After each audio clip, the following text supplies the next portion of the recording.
The meeting will come back to order. We are now at the order of business of teacher recruitment and retention. Looks like first up is the Wyoming Department of Education.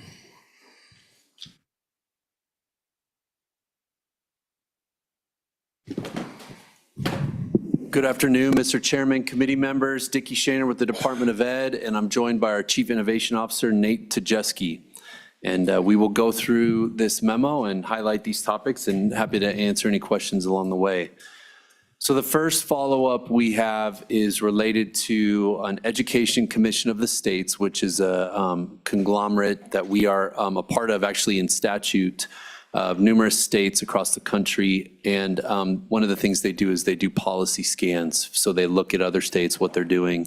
And so I requested one on discipline and the concept of teacher bill of rights. And so that's attached in the attachments here. But really what I would say is it's a growing trend. A lot of states are doing this in statute now. And just on my sort of cursory analysis of those other states, what their bills look like, what the main components are, I think what we're looking at today with our legislation, the draft 88 bill is pretty strong. And then I think taking some of the components from the 91 draft bill and integrating those into 88 would make a really strong teacher bill of rights discipline bill. So I think we have some good legislation in front of us on that topic. Next, Mr. Chair, I'll hand it to Mr. Tajeski to talk about National Board Teacher Certification. Mr. Chair, get it closer. There we go. So National Board Certification for K-12 educators, it's a highly prestigious, rigorous process. Involves a lot of videoing yourself, reflection, review. Takes a good while to get. Within the profession, again, it's highly respected. Nationally, there's around 140,000 active National Board certifications, and in Wyoming, we have around 472. That number jumps up to around 850 for non-active licenses every 5 years as of 2021. Teachers need to have a maintenance of their certification where they re-up their national boards is what it's called. We do have a financial incentive for those that have their national boards, $4,000, which comes to around 1.5 million annually. That number can fluctuate based on the number of active national board certifications. And then research indicates that having your national boards leads to higher level student outcomes. I will say there's a little bit of a chicken or egg conversation with it. Whether it's the national board certification that leads to the higher outcomes or highly effective teachers get national board certifications and highly effective teachers have high student outcomes. So just a brief overview on national boards if you guys have any questions. Any questions? Seeing none, thank you. All right, Mr. Chair, the next topic, we had a question about the difference between the federal and state graduation requirements. And we really did our best to try to make this succinct and not go down a deep rabbit hole on this topic. So the graduation rate we refer to most often is the 4-year on-time federal graduation rate calculation. That's how we compare ourselves to other states, to the country, how many kids are graduating in 4 years. We are very consistent around this 81.6 range that we're at right now, and it's been that way for years. That's right where we are. It's pretty consistent with the national average as well. Then we get into our state graduation rate, and this is related to the Wyoming Accountability in Education Act. That has a sort of extended year graduation rate calculation that we do at the state level. So we take the 4-year on time, but then we also start adding kids back in who graduate after 5 years, graduate after 6 years, and graduate after 7 years. And that is a creature of the advisory committee to the legislature's select committee on school accountability from years ago and the State Board of Education. And really the rationale behind that is to provide an incentive to school districts to continue to pursue those kids who didn't graduate on time, to reward them in the accountability model for getting those kids across the finish line and graduating. So we don't just forget about them if they don't make it on time. And so that's a reward incentive in the accountability model to get them to graduate eventually. There's also, in our state graduation laws, we have a different accountability model for alternative schools.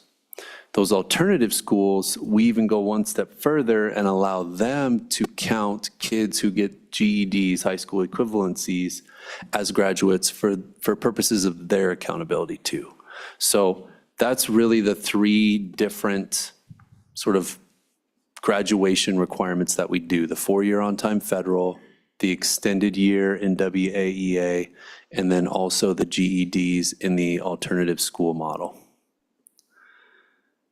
With that, Mr. Chair, if there aren't any questions, I can pass it to Mr. Chajewski on the rural teacher question. Co-Chairwoman Schuler. Thank you, Mr. Chairman. Yeah, I just had a question. How does this work? Of course, you know, we've got some other issues that might come into play in the future here, but when you've got a student that maybe they're enrolled for maybe a couple semesters or even maybe 2 years, and they drop out, maybe homeschool, and then come back and decide to finish or whatever, how does that work into the graduation rate? How does that affect it one way or the other? Mr. Shanner. Mr. Chair, through you, Madam Co-Chair, I think it would depend on the circumstances, but the beginning of the calculation is when that cohort enters 9th grade. So if there were 100 kids in that 9th grade class, you know, you can add to that denominator and take back from that denominator all the way till end of that senior year. So if the kid left and came back, what was in that 9th grade cohort and graduated on time, it would count towards the 4-year on time. If the kid was late, it would go into the extended rate. Follow up? Co-Chairwoman Schuler. Yeah, just to follow up on that, then how does it affect them if they don't come back? And maybe they're not homeschooled, maybe they drop out for a couple years, decide to get their GED. What does that do to their graduation rate for that district? Mr. Chair, through you, Madam Co-Chair, if they don't come back at all and they're not in the alternative school scenario, the GED will not count towards their graduation rate. So they will lose that kid. Senator Scott. Mr. Chairman, my question is on the 81.6% Wyoming federal state graduation rate. I presume that calculation is done for all 50 states on basically the same basis. How do we compare with the other states, and can you provide the committee eventually with a listing of all 50 states and what their that rate is for them? Chief Shanner. Yeah, Mr. Chairman, through you, Senator Scott, yes, we can. The National Center for Education Statistics tracks all that, so we can easily grab all of that for the committee. Just a quick Google search indicates it's about 87% nationally. But there's, you know, I think there is some nuance from state to state in what they're looking at in terms of what kids count and what don't. So that could account for a little bit of the fluctuation. But in past years, our 80, 82, 81 is pretty competitive. Follow up. Further questions? Seeing none. Perfect. And then to respond to some information around rural teacher shortages. Over the past 4 years, rural teacher shortages have ranged from 82 to 86%. What that means is rural districts, rural schools are seeing 82 to 86% of teachers come back. For non-rural, that retention rate is around 87 to 88%. So a slight difference, but there is a difference there. Nationally, that looks like 84%. And then there's a link within there for the digital side, but if you don't have that, some of the factors that we've identified just through survey results, teachers listing higher salaries, stronger administrative support, behavioral support for students, greater respect from students, and reduced high stakes testing as reasons for not, well, I guess not reason, but areas of concern. And then As far as the WDE, we've had some strong partnerships with agencies like PTSB and the University of Wyoming, working on programs like Teacher Apprenticeship Program and Principal Leadership Academy to address some of those concerns. And then Questions? Co-chair. To work all of a sudden. Thank you, Mr. Chairman. You mentioned a few of the factors, and I know we got some data for tomorrow when we talk about discipline, but it appears as though that seems to be quite a concern for staff members, more so than anything else, really. Do you have any ideas on, I know we're going to get to that topic tomorrow, but things that, teachers have reached out to you or administrators that have reached out to you with possible solutions to those shortages? Mr. Chairman, Senator Schuler, that can range, honestly. I have conversations with several administrators throughout the state. That's my background. I was a high school, middle school principal, and that can look very different depending on the building. So, I mean, I could have that conversation, but I'll be honest, it's very much not a one-size-fits-all question. It doesn't have a one-size-fits-all answer. Further questions? Seeing none. Mr. Chair, just to follow up, Co-Chairman Schuler, I do think your discipline bill, 2 out of 5 top survey results on that teacher survey were related to discipline, behaviors, et cetera. So I think the legislation you have in front of you will be helpful. And will send a signal that we're listening to teachers too, right? So, Mr. Chairman, this last topic, these were 4 questions that just kept coming to the department, and I'm sure many of you after the Steamboat Legacy Scholarship Act passed. And so what we did was we put out a formal statement to at least express where the superintendent's mind was at the time. And so to briefly touch on these points, the first was a lot of questions about homeschool and ESA participation, kids, either homeschool or ESA, participating in middle or junior high activities. The issue there is statute clearly allows for high school age kids to participate in WHSAA activities in high school. It's silent on whether they have that right in junior high. Custom was that they were allowed to participate, but there was questioning of that custom. And so our transportation rules, for example, we reimburse middle and junior high travel to activities if it's aligned to a high school activity that's sanctioned. So if it's football that's sanctioned by WHSAA and it's junior high football, our Chapter 20 rules will reimburse the school district for middle school travel for football. The superintendent's suggestion is that that concept could be codified in statute, that, hey, if it's a middle school activity that's aligned to a WHSAA sanctioned activity, then the homeschool kid should be entitled to participate. The next one is a little more nuanced here, Mr. Chair. This is related to the age requirements for eligibility for the Steamboat Legacy Scholarship Act. As we all know, this program is on hold in the courts for a while, but her position on this was simply that right now there's kind of an interesting function in statute where kindergarten readiness, if you are born between August 1st and September 15th, is evaluated by the local school district. And they have a policy in place to do that. We had a couple kids in that scholarship program that fell in that August 1st to September 15th. And then it kind of fell on the district to make a kindergarten readiness assessment of a kid who was going to be in the ESA program, which is just awkward for everybody. So the thought there is maybe give the education service providers that are eventually going to provide education to those ESA kids the authority to make that determination and not make the district do it.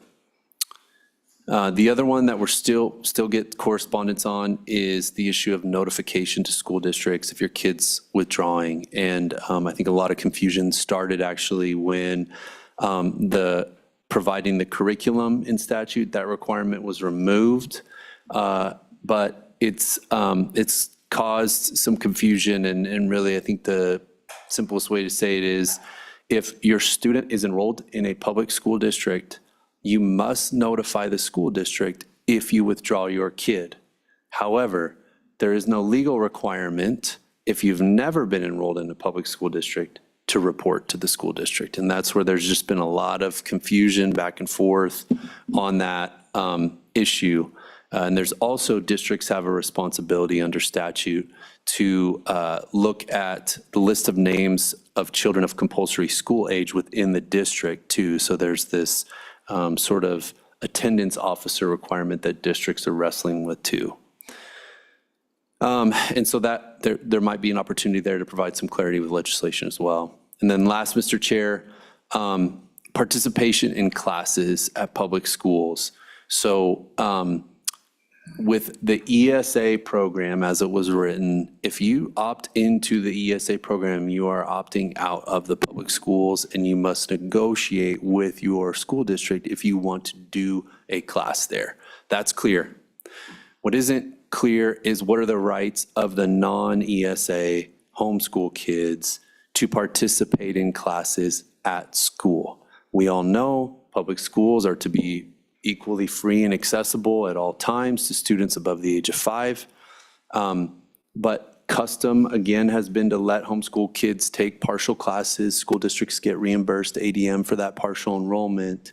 But to what extent is that required by law? Like, what extent do those kids have to take partial classes is sort of becoming a recurring question from school districts, from parents. So that could probably use some clarification as well. Thank you. I'm wondering if it would be all right if the committee, if we could think about this overnight and hold the questions to the topic at 1:30 tomorrow to discuss the ESA issues more thoroughly. We have time on the agenda specifically for these issues. Well, Mr. Chairman, that's fine, but I think we've got a little context here that it might be good to fill in a little bit. Please go ahead.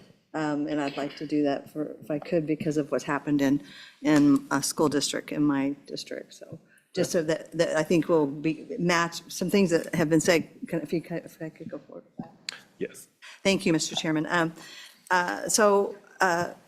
As you know, Dickie, in a school district, in my district in Washakie County, did seek to change some policies on both the issue of activities participation for traditional homeschoolers, and obviously it would affect ESA students as well on the activities, but then also on the issue of classes, changing the policy that they were currently using. So I'm going to talk about tomorrow some bill drafts that I'm hoping the committee will consider as committee bills that will give us, at least on 3 of the points you mentioned, a point of conversation and coming to grips with. But I do want to point out which statute we're talking about for the record, which is concerning activities. It's Wyoming Statute 214506A. I have a different interpretation than maybe even the department on that statute in terms of how it actually reads. It's a new idea that it doesn't cover middle school, but I will say in recent conversations, the Wyoming High School Activities Association, they have said they agree with and had told districts they agree with my interpretation that it always covered middle school. But there will be a bill draft coming, as you kind of talked about, concerning what's happening using the language for transportation, that will just make it clear that the same type of activities in middle school will be covered for homeschoolers or for anyone in the district who's not enrolled. So that's coming. And then the statute concerning the classes that provides for reimbursement of homeschool students if they take classes is Wyoming Statute 2113-101A. And so that mechanism is already in place. And it's always been a matter of each district deciding if they wanted to allow that. So there will be a bill coming to have a good discussion about whether or not, what's our view on access and what are some of the constitutional implications of that. So, and then finally, the one on notice under the compulsory education statute in order to one-time kind of notice. So those are coming, and I don't have that statute, Tanya, I don't have that, but if you could read it for us, I'd like it just on the record what the specific statutes we'll be looking at tomorrow, if anyone wants to look them up. Sure.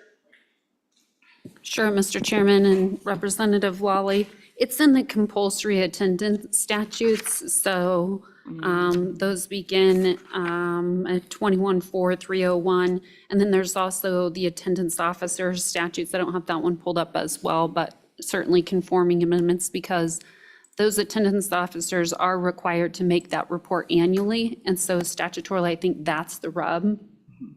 Yes, thank you. And that's really it, just to give a little bit more fuller context that some bills are coming to be considered, and we'll talk about them more tomorrow. But since we had a little bit of information about it, I felt like it might be a disconnect by tomorrow afternoon. So thanks. Thank you, Representative Lawley. Let's see, do you have any more discussion? Thank you, Mr. Chair. Thank you. Next, we have the Wyoming Education Association.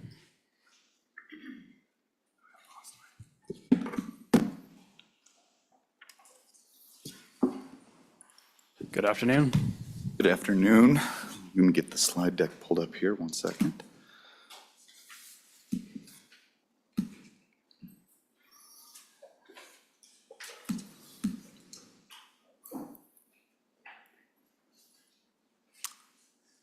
Okay, I think we're good to go. Mr. Chairman, members of the committee, my name is Tate Mullen. I'm the Government Relations Director for the Wyoming Education Association. And I'm Kim Amon, President of the Wyoming Education Association. So today, we're going to be presenting on teacher recruitment and retention, specifically as it relates to the data found within EdWeek's State of Teaching 2025 report. I want to make clear that we, nor WEA, are affiliated with EdWeek, and the presentation that follows will highlight their findings, but we will also provide an additional number of state-level data from a number of sources that verify those findings. We have reached out to EdWeek to ensure that the presentation doesn't violate any copyright laws. At the outset, I ask the committee to be thinking about which of these problems are ones that we can tackle. This begs the question of which of these issues are best resolved at the local level, and are there areas that may be conducive to a statewide solution? So while EdWeek's State of Teaching provides some incredibly helpful and state-specific information, we additionally are providing supplemental and supporting data from a number of sources that span a number of years, but that are all Wyoming-specific. I am happy to provide the committee upon request with some of these supplemental and supporting materials, with the exception for those that are proprietary for WEA. Quickly, I want to provide some insight into the Teacher Morale Index as developed by EdWeek. The Teacher Morale Index measures teachers' level of confidence and enthusiasm about the work based on responses to survey questions. The U.S. average Teacher Morale Index, as you can see, is a score of 18. Wyoming is well below that with an average score of 6. Teacher morale has a direct correlation to recruitment and retention. In January of 2022, NEA conducted a nationwide survey that found that 55% of educators across the nation were more than likely to leave or retire from education sooner than planned. These findings were not only supported by the statewide research conducted by Dr. Perkins and WEA, but raised a far more problematic concern with 65% of educators in the state of Wyoming wanting to leave the profession. This trend has continued over time, and in recent presentations to the JEC, Dr. Stoddard has noted that we have seen the largest exit rate of educators since we started tracking that data. Especially concerning is the exit rate of 4 to 20-year educators, also at an all-time high. So one of the questions asked deals with what type of change would need to occur to improve your morale. Staffing shortages are the most significant concern. Staffing shortage increase educator and staff workload in an increasingly difficult work environment, and staffing shortages impact the inability or difficulty of addressing student behaviors, which again, we will talk about tomorrow. A lot of what we're talking about here today and tomorrow are two sides of the same coin. They impact planning, negatively impact planning periods, lesson delivery, covering for other classes and teachers. They exacerbate substitute shortages and ultimately negatively impact student performance. These staffing shortages have been persistent over time and across districts, and it is an ever-present concern for educators as the impact of those shortages is discernible in their day-to-day work. Additional work has been done to understand why we are experiencing these shortages. The findings span a variety of potential causations, including lack of support, extra uncompensated work, political tensions or attacks on education, as well as pay concerns. I do want to point out, it's important to note that much of the research, including Ed Week's research, including the research conducted by Dr. Perkins and WA, has omitted pay as a variable as it relates to teacher recruitment and retention. And the reason that that is omitted is because that is a known variable. The research out there shows, and what we have seen across the state is that that is a known variable. We also want to understand what are the other pieces that are important here that we could potentially address that might have a potential legislative solution. And with that, I want to turn some of this over so President Amon can discuss what this, there's a lot of data here, there's a lot of statewide approach, but we need to understand what this looks like pragmatically within the classroom, and President Amon is here to provide that perspective. Thank you. Chairman Andrew and committee members, I just wanted to talk to you a little bit about staffing shortages from a teacher perspective in the classroom. And it hasn't always been this way, but there's an extreme lack of substitute teachers. And so if one issue is that if anyone is sick or has a sick child or can't be there for any reason, then there's not enough substitutes to cover that. And so what happens is they pull our paraprofessionals out of their job and they put them in a classroom as a substitute, which means a couple of things. You're not getting your, for example, reading groups in the classroom. If I have a paraprofessional that's scheduled to come into my classroom at a certain time and help with reading groups or help with interventions with my classroom, they're no longer able to do that. That happened, my last year was a year ago, probably 3 to 4 times a week. So every day, people are pulled out of their regular job to cover as a substitute in a different class where they're not supposed to be. So not only are the students in that class where the teacher's gone not getting the full curriculum, but the other students are not getting the full curriculum either. In addition, all of the extra duties, the recess duties, the bus duties, the cafeteria duties, all of those things are not covered either. Sometimes we don't have enough substitutes to even cover, even when we pull people. And so those classes sometimes are split up and divided into other teachers' classrooms, which again, the more students you have in a classroom, the harder it is to teach. You also have students that are not yours. You didn't have a relationship with those students. It makes everything more challenging. And so I know that substitutes sounds like not a big deal, but it really does impact everything. When we don't have enough paraprofessionals at the school that I worked at, we went a whole year and didn't have our paraprofessional positions filled. They just weren't there. We couldn't find them. So the support staff is a huge issue. It not only helps with the interventions in the classroom, but it also helps with those behavior issues and that support with that we'll be talking about again tomorrow. Thank you. Co-chair. Yeah, before you move on, thank you, Mr. Chairman.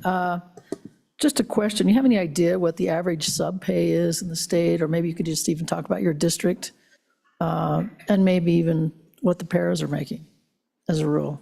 Or is that data that you don't have access to? Chairman Andrew and Senator Schuler, I don't have the average sub pay. I think it's around $150 a day. I'm not confident on that though.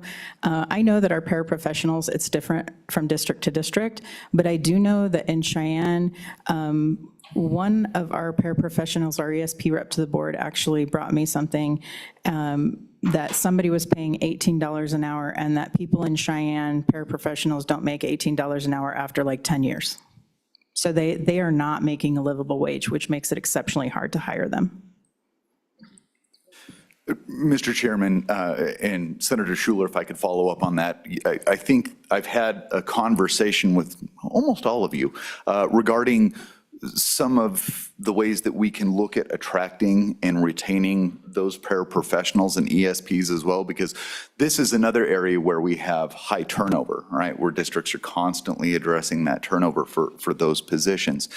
And while there is no, livable wage is a very fluid term, but MIT, they have conducted some really great research that have provided the data in terms of what you would need to earn in the state that you reside in, so that is essentially a livable wage, right? Housing costs, all of those pieces. I can provide that information to the committee because I think that is something, again, pay is not just related to teachers, but it is obviously related to these other positions as well. And we should be having conversations there. So with that, Representative Kelly. Thank you, Mr. Chairman. We were talking about the shortage on substitute teachers, but of course, there's also a shortage on full-time and part-time permanent positions. Do we have any data on how the substitute shortage is exacerbated by part-time or full-time positions that are supposed to be permanent, being temporarily filled by the ranks of the substitute teachers? I'd imagine, I've seen districts do that. Mr. Chairman, through you, Representative Kelly, clarifying question, what kind of data specifically would you be looking for? We know that obviously districts across the state are utilizing long-term substitutes, but just very specifically, like what kind of data would you be looking for as it relates to that use of long-term substitutes? Representative Kelly. Thank you, Mr. Chairman. What I'd be looking at would be for districts would have their rosters of potential substitutes, and I'd like to know perhaps the percentage of their rosters already spoken for because they're filling a permanent position. Mr. Mullen. Mr. Chairman, Representative Kelly, I can fulfill that data request. I'll do some digging. Thank you. Representative Lawley. Thank you, Mr. Chairman. I really appreciate you bringing up the issue of substitute teachers, and I guess what I'm looking for is, in terms of solutions, some potential solutions, are there districts here in Wyoming or even outside the state that have some initiatives in the area of substitute teaching to recruit substitute teachers and kind of keep that group of people engaged and available? I mean, is there any efforts to try to, it's a kind of a unique situation. You have people that are qualified and get qualified, and obviously they have to have availability when needed, when you need them. But do you know of any programs that really kind of direct towards substitute teachers, and any districts in Wyoming who are doing a better job than others at being more intentional about that need and outreach into their communities about people substituting? I guess what I want to know today. Thank you. Mr. Mullen. Mr. Chairman, Representative Lawley, one of the things that we've seen multiple districts use are bringing back former educators who have retired and bringing them in to teach and substitute. And that, I mean, we know a number of districts that have utilized that.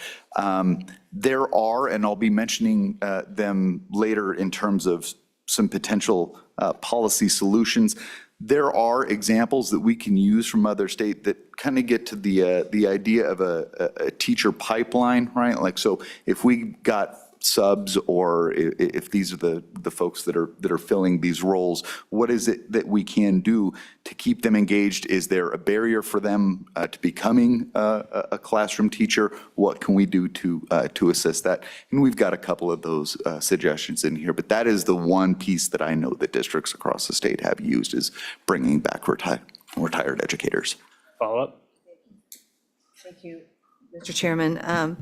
I appreciate that. I was mostly focusing on the pipeline for substitute teachers, not so much to getting them into the teaching, because one of the things we do have in Wyoming is an older population of retirees, not just retired teachers, but people who have served in certain positions and jobs that could bring something to the table in terms of substituting. And I just didn't know if there was any strategies to actually kind of recruit and keep a group of folks that, again, have availability as needed and would be there so that, to help with that particular need, and just zeroing in on substitutes. Mr. Chairman and Representative Lally, I don't know about other districts. I know that in Cheyenne, they often up the pay for substitute teachers. I think one of the issues that we have to understand is that substitute teaching is difficult. And when you're in a school and there's a lot of behavior problems, and we know that the behavior problems are there because we've had conversations multiple times about them, they are there for substitutes as well. And sometimes they're exacerbated when substitutes are in the building. And so the culture of the building plays a huge role in whether or not a substitute wants to continue coming and subbing in that building. And the support they get in that building plays a huge role in that. So is there a principal? Is there an assistant principal? Is there a behavior intervention specialist that will help with those things? All of those things play a role in whether or not a substitute will want to come back to that building. Further questions? Senator Rothfuss. You know, on the pay scale side, I've kind of been curious about this because I believe when we provide substitute teachers, we provide them as a portional FTE through the funding model. I think that's correct. So some percentage. And this is something I haven't really looked at. I don't know if the two of you have, or maybe we start exploring it elsewhere. Maybe we talk about it on recalibration, but does it end up being roughly the right amount that we're providing on an FTE basis is sort of one concept. Are we actually providing enough to cover the needs, assuming that we had enough substitutes available? And then at the same time, you know, these rates for substitutes certainly are not particularly attractive, and they're not even an appropriate wage on an hourly basis. These are typically unbenefited. So when you look at the hourly value relative to the hourly value that we're paying a teacher, it's a substantial decrease, right? So we're saving money with substitutes. If we replaced our entire fleet of teachers with substitutes all at once, we'd save 20%. I don't encourage that, by the way. And I don't know if anyone has done a good, solid look, maybe in other states, at what is the appropriate way to fund a substitute so that you're attracting sufficient numbers of substitute teachers availability, as well as the sufficient caliber, because we require quite a bit out of those substitutes, and it's just not the most attractive from a pay standpoint. So, you know, we obviously struggle with our paras in terms of paying them enough, but are we in the right ballpark of what we should be paying? Are we paying what other states do? And has anyone really taken a solid look at that? Good. Mr. Chairman, Senator Rothfuss, I don't have that information. I would gladly look into that and get back with you on that and see what I can't find in terms of other states' practices and what that looks like. Senator Scott. Mr. Chairman, two things. One, and like any further comments that either one of you have in terms of what's causing the substitute problem, you've given us a fair amount of insight, but is there anything you want to add? Second, it strikes me when you're talking substitutes that your supply of potential substitutes includes people with very different desires. Some people, for instance, Mr. Chairman, will want to work just part-time. They don't want a full-time job, but would welcome part-time work, occasional substituting, anywhere from 10 to 50% of the time. Others really need a full-time job, but they don't qualify for certification as a classroom teacher. And my question is, do the districts tend to recruit one kind or the other, or are they flexible enough to recruit both kinds of substitutes? Ms. Amen. Mr. Chairman and Senator Scott, I don't know that I have the answer on how they recruit. In my experience, they recruit anybody and everybody to be a substitute because that's what the need is.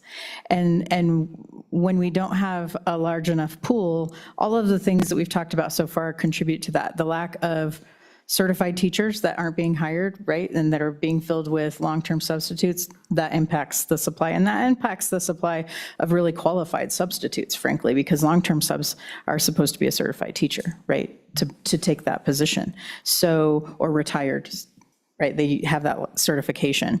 So it's different. That leaves other people available for those jobs. The culture in buildings and in districts and the behavior issues and the lack of support in the buildings have all contributed to people not wanting to be substitutes, along with the pay and the lack of benefits and all of those things. And so I know that when I talk to substitutes, they are frustrated.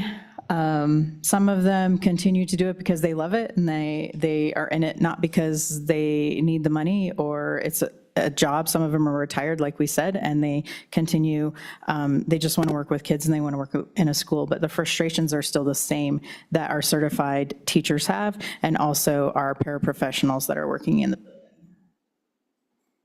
Thank you. Representative Bratton.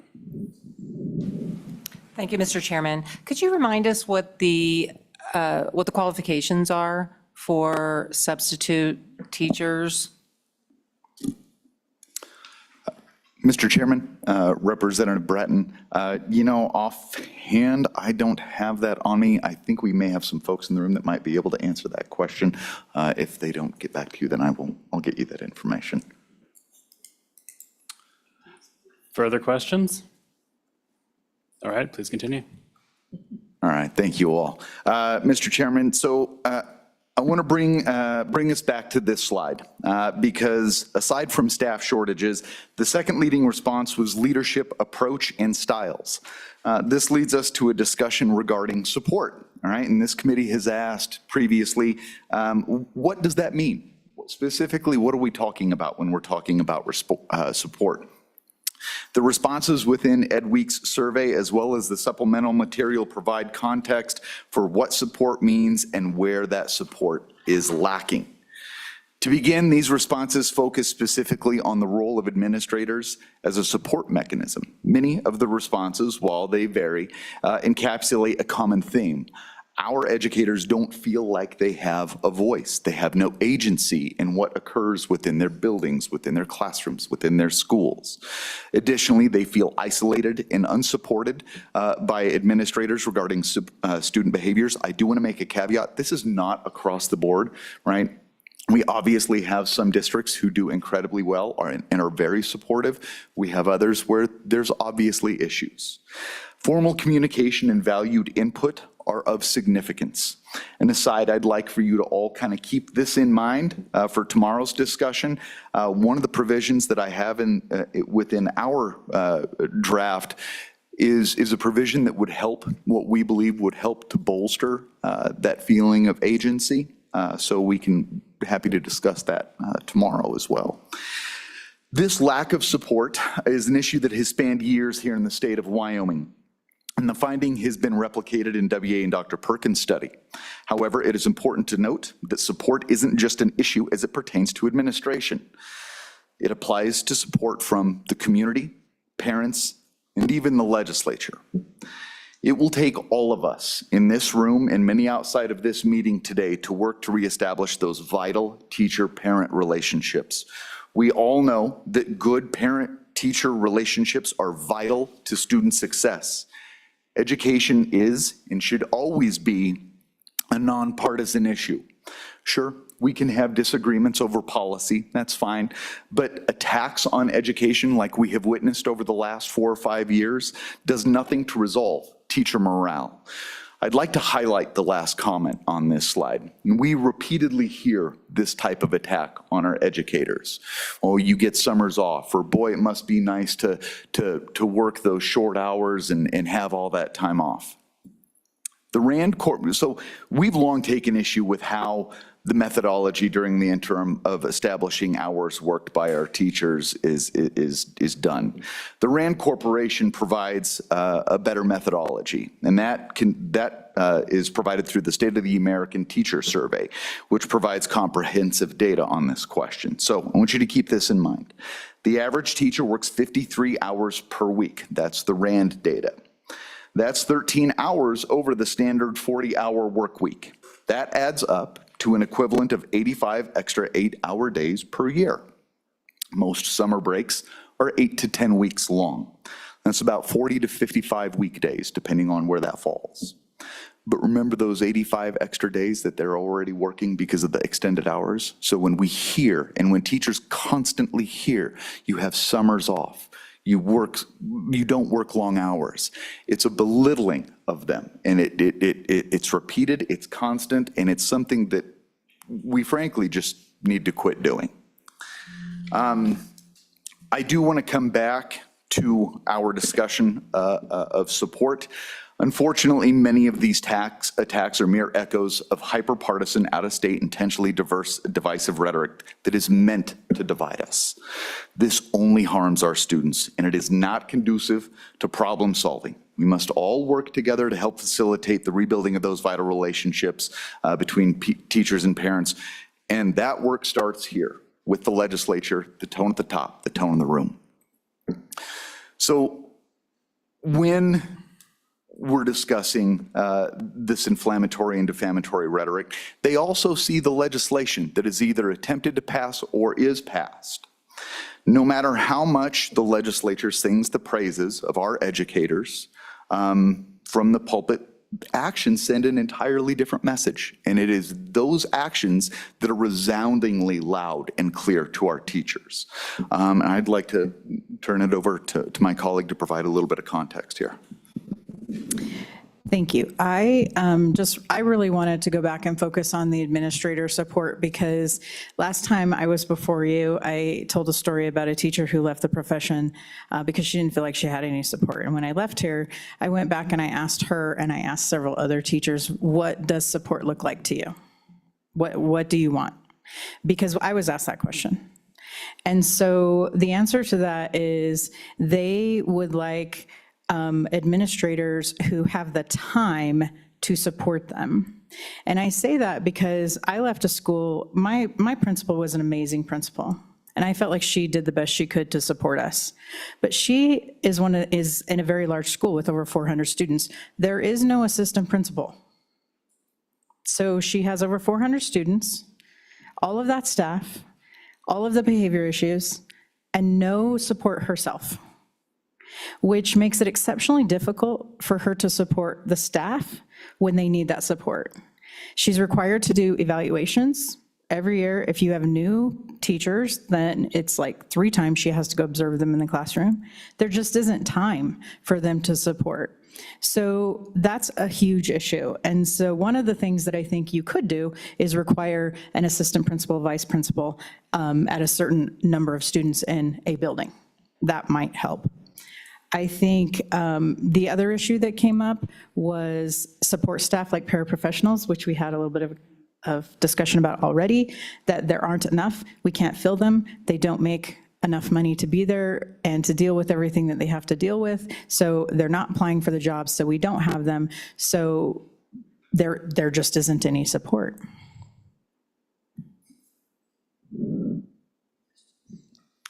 Representative Lawley. Thank you, and I do appreciate your efforts to kind of answer a question that I thought was a really good one last time about what does that look like, support, because it does mean different things to different people. But you hit on something that a little conundrum for me is, which is we are kind of seeing across the state the growth of the what I'd call the administrative level or state within our districts, and yet there still seems to be no support. So there seems to be a disconnect with me on that. And I don't know quite how to parse that, and maybe you can help me, because that is growing. And to the chagrin of a lot of parents, quite frankly, of wishing more of that money was going into the teachers and resources in the classroom and things like that. But every district can debate that. And I always encourage people to show up for the budget meetings, so where those things should be talked about. But my point is, we're seeing that. It's a trend. And so how is it that there's this growing class of administrators, and yet teachers feel less supported? I just am not sure if that's, are the administrators doing the right things? Are we tagging them with things that are less important than the support for the teachers. What's happening there in your view? Because that's really a conundrum for me as what we're seeing as a trend here in Wyoming.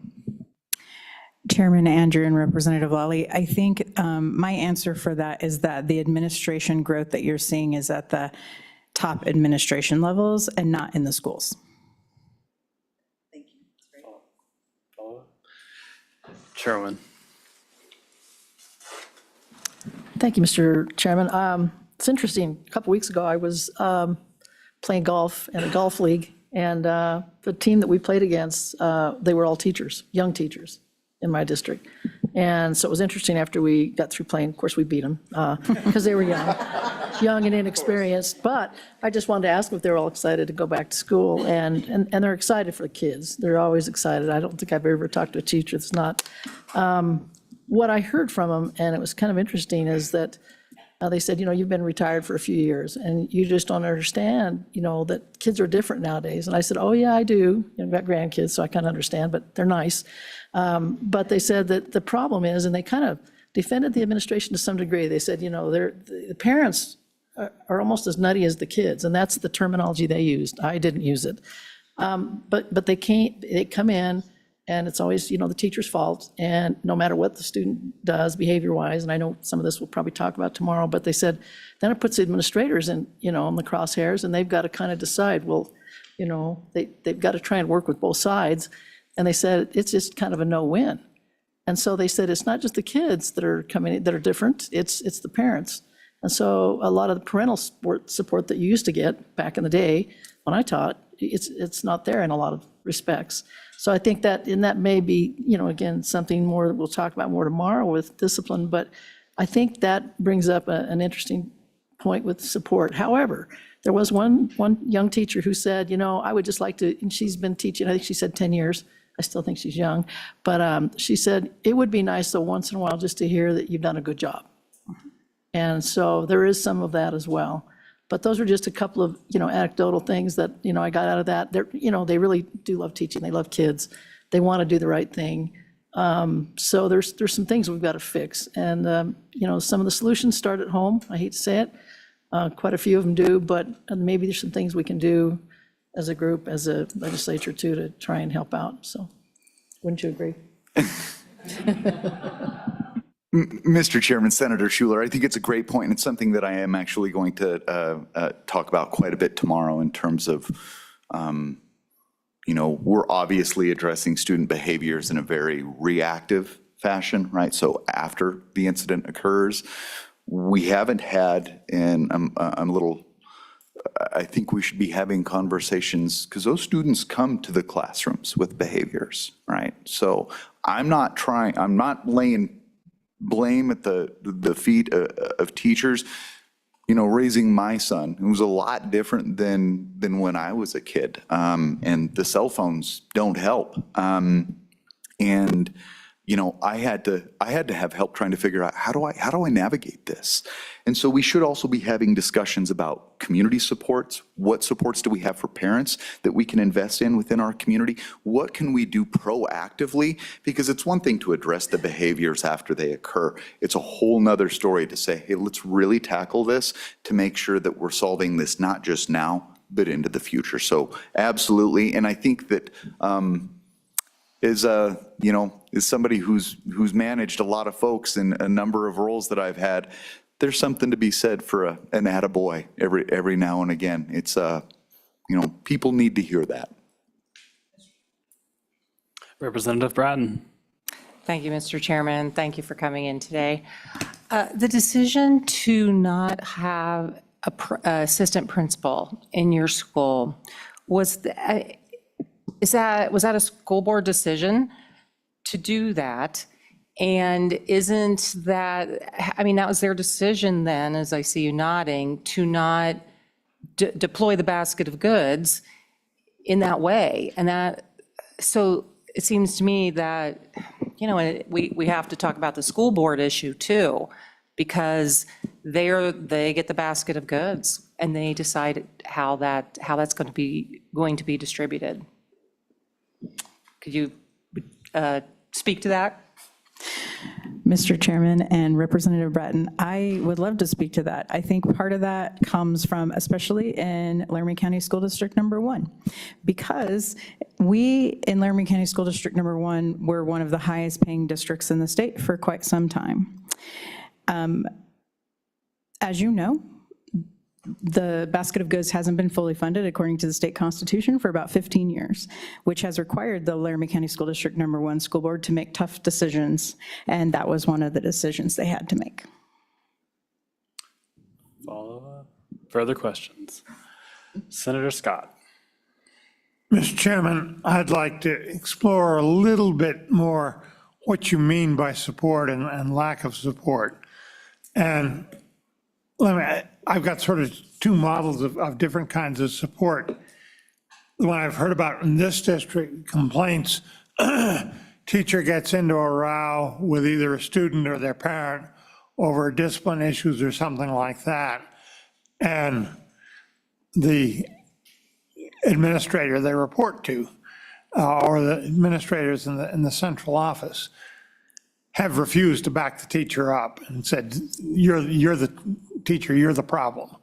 I've heard complaints about that, and that's one lack of support when you have that kind of attitude out of your administration.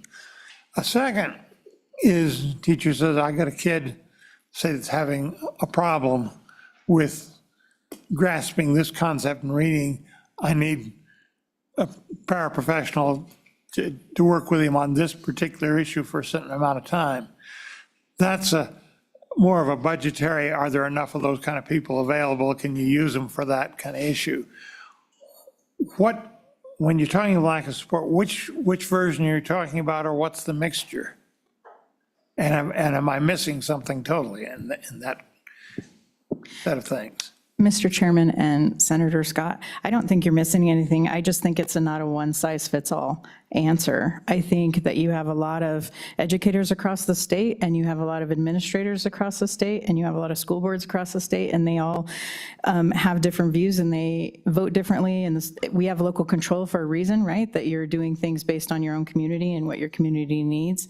Those school boards and those superintendents hire our principals at our schools, and that culture is a big part of why someone would want to work or not want to work in a school. So I think when I talk to teachers, I hear all of those things. I hear some teachers say, I have a great principal and they support me, but they don't have enough time to really support me like I need them to. And other ones say, my principal is never around and they don't support me at all. Some of them say, I just need a paraprofessional support. I need them not to be pulled every day as a substitute so that they can help with my intervention groups so that my kids get what they need. And some of them are talking about how they don't have support with parents. And so I think it's all of those things, depending on who you ask and where you are in the state and what school you're in. Mr. Chairman, if I could, I'd like to add on to that. Senator Scott, I think absolutely agree with President Amon on that. I think some of the other things that we need to take into consideration, so you're categorizing this in either the support for behavioral or support for academic.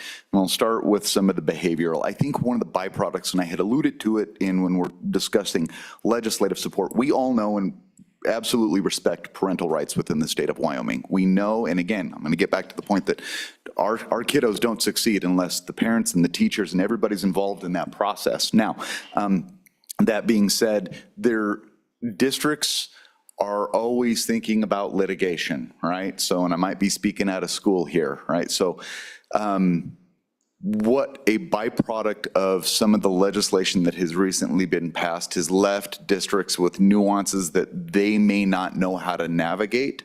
And so in that uncertainty, at least in terms of those behavioral issues where a parent is coming enraged about, whatever disciplinary measures might have been given to their child, districts are very concerned about, we've got this here in place and I really don't want the district to get sued. So they're very cautious in terms of how they act. I think that's a component that deserves some discussion. The academic, I mean, this is just going to fall back on the fact that we're not only short on classroom teachers, we're short on all of these other positions that are there to provide that academic support, whether it's those paraprofessionals, whether it's tutors, whatever the case may be. So just a little bit of clarity. Thank you, Mr. Chairman. First, I guess I should start off with the things on which we concur. We're here to discuss the future of the children of Wyoming, what's best for them. And we agree that that toxic rhetoric is counterproductive to that goal, including accusations that lawmakers who are looking for innovative ways to meet the needs of children falling through the cracks are somehow trying to, quote, dismantle or destroy public education. That doesn't help with the conversation. It's not conducive to cooperation. That being said, I look at satisfaction numbers for private school teachers. They have bigger staffing problems. They get paid less. Their satisfaction is significantly higher. What is the WEA's interactions with private schools, and what can we learn about what's going on differently in those school systems that they have fewer resources and they're happier about it? And I will preempt and say, as somebody who used to work with the worst of the worst at behaviors, I don't want to hear it's the kids, that the private schools don't have to take the bad kids. They do. They can expel them more easily, that's true, but they do work with, it's typically not the kids. And I'm wondering how much also this is top-down approach from the state. Why does the top-down approach from the state, is that why the administrative state, that's growing to deal with all the new spreadsheets and forms they have to fill out? Why fewer resources are getting into the classroom? Why I have to hire more administrative assistants and fewer paraprofessionals? But let's just stick to that question, because obviously I could opine for an hour, so I'll stop myself. But what have been the interactions with private schools to see why their teacher satisfaction is significantly higher? Ms. Amen. Mr. Chairman and Representative Kelly, I don't know about all of the private schools, but I can tell you the story about Cassie, who I spoke with you about last time, who left the classroom. She did go to a private school, and she told me why she went to a private school. She took a $20,000 pay cut, but she had 16 students in her classroom and a full-time para all day, every day. That's a 1-to-8 ratio. So when we're talking about that support and those class sizes, it matters. That matters to them. Representative Kelly. Thank you, Mr. Chairman. Well, I appreciate the anecdote. I do understand that the data in general shows that that is an exception, that they have more support in the classroom. I don't know what the school was, I don't know what the circumstances were, but I find it, just a quick Google search will show us that primarily they have more trouble filling classrooms, especially with substitute teachers, just because they don't have the resources for the pay as far as that goes. So back to my question, have there been, I asked what were the interactions, have there been any attempts to speak with private schools about what they're doing? I'm talking about good faith, knowledge, inquisition here, trying to find out what goes right there, because it may have nothing to do with the teachers. It may have nothing to do with the kids. It may be mandates coming down from the top that schools, the hoops that the public schools teachers have to jump through that private school teachers don't. One of the items I've seen on here is academic freedom. Why do public school teachers have less academic freedom than private school teachers? These are questions, I want serious answers to these, because we have a similar goal, even though we have different viewpoints. Mr. Chairman, Representative Kelly, I think nail on the head, right? Like, we have become, Senator Schuler talked about, and you know this as an educator, educators are passionate, right? They want to be there in the classroom with their kids. At the end of the day, their goal is to make sure those kids are okay, that they're educated and they're ready to rock and roll and move on.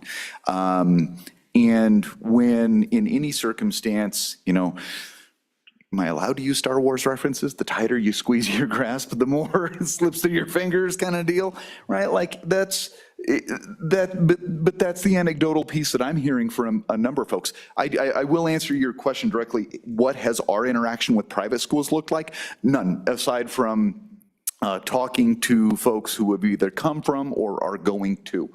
So to answer that directly, none. But again, anecdotally, the freedom that they have to teach within those classrooms is incredibly attractive to them. Further questions? Can I just add on to that for a minute? While there hasn't been any specific interaction with private schools yet, I do think that you hit on a very good point, and one of our goals is to most definitely improve our relationships with the community at large, and private schools are part of that community. And so I'll be taking that back on how we can get some of those answers for you. Thank you. Further questions? All right, please. Representative Guggenmoss. Thank you, Mr. Chairman. I was not public school educated.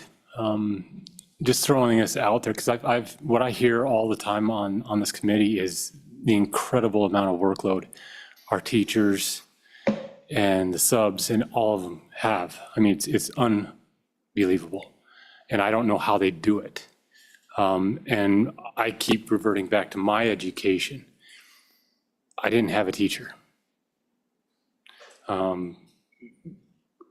We had a supervisor, okay? Our curriculum was the teacher. It walked us through. And of course, my school is completely academic focused. That's all we dealt with. And the curriculum walked you through how to do things. The process gave examples, and then you took that and you went with it. You could work at your own pace. So if you struggle in math, you just can't get it, that's fine. The other student next to you who does love math can keep going because it's self-paced, it's self-teaching. I look at this, I'm going, well, why can't we go to some form of that to where the workload of the teachers is greatly reduced?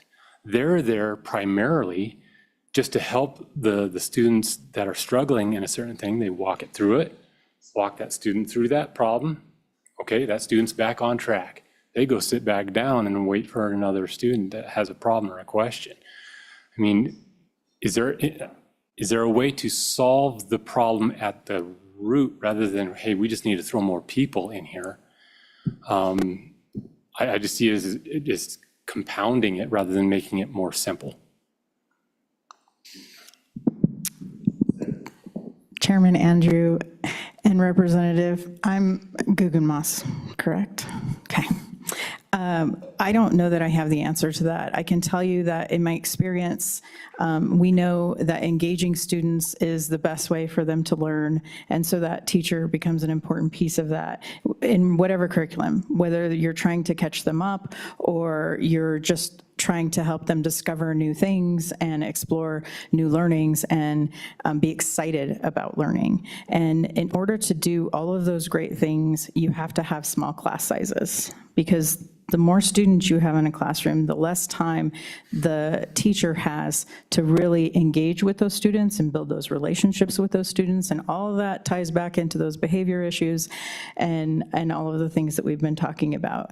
And I know I keep talking about class sizes, but I really don't want to leave here without you guys understanding how important that is. Right now, we have a K-3 1-to-16 average ratio in our state. I have one of my best friend teaches first grade in Cheyenne. Last year she had 23 first graders, not 16. She had 23 first graders, and this year they upped it to 25. She has no paraprofessional.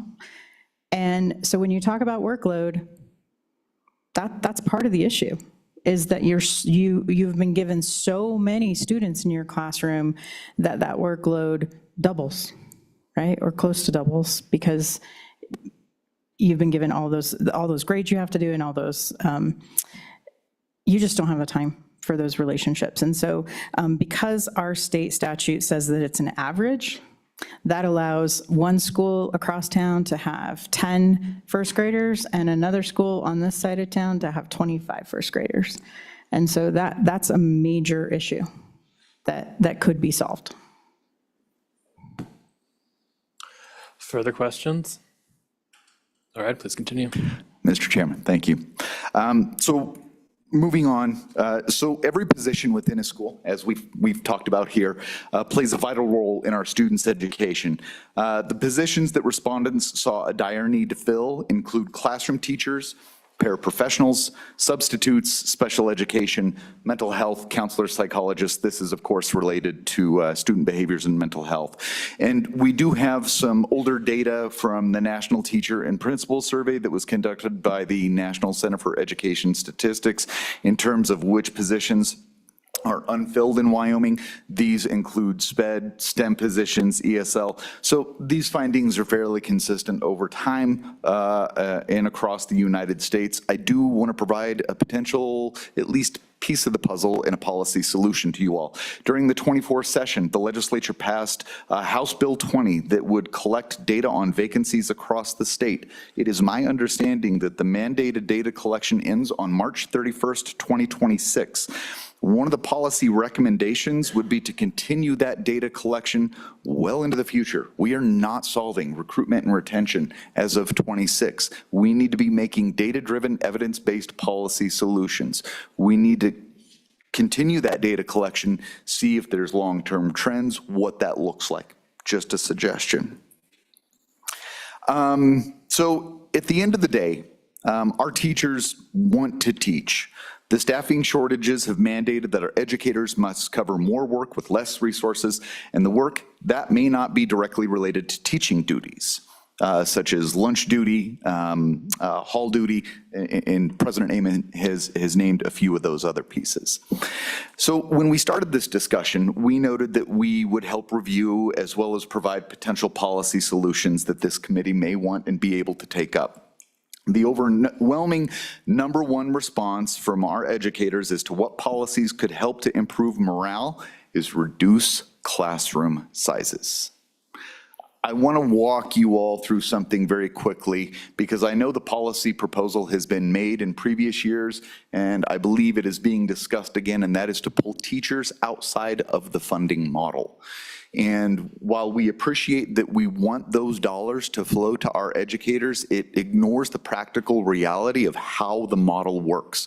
We don't generate whole numbers within the model. If you look at those FTE positions, let's take Kim's example of a first grade classroom with that barrier, that 16 class size, right? So let's say 1 year you have your 16. Great, there's your one FTE that's assigned within the model. But that's a rarity, right? What we typically see is, 18, 20, you have not a whole number. So what the model generates is 1.34 teachers, 1.45 FTEs. How does a district hire a third of a teacher? How does a district hire half of a teacher? They don't. What they will end up doing is just putting all of those additional kids in that one person's classroom. So what you have effectively done is increased classroom sizes when you pull teachers outside of the model. That is the number one thing that they are asking you not to do. Additionally, that's going to work on influx either high or low, right? So whether we're seeing more students, more ADM or less ADM, we are not dealing with whole numbers. That's the beauty of the block grant, is that it allows districts that flexibility. It is necessary within that model, whether we have the love-hate relationship with it or not. I just wanted to be able to provide that. And I think, Kim, we've already walked through a number of the other pieces on class size. So the responses to curricular approaches that reflect some of the good work that's already being undertaken by RIDE. Representative Guggenmos, I think here's a great example of one of the things that is currently being done that allows teachers a little bit of that freedom. It isn't a work reduction. And as a matter of fact, in my conversation with the governor's office, for some of them, it's a workload increase. But what it does is it provides them the freedom and flexibility to teach how they want and in a way that engages students, right? Like, that is an important piece. Not only is that an important piece for student performance, that's an important piece for student behaviors, right? If you're engaged in your classroom, if you're excited about what you're learning, you're far less prone to act up or want to do something else. I was ADHD all day long, so keeping my attention in a classroom was hard. But when you could do that, and when my teachers could do that, I wouldn't be acting up. At the end of the day, that freedom is a product of respect, a respect for their professionalism, and the ability to do the job that they have done so well in the state. So these last two slides, obviously, we're here to talk about what are some potential policy solutions. Obviously, right, making pay and benefit compensation and competitive, that helps recruit and retain not just classroom teachers, but ESPs, paraprofessionals. Need to talk about solutions for improving working conditions. This, of course, is accomplished through staffing levels. That is a byproduct of pay and benefits. One of the things that we could explore, leadership development programs for administrators that focus on building inclusive work environments that foster and build communication and supports for educators. Solutions to increase educator voice, respect, and autonomy. One of the best things that we can do is expand our collective bargaining rights within the state of Wyoming. When you have agency, when you have a say in your working conditions and what it is that you're doing, whether that's student behaviors, whether that's how you teach, the curriculum, all of those pieces, it creates buy-in for you. And there are a couple of ways that we can do that. There's what's called meet and confer, or what is requires a little bit more training is called interest-based negotiations, but those are incredibly helpful. I believe currently we only have 3 districts across the state that engaged in the interest-based bargaining process. There are some that do meet and confer. There are others that don't do anything at all. So again, it ensures that educators legally are guaranteed a voice at the table to determine their working conditions. Ensuring professional autonomy, back to the fundamentals of professional respect and reducing heavy-handed top-down approaches, including educators in school transformation and policy efforts. We'll be hitting on this very briefly tomorrow in our discussion about discipline. I know that one of the staff comments, and probably to much of the chagrin of my cohorts at Wyoming School Boards Association, but you don't need to be elected to have a board position. There are policies that districts and other states have made where they're non-voting members. It's one thing, yeah, our teachers can show up and have their 2 minutes at the microphone. It's another when a board actually engages them. They, of course, would not be present during disciplinary measures or some other pieces, but it's a policy option. It's something that you all can explore. Recruitment strategies, ensuring that the profession is ready for readying educators through comprehensive educator preparation programs. This body is currently tackling one of those facets in the K through literacy piece and discussions of how or if UW is adequately preparing our aspiring educators. Again, bolstering the teacher pipeline. We want to make sure that they're educated, prepared, understand the science of learning, includes the growth of apprenticeship programs, grow your own programs, which focus, back to Representative Lawley's discussion earlier, focuses on non-traditional candidates, career changers, high school students, ESPs. We could expand, grow your own programs, promoting residency programs amongst our aspiring educators. Those integrate a full-time, full-year clinical experience with coursework prior to being employed as a teacher of record. There's an ability for them to receive stipends, and these historically across other states have been provided through Title II of the Higher Education Grant, through the Teacher Quality Partnerships grants. Finally, retention strategies. So continuing contract status is incredibly important for retention. I want to dispel, and I will continue this discussion tomorrow, the myth that it prohibits districts from firing bad teachers. That is not true at all. All it does is provide due process to those who are accused. I don't know if any of you have ever been accused of anything at a job or been let go because of an accusation, but I think given the current climate around education and the hostility that is there, affording them a little peace of mind to make sure that they're not just terminated for any accusation, that's going to help retention. So I know we've had efforts to eliminate continuing contract status. If you guys want to address recruitment and retention. That is not a policy that is going to be beneficial. And then, of course, really trying to figure out mentoring programs. I think we've got some opportunities. There's obviously some nuances here. We're going to need teachers who want to be mentors. And then, there's discussions about fidelity, making sure that those mentors are trained, because it's one thing to just say, I'm going to be your mentor, and we can sit and chat about how the Broncos did. But it's another thing to be a fully trained, with fidelity, practicing mentor. So with that, that is the conclusion of my presentation, and I appreciate all of you for tackling this. I know it's a lot, but it's incredibly important, and I thank you for your time. Stand for any questions. Thank you. Are there any questions? Senator Scott. Mr. Chairman, excuse me, as I've been listening to all this, it seems to me that a lot of what you and others have been saying sort of fall into two principal categories. One is staffing issues that relate to things like class size, availability of paraprofessionals, and that sort of thing.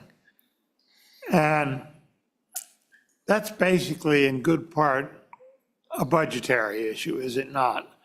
That in Wyoming, I don't know where we stand right now, but we've historically been one of the top few states in the country on per pupil spending and LSO. Eventually, I would like to hear what the most recent standings are on that score. But so we've had the budget to staff better than anybody else, and it doesn't seem to be happening. And my question there is, what's going on? Are we bulking up on central administration? Are we bulking up on sports? And I know some of the data doesn't show that, but I also know there's some games played with the data where people who are really full-time doing one of the other things get classified as classroom teaching when that's not really what they're doing. But is that a problem in that area? What's causing us to have shortages when we're funding so well?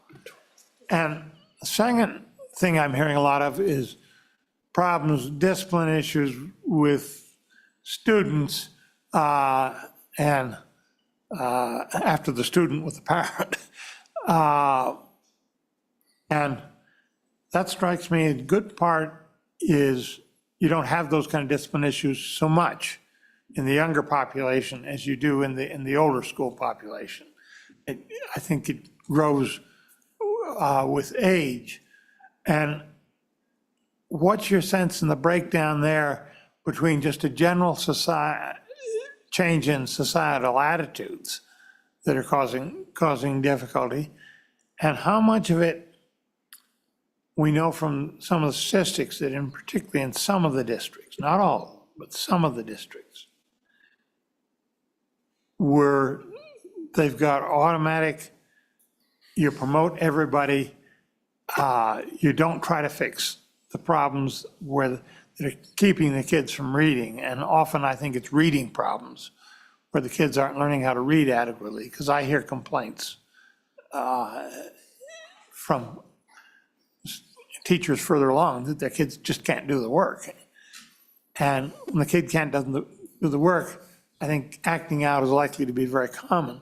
How much is that a component, which, as opposed to just the general societal change?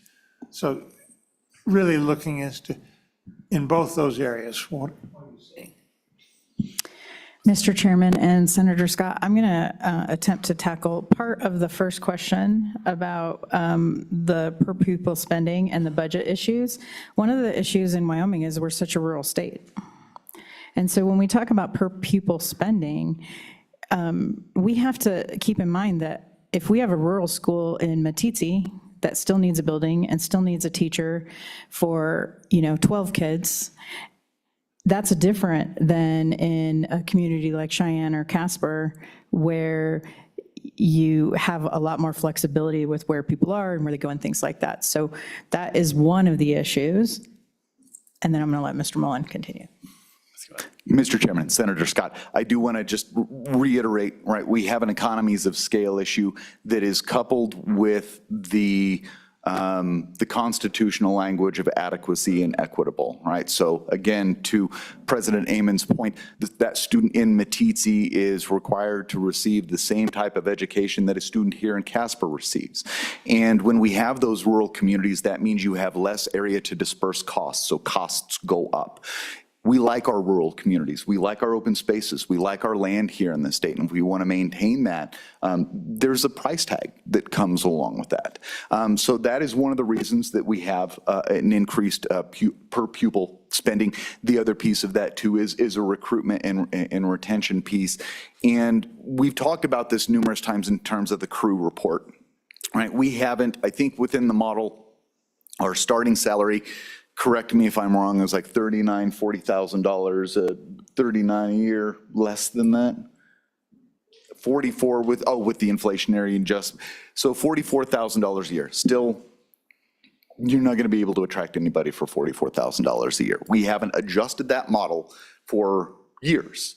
So we have all of these FTEs that are assigned, right? And then you have this starting salary.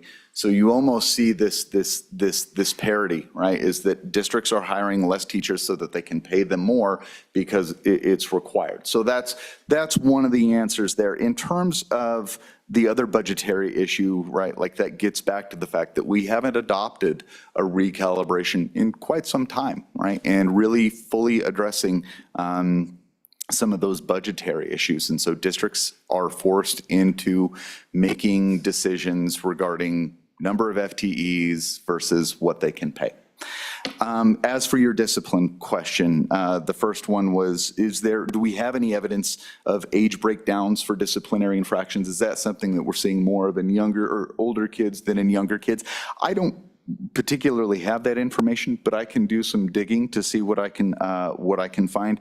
I do know, to answer another portion of your question, is that there are societal pieces that are in play. I recommend that everybody read The Anxious Generation, right? There is a great book out there that is a longitudinal study that looks at the advent of smartphones, and it's not just a US event, it is across the world, right? So they were able to track the data and found this highly positive correlation between the advent of smartphone technology and the increase in disruptive mental health student behaviors. So there is some societal context here. As for automatic promotions, I mean, I'm not aware of automatic promotions. I mean, I know that our districts, they have a number of mechanisms to address teachers that are perceived to be failing, right? And we'll go through, the list is laid out within statute in terms of like what educators can be fired for, and there's a catch-all phrase. But anyhow, at the bottom of that, students. In terms of the students, okay, I digress. He's talking about promoting students. Oh, gotcha. Yeah. Yeah, I don't have an answer to that question either. I know that in my experience, there are lots of systems in place to help those struggling students, and that retaining a student is last resort. Oftentimes, summer school and tutoring and all of those things are much more preferred, because when you start retaining students, that there's a detriment to that student's mental health and social skills and things like that. So it's definitely not the first choice. Mr. Chairman, follow up. Senator Scott. On the funding, rural versus urban area.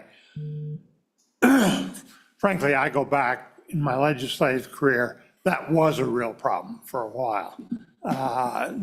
In first half of my career, we were discriminated against in this district big time, and had, we essentially let the school buildings go to rot because we couldn't pay the teachers well enough. And that, Mr. Chairman, has been corrected now, and no, I don't perceive that problem. My perception is that when you look at the per pupil spending in the large districts, Casper, Cheyenne, Gillette, that is so much higher than the per pupil spending in so many other states that we're still in very good shape there, that we don't see the detriment of, on an urban-rural basis, the way we used to 20 years ago. And do you have, the question, have data that is different from that? What's your perception on that particular issue? Mr. Mullen? Mr. Chairman, Senator Scott. So just to clarify, the question is, your perception is that within the larger districts, they're not having as difficult of time with that spending piece as we are seeing within our rural districts. Am I correct? No, Mr. Chairman. Senator I Scott. think we've equalized the urban and the rural, and the spending for reasons of economies of scale is smaller in the more urbanized districts. Yet you have some of them are among some of the best in the state, and some of them are among some of the worst. And my perception is that even our larger urban districts are spending more per pupil than most of the other states in this union. Mr. And Mullen? I'm looking, do you have data on how per pupil spending in places like Cheyenne, Casper, Gillette compare with some of the other states? Mr. Chairman, Senator Scott, I will double check to see if the map is still out there, but Dr. Perkins did develop a regional map of what that average spending is. So in communities like Cheyenne versus what communities in like Poudre School District or St. Vrain or some of those others in Colorado, and then same for Utah. So I will check and see if that map is still available, and if it is, I will get that to you. Thank you. Shall we move on to public comment? Are there more questions? Thank you.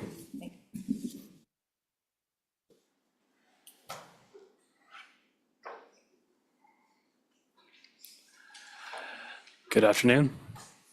Afternoon, Chairman Andrew, committee.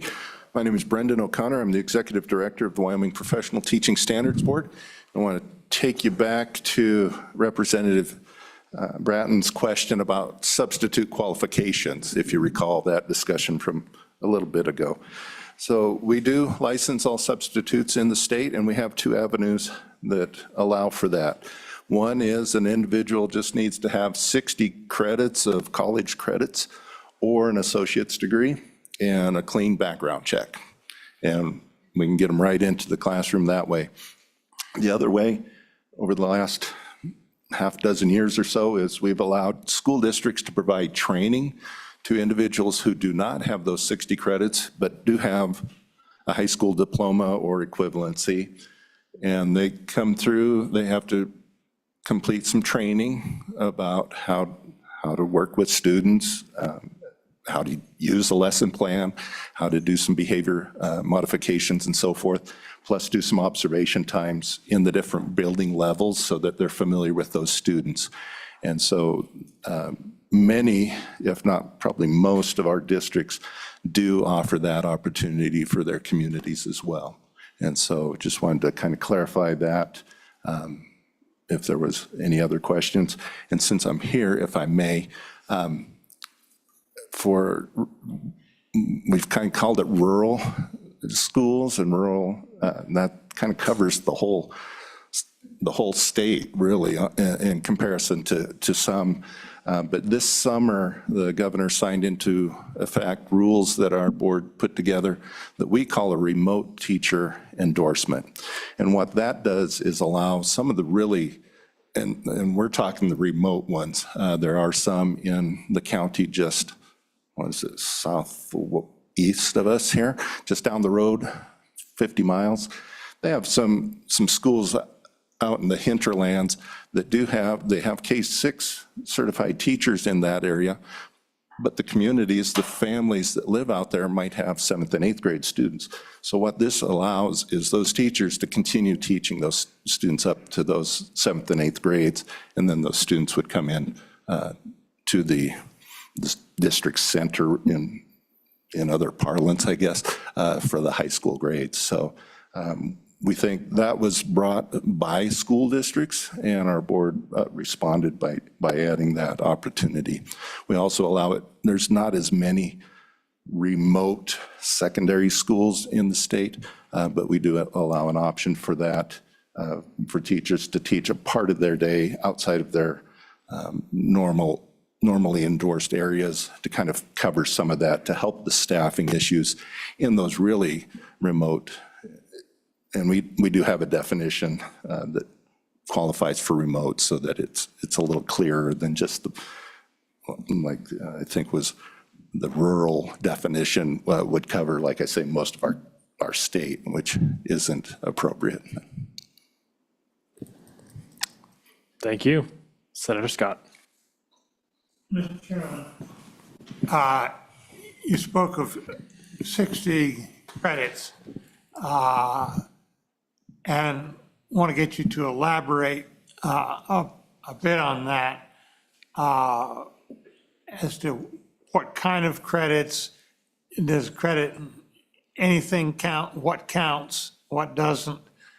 And how much of a burden is that? Say, I'll use myself as an example. I've got a college degree and an MBA degree, but I've never had an education course in my life. If I decided to be a substitute, how long would it take me to get that in reasonable time to qualify? How much of a burden is that 60 credit requirement? Mr. Chairman, Senator Scott, we'll use you as the example then. You would fill out an application, you would submit fingerprints to our office, you've got the degrees, you would send in some transcripts, and you'd pay the processing fee, so I can pay my staff to do that application.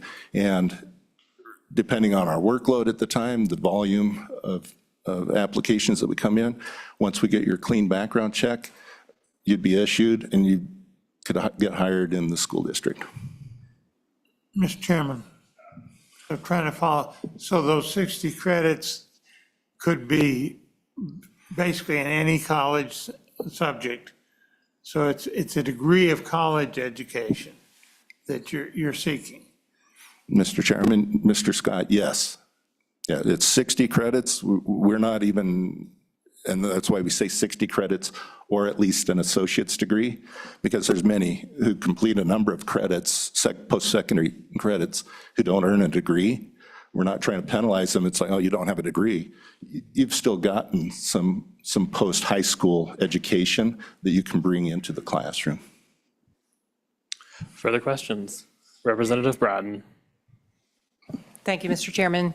So through the chair, and thank you, Mr. being here. So is there a minimum age requirement? Mr. Chairman, yes, we do require that all subs have to be at least 18 years old, because then legally they become a non-minor, I guess. They're the age of majority, and so they can do a background check. Representative Lawley. Thank you, Mr. Chairman. Again, good to see you again.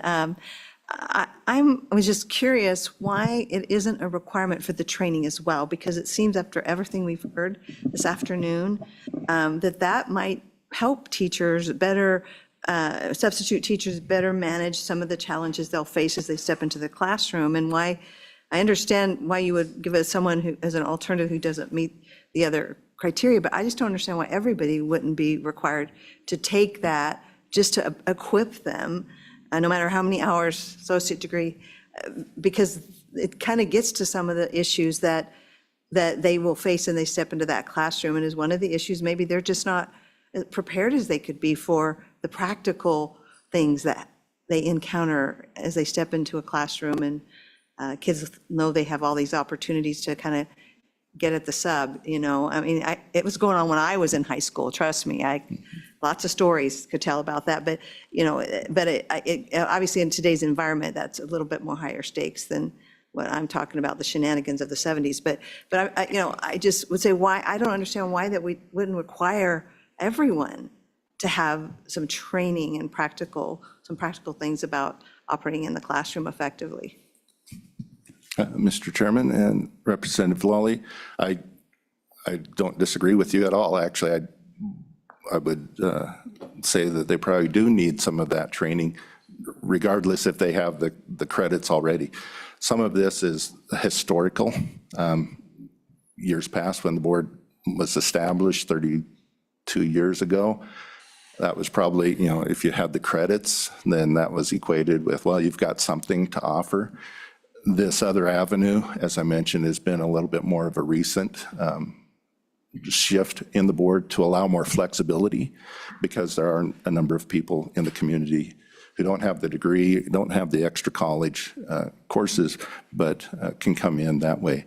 So I would encourage the districts, even if they have a sub who's got, Senator Scott's educational background, to encourage, hey, because a lot of the training that the schools provide is done online. They're modules that the sub candidates can do at their own time and leisure, and I would encourage that. But I'm also a little hesitant, because also sometimes our board is seen as a block. It's like, well, you're putting up too many barricades, and well, which is it then? I've got one way that I can get you in, or another way. So I don't want to just funnel it to one option, but would encourage those substitutes to take some of that training on their own. And that would count towards renewal credits for their license as well. So they could do, maybe they don't have it right off, they can do those modules and use that for renewal. Further questions? Seeing none, thank you. Afternoon. Hi, my name is Jeff Jones. I'm the superintendent at Sheridan School District Number 1. And a couple points. Mr. O'Connor's been outstanding. He mentioned that there's been a change with the substitute teaching in the last 6 years, allowing for more flexibility. We are one of the school districts that took advantage of that flexibility. We created what we call the fast-tracked substitute teaching. So for those students that don't have the 60 semester hours of college credit, which actually happens to be the majority of the people that want to be subs in our district, the 24 hours on the alternative path that Mr. O'Connor was talking about, the 24 hours of required training, we do through online training now. It used to be where we would do on a Tuesday night, one of our teachers would teach 3 hours of intro to substitute teaching, and then do that again the next Tuesday night, and then the next Tuesday night, until you got to 24 hours. And the success rate with that was pretty low. And so now we have everything online, intro to subbing 101. And that's 3 hours, intro to subbing 101. Part 2 is another 3 hours. And so we can get people to do that at home and crank out 24 hours of training, and we can validate that on our end. And so we went from waiting weeks and weeks and weeks, even months, to just get somebody to get their subbing permit, to 2 weeks. You can get it. If they get their paperwork in and they're fingerprinting to the state for PTSB, we can get somebody pretty quickly. So it's changed our fill rate. When we look at the percentage of subs that we get when teachers are out, it used to be around 60 to 65%. And then so that you just have people scrambling when you don't have a sub. Now it's around 85%, just because we can get more subs quicker. So the last thing I wanted to mention, earlier, Mr. Shaner was talking about the graduation rate, and I didn't hear him speak to the certificate of completion example.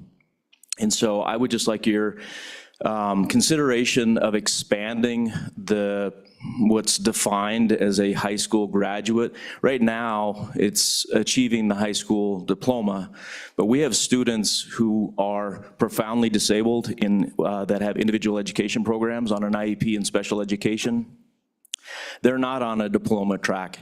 These are students who are on a unique plan that is going to result in a certificate of completion. Much of the work that they put in and the staff that works with them is to help them be successful in life and maximize their abilities as best we can, depending on their unique situation. Unfortunately, they don't count as a graduate. And so in my district, we've had a couple high schools that have 38 graduates. But if we have 2 or 3 students on a certificate of completion, that's an 8% ding on our graduation rate, which gets published publicly. I think that's unfair. I think it's unfair to the school district. I think it's unfair to the students and their families. And it's unfair to have to explain that publicly, because as a family with a student that has achieved the goals set forth and then in their individual education program, they've achieved their goals to receive that certificate of completion. To explain that we're getting dinged on the graduation rate because of them is not right. I think that's ethically wrong. Sorry. Representative Lawley. Thank you so much for being here. I'll go back to the substitute training issue first, but then I want to speak to, I have a special needs grandson who's entering the 9th grade this year and was part of the certificate of completion law that we passed. And so I want to get back to that as well. But again, I'm trying to understand, and how do you feel, I would just say, well, how do you feel about the benefit of the training that you're offering for those who don't meet the credit hours or have a degree? Would that be beneficial for all substitute teachers? Or would you see building a different kind of training just for all substitute teachers? Because a part of what we've heard today is the struggle of substitute teachers, and it's real. I know it is from my own community, but wouldn't that be helpful if we were giving them some training on the front end and helping them along the way to better equip them with some of the different challenges they face? So that first, and then we'll talk about the certificate of completion. Mr. Chairman, Representative Lawley, I would echo kind of what Mr. O'Connor said. It's a balance. For those people that have already had 60 semester hours of college credit, I think the balance is, how much more do we expect of someone in that situation just to get a substitute teaching permit, when the other side of that is we could have somebody that hasn't gone to college at all, and we're allowing them to do the alternative path, which is the 24 hours of online training in our district. So in my mind, that's far less preparation than somebody that maybe is on the other side with 60 semester hours of college credit. So it's kind of a catch-22, frankly. Anything that we can loosen up the reins a little bit to help us get those people in the classrooms. And I think Mr. O'Connor and PTSB, they've been awesome. So that's been very helpful. But a point well taken, yeah. Well, thank you. Follow up, yeah. Thank you, Mr. Chairman. I guess what I'm struggling with is the connection between having an associate's degree in anything and the ability to manage a classroom. Like, there's no real connection there. So I guess overall, my concern is whether or not we need to look at even incentivizing people, whether it's the training you're currently doing as the alternative program or not. It just, again, we are talking about, here I want to get to solutions on every problem raised if we can, if it's a legislative level type issue. But this seems to be a district level where there's some room really for the district to look at how they're supporting these substitute teachers and helping equip them. No matter how many hours they have, appreciate the hour requirement as the main path. But anyway, that's my input on that. You can take it for what it is. And if I could, Mr. Chairman, move on just quickly to the issue of the certificate of completion. As I said, I have a personal connection with this issue. In that bill we had on the certificate of completion, it was tied to the IEP. But I remember discussions we had, and I really support what you're saying, 100%, first of all. But there seemed to be a little bit of how do we get there based on some, federal requirements about graduation and things like that. You're nodding, so that's good. I hoped I remembered it right. How do you see us getting from where we are with the certificate of completion to a place where that could be considered a diploma? What needs to happen? for that to happen, because I do support that as a policy matter. These kids will have done what was evaluated through these IEPs, in my case, over the years they've been in school. Great teachers, great job. Our district does an incredible job with special education. And my grandson's meeting those, and he's continuing to meet those goals. So he will have accomplished what has been determined that he can, and that means something. And so, I just would want to know from you, where do you see we get from where we are in the certificate of completion to it being considered an alternate diploma? Sure. Mr. Chairman and Representative Lawley, thank you. I think we're on the same page. We've had conversations around this topic with our state leaders at the Wyoming Department of Education. I participated in a Zoom meeting, gosh, probably several months ago, maybe March. Superintendent Degenfelder was in that conversation, and she was wonderful. She was kind of addressing this very question, like how do we get the needle to move? Because I think so many people kind of are on the same page that we agree, but to answer your question, and if I don't get this exactly right from Superintendent Degenfelder, there's a lot of conversations that still have to happen at the federal level as well. It's not as easy as just flipping a switch here locally to make that happen. But I do think those conversations are happening, and I just would ask that the group of legislators continue to pursue that and make that voice heard, because I do think that we will end up in that spot. I do think it will be corrected. It just doesn't seem to make common sense. But there's some strings that need to be pulled at different levels, and I think we're pursuing that with the support of WDE as well. Thank you. Just to kind of tag on with Representative Lawley, do you know if other states, because some of them obviously have higher rates for the graduation, do they include anything like this certificate of completion? Or are we just kind of an outlier because we don't do it? But I hate to see us get dinged if other folks around us are doing something different. Do you have any ideas on that? Mr. Chairman and Senator Schuler, it escapes me right now. I would bet that there's somebody in the back that probably knows. I did look up the answer to that question at one time, and I don't recall if there were states that did at least not get dinged. Maybe it didn't count as a high school diploma, the certificate of completion, but at least it didn't get counted against your graduation rate. I don't recall. Thank you. Senator Roth. Thanks, Madam Chairman. You were alluding to this a second ago, but it gets to co-chairman's concern. My understanding was our 4-year reported rate is based on the federal definition, and then we don't select the definition of how we define a graduate in any way, that we don't have that flexibility. And I recall that from working on the Education Accountability Act, and we wanted to change it because we didn't like our definition, because it causes not just that problem, but other problems. And we couldn't change it. And that's why we created the new categories that we utilize internally, and that Mr. Shaner reported on a few minutes ago about our 5-year cohort, 6-year cohort. We changed those calculations. Do you know for those 5-year cohort and 6-year cohort if we're calculating it correctly from your perspective? I feel like we probably are, but I don't know that. Mr. Chairman and Senator Rothfuss, if I'm understanding your question correctly, are we still counting those students who might stay with us, year 5? Yeah, we are. It's rare, and the chances of counting one of those students, or I should say the chances of those students who are with us when they're 19 and 20 years old are almost always the students who are on a certificate of completion, so it's irrelevant in terms of the graduation rate.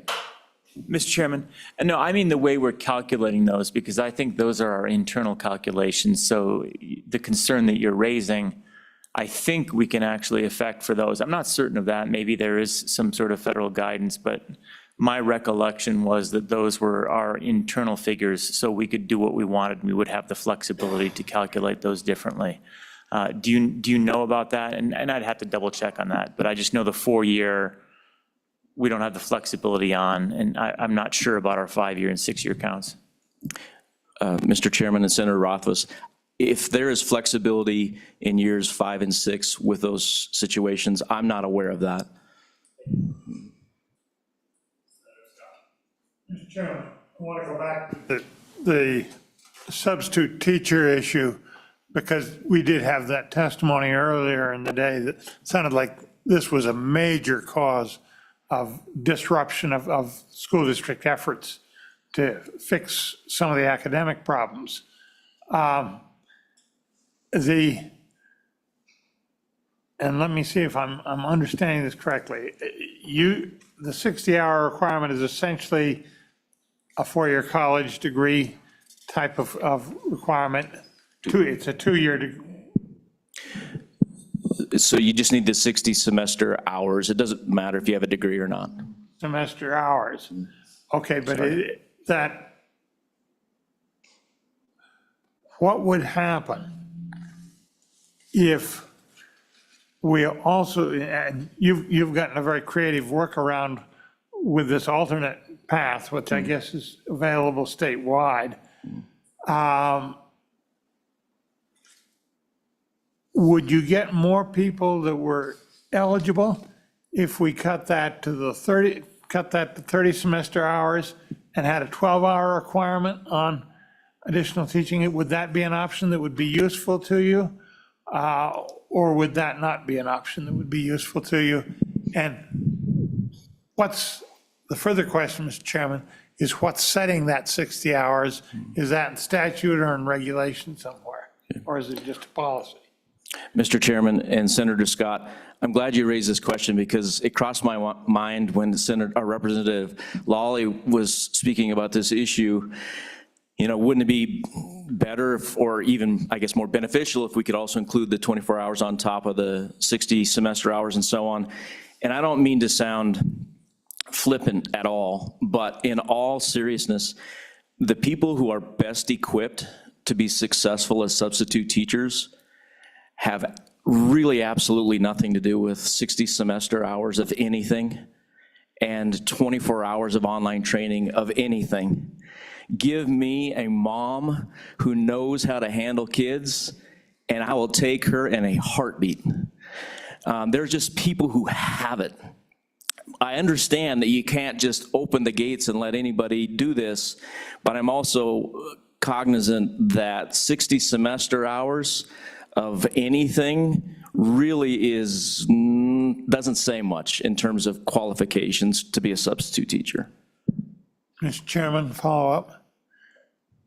Would we be better off as a state if we said to be a substitute teacher, you got to pass the background check for obvious reasons on that, and you got to be of age of majority and have the approval of your local school district and let it go at that? Would that fix the problem? Mr. Chairman. Situation we've got right now. Mr. Chairman and Senator Scott, if you had an agreement on paper and you handed that to me and I had the authority to sign off on what you just said, I would sign it right now. Absolutely, 100%. Okay. Mr. Chairman, you're Sheridan 1. Would your colleagues in the other districts say the same thing? Mr. Chairman and Senator Scott, I feel pretty confident that they would. One of my partners is sitting behind me right now. We have, I know we're talking about discipline a little bit more tomorrow. We have really, really good schools in districts 1, Sheridan 1, 2, and 3, and behavior is less of an issue. There's a lot of reasons for that. It's not just because of the schools, families, and community support. We're in a good spot. So I'm less concerned about behavior pushing people away after they've tried to sub once or not wanting to come to sub in the first place. We have a good system. We just need to get more people willing to do it. And right now, I think we do the best we can to promote our alternative plan, the fast track plan. Even to, can't believe I'm going to say this out loud, but some of those people that quickly train on the fast track plan probably also sub a lot in District 2, which doesn't help me out. But anything we could do to get them up and running quicker is supported. Representative Kelly. Thank you, Mr. Chairman. Feeling a point of vindication here. So you're saying that If the districts had more flexibility to decide who's best for your district, you'd be better off and you trust your own district to have the ability to find qualified people if the state just took a step back and didn't give you these arbitrary rules. It just sounded good. Mr. Chairman, Mr. Kelly, I would 100% agree with that. Representative Kelly? And to follow up on that, we're not just talking substitute teachers, paras, reading specialists. The district would be superior in determining who is best for your district? Mr. Chairman, Representative Kelly, I would push back when it comes to qualifications of a certified teacher or the like.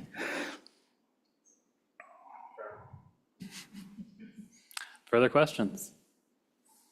Seeing none, is there any further public comments?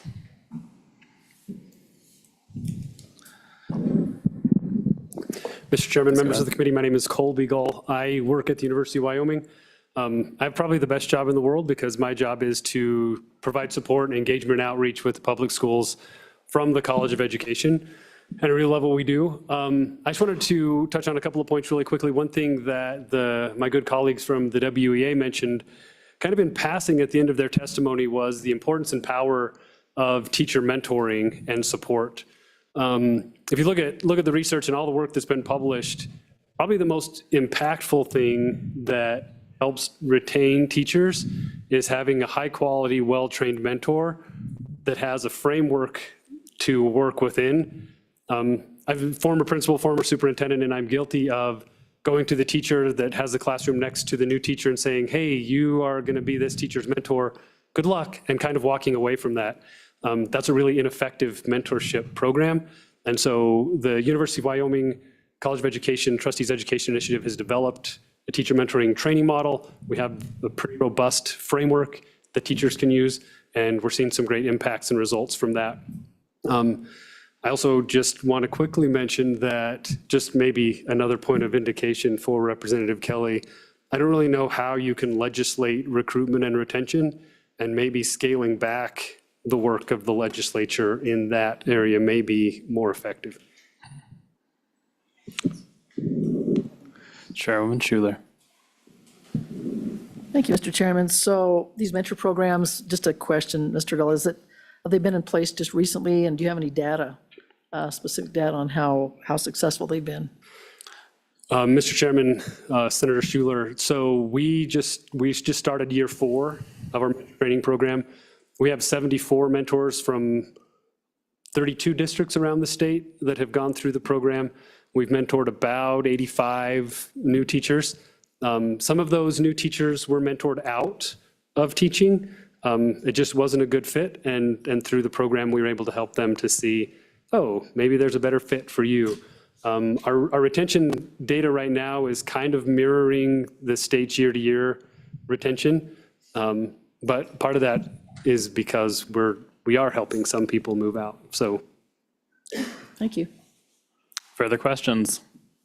Seeing none, thank you. Thank you, Chairman Andrew. Chase Christensen, Superintendent, Sheridan County School District Number 3. I want to tie together a few things that we've heard today. And specifically, I know that Mr. Mullen during his presentation spoke a little bit about many reasons that teacher retention and recruitment is a difficult proposition. However, he did call out during that presentation that the one he didn't highlight was teacher pay, because it was a given. And also during that time, Mr. Wilmarth shared with us that the base pay within our model is $44,000. That's with everything the legislature's done over the past few years. I want to contemplate where that $44,000 number comes from. The model that we use calculates that. It looks at a comparative wage index, and it looks at different professions across the state and thinks about, who is comparable to a teacher at a starting rate of pay. 4-year degree, good training, we've got them in the classroom, they're qualified. There are various professions that fit that mold. And when we calculate that, I think that's a fair calculation. The issue comes that once we finish building that comparative wage index, we then take 75% of that number to arrive at our $44,000. This is a issue with teacher recruitment and retention for multiple reasons. One, paying them at 75% of the comparative wage of a other professional inherently indicates that we value them at 75% of a other professional. And I think that when we talk about the level of respect shown the profession from top down, it has to start there. We heard Mr. Mullen say multiple studies across our economy are showing that our teachers are working 53 to 54 hours a week during the school year. I would make the argument that they also work 10 hours per week during the off season. When you take just the 53 hours a week for 39 weeks during a school year, you get 2,067 hours, which is only 13 hours short of a 2,080-hour work year that most people get 52 weeks and 40 hours. Our teachers work 100% of a job, and they should be paid for 100% of a job. Thank you. Are there any questions? Seeing none, thank you. Is there any further public comment? All right, please fill the chairs if you plan to make a public comment. Good afternoon. Good afternoon, Mr. Chairman. Boyd Brown, Executive Director for the Wyoming Association of School Administrators. Just want to appreciate the work that you do. Talk a little bit about this. I would suggest that the shortage for education is not just teachers, and you've had a little bit of discussion in that already. Bus drivers are extremely hard to fill. Substitutes, and I'll go down the substitute road just a little bit, that I personally believe, and I've actually had to do this as an administrator, is make a substitute go and take some extra training if they weren't doing what we needed to. I've actually fired substitutes who couldn't get the job done as well, which whenever you don't have enough, that's a pretty tough deal to do. They have to do a pretty poor job for you. But I don't think there's a one-size-fits-all for that. I think that each district works with it. I know that the Professional Teaching and Standards Board, who puts our rules together for that, has listened to the districts, has worked with us to allow us to put together programs. In all 3 districts that I've been in, we've had alternate programs for substitutes to get certified. So I don't see that as something, I think the ability, just like Mr. Christensen just said, is the ability to be able to pay people at an appropriate wage is where we need to go. When I was a superintendent in Campbell County, we had over 102 applicants for elementary jobs. They don't even have close to that now. If they can get into double digits, they're liking that. So just being able to pay people a wage that will draw them from other places. We used to pull people from Colorado. We used to pull people from South Dakota, from Montana, and that's not happening as much. We don't have nearly as many students at the University of Wyoming, not that they're not doing a good job, but they don't produce enough students to replace the people that we need. So I think just being able to pay our staff is one of those things, and then being able to tell them that they're doing a good job, and everyone allowing them to know that they're doing a good job. And with that, I'm going to turn it over to Brian.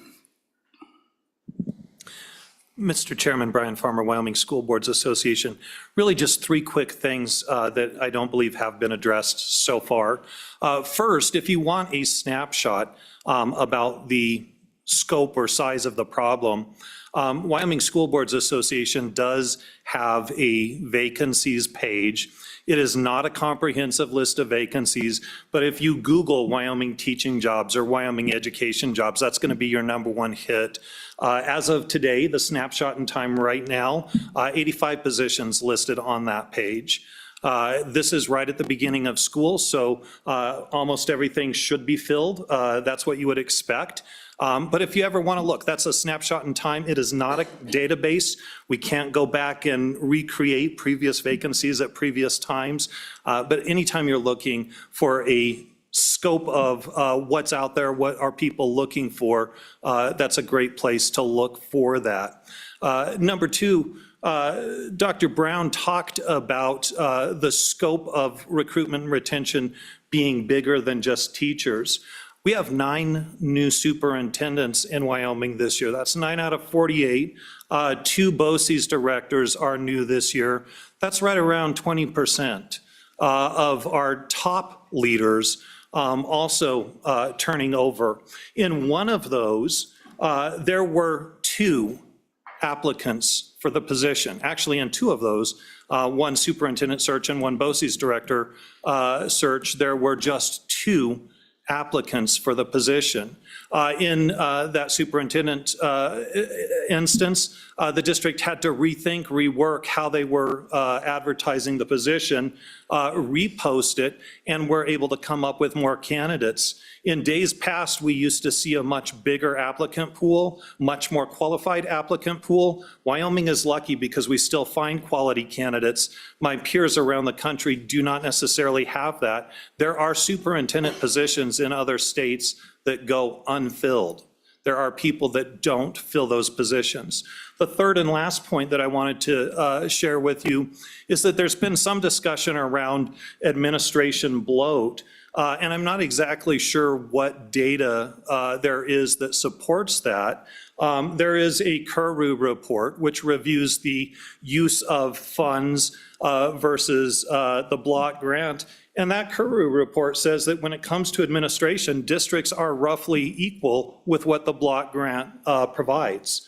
So we have about as many administrators in our school districts as the block grant calls for. And so I'm not entirely sure where we're seeing a growth in administration unless it is pursuant to the model itself. And with that, Mr. Chairman, happy to answer any questions.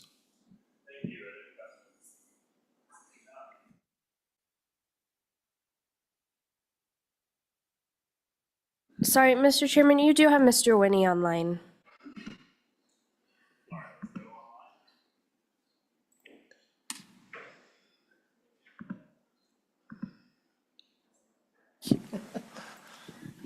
Mr. Winnie, whenever you are ready.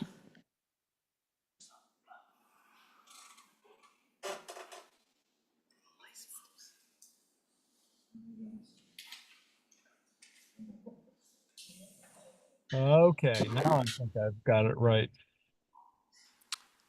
I think you've got it right now, Mr. Winnie. Okay, We can hear you. too many button pushing. I must apologize, Mr. Chairman, for not being physically present. My wife had two vertebrae fused a few weeks ago, and I'm still conducting assistance for that. But I'd like to talk to you in a vein about the culture of education in Wyoming. And you're going to find me talking in a similar vein to what you heard from the Wyoming Education Association. That culture of education in Wyoming has a real impact on its leadership. And I saw that in spades. My wife taught for 3 years in a school district out my way.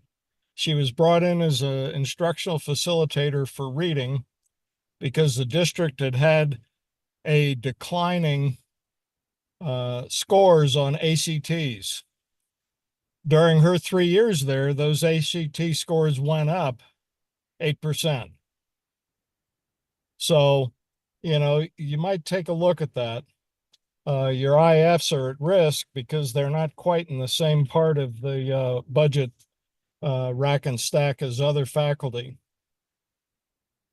The superintendent and other administrators in this district had a policy of getting rid of faculty over 40 years of age because they were too costly for insurance, health insurance. And they were overheard saying, this administrator, the superintendent, was overheard by a computer systems technician saying exactly that to his business manager. Well, they decided to get rid of my wife. And they had a completely professional, legitimate way of doing that. But for some reason, they chose to try and force her to submit a resignation. And I knew something was up that October of her third year because the responsible evaluating authority was ducking giving her an evaluation. And this presaged a totally disgusting sequence of events. I don't intend to recount it. If the committee would like to hear it at some other date, I'd be glad to go through it. But the point being, they had missed the point in her case that she was at the end of a career. And so when things like, gee, if you ever want to teach again, didn't make any difference to her. The other thing that she and I heard throughout the state at every level, some of which should have been supportive, I heard things like, well, she's just a teacher. So if you take and wrap these things up in a ribbon and you think about what you heard from the Wyoming Education Association, the overall culture of education across the state makes a big difference. And I believe it starts, and you've heard a lot of other elements here this afternoon, but it starts right there with your committee. Subject to your questions, thank you. Are there any questions? Seeing none, thank you. All right, now we will take a 10-minute break.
The meeting will come back to order.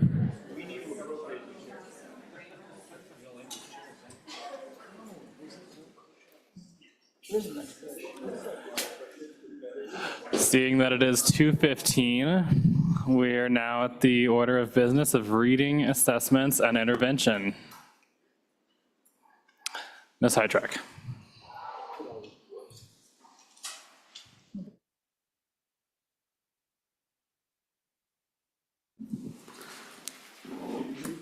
Members of the committee, Mr. Chairman, Tanya Heitrick, Operations Administrator. I'm here to discuss 26 LSO 0092 Working Draft 6.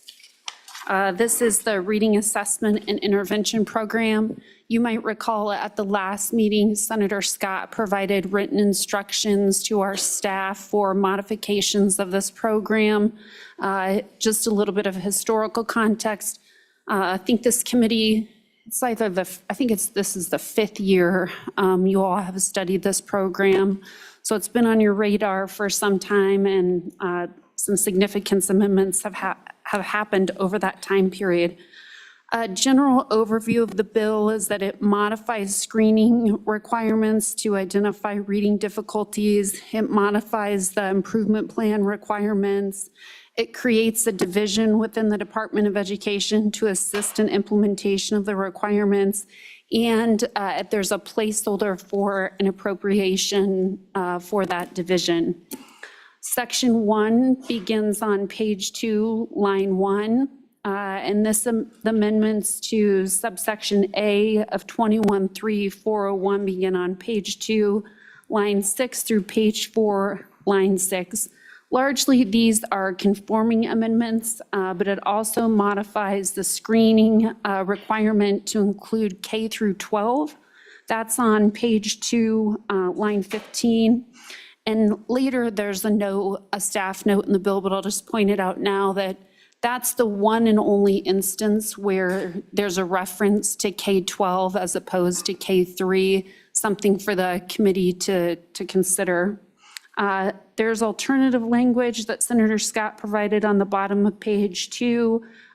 It's additional language related to the interventions. They have to be multi-tiered. And then we restructured this particular paragraph. This wasn't instructed by Senator Scott, but a lot of times in drafting, LSO will do what's called candling, and that breaks out a section of statute so that it's just easier for people to consume. So it's one topic in each paragraph. It's easier to read. It's easier to cite. And so you'll note that we did that in a couple of different places in this bill. And then, as I mentioned at the top of page 3, there's that staff comment. I wasn't sure exactly where it was. And then one thing that we thought about too in revising this bill is perhaps the committee would like to just define reading difficulties to include dyslexia and other reading deficiencies, because that term is used, I didn't count the number of times, but a significant number of times. And if you were to just define it up front, you could just utilize that term throughout. Makes it easier to read. Then on page 3, those are simply conforming amendments in creation of Romanettes 1 and 2 and 3 onto page 4. And then page 4, line 8 through page 5, line 7. This includes new mandates to the Department of Education to summarize reports that are outlined later in the pages and present that information to the Joint Education Committee and post it publicly. Again, you'll see the candling under subsection C, and this requires districts to report the percentage of students demonstrating appropriate reading competence, and it also defines that term. That's a new term on the bottom of page 4 and on to page 5, meaning that a student is reading at a level a school district determines as appropriate using a screening instrument required by subsection A of this section, or for students in grade 3 meeting or exceeding proficiency expectations on the English language arts portion of the statewide student assessment or an alternative assessment administered by the district for students unable to take the statewide student assessments. And 2 points related to that last sentence there, that last clause. One, the committee may want to consider identifying what alternative assessments are to be utilized. And then secondly, I think it's important to note that the Department of Education does schedule makeup days for assessments in the event that a student misses the statewide student assessment. On to the bottom of page 5. Again, that's just handling and a conforming amendment. And then the same thing on the top of page 6. Page 6, line 1 through page 7, line 3, these identify additional reporting requirements that weren't previously contained in statute. And then those on page 7, lines 5 through 18 are existing requirements. One item as well is, you'll note on the staff comment on page 6, lines 15 through 23, the drafting instructions, the drafting instructions provided that the reading plan needed to be approved by the parents, but existing law just requires that it's delivered to the parents. And so in drafting, we made a choice to have those two terms be congruent, but certainly if it's the committee's will that it's approved by the parent, I would put it there, and I would also change it earlier in the language as well. Page 7, line 5 through page 8, line 9, those are conforming amendments and handling to assist with organization. There is sort of an inconsistent reference to the 85% goal. In one instance, it talks about specific skills known to be predictive, and the previous references demonstrating appropriate reading competence. And it wasn't clear to us which of those was the controlling provision, or perhaps if both of those are goals that the program is intended to address. Subsection D on page 8, line 25 through page 9, this specifies the requirement that requires a district improvement plan. And then also, if a school district does not develop the improvement plan by November 15th, and I know there are comments about these dates, those were provided to us by Senator Scott. In the event that it is not developed, parents of the students enrolled in the district may petition the state superintendent to direct the school district to comply. And then ultimately, the state superintendent may direct expenditures of funds distributed by the Education Resource Block Grant Model to the non-compliant school for purposes of compliance. I would note again that the draft, the drafting instructions did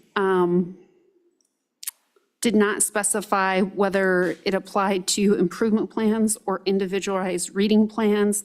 That is certainly a policy decision for the legislature. And in addition, the drafting instructions stated the superintendent could earmark Education Resource Block Grant Model funds, and I'm not exactly sure what that means, so we changed it to direct expenditure of.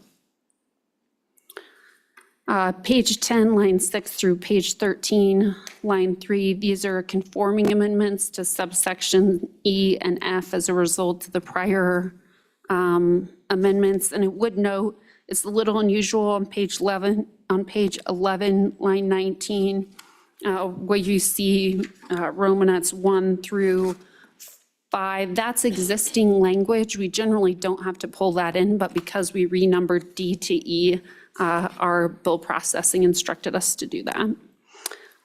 Page 12, line 6, that's a conforming amendment and also eliminates obsolete language. Page 13, lines 5 through 12, this is a new subsection authorizing the state superintendent to license individuals with specific content knowledge for reading.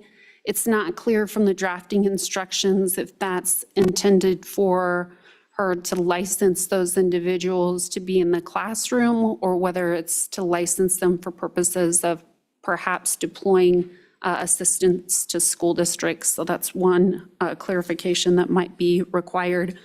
And for informational purposes, you just heard a lot about this, but PTSB is the licensing entity for teachers generally. Section 2 is created on page 13, line 30, and then on to page 14. Subsection A creates a division within the Department of Education to assist in the implementation of this act. And the number of staff was not identified in the drafting instructions, so that's something the committee should consider. But what was identified is that the state superintendent shall define the job description, the pay band, and also that these employees would be at will. If you're familiar with the operation of state government, certain employees are not subject to at will. They're a protected class, and there are disciplinary rules that apply to sort of their removal from their position. Subsection B, page 14, on line 22 through page 15, line 6, contains language to appropriate funds to the division and the positions. But again, as I stated, the amount needs to be inserted. That's on page 15, lines 3 and 4. Section 3, page 15, line 8 through line 15 states that the effective date is immediately, with the exception of section 2, which that aligns with the fiscal year. So that is effective July 1st of 2026.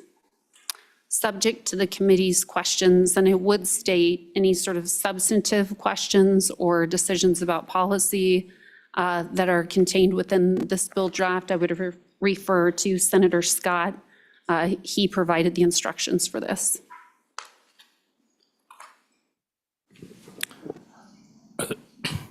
Sorry, are there any questions? Seeing none? Is that it? Thank you.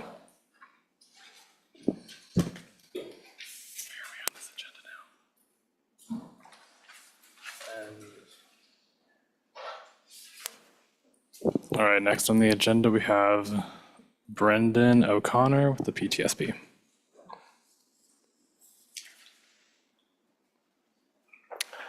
I'm sorry, forgive me, we need to take public comment on the bill draft first. I didn't realize there was a break in this. So is there any public comment on this bill draft? All right, please go ahead.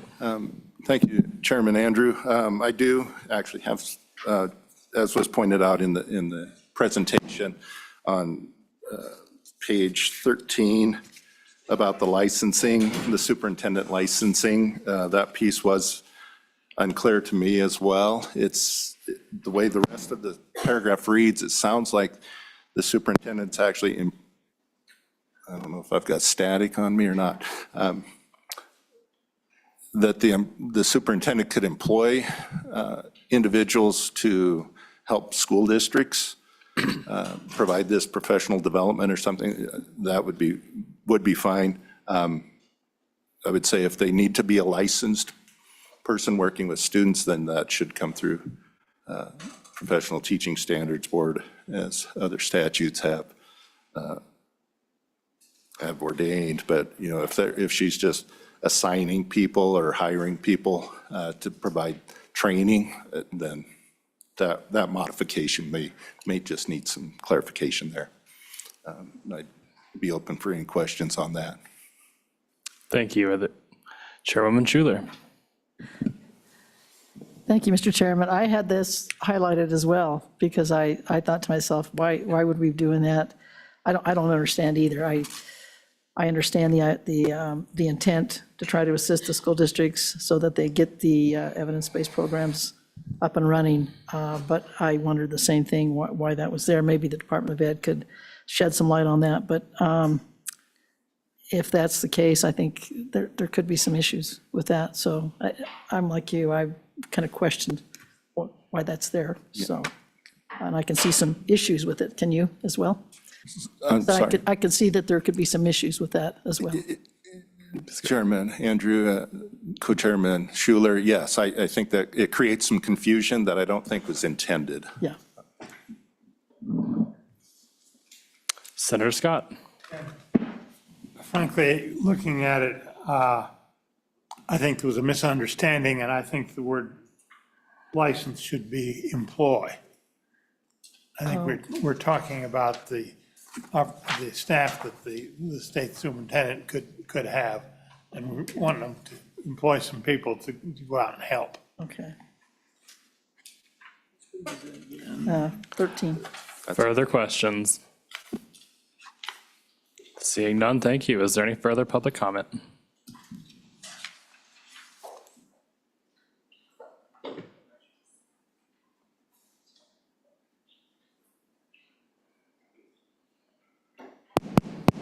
Just jump in after. Yeah.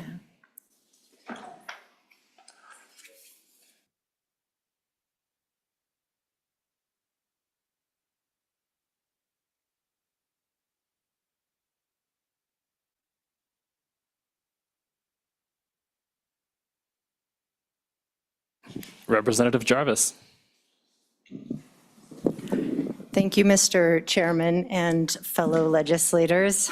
I'm here today in a unique context because, one, with a legislative lens on this, but two, with my current occupation, I have been asked by my superintendent to come and speak as a literacy specialist on behalf of Converse County #1.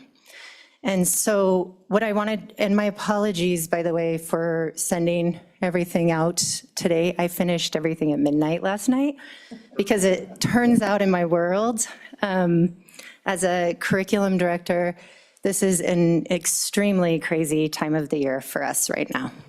So that being said, I want to give you a little bit of context first on just my background.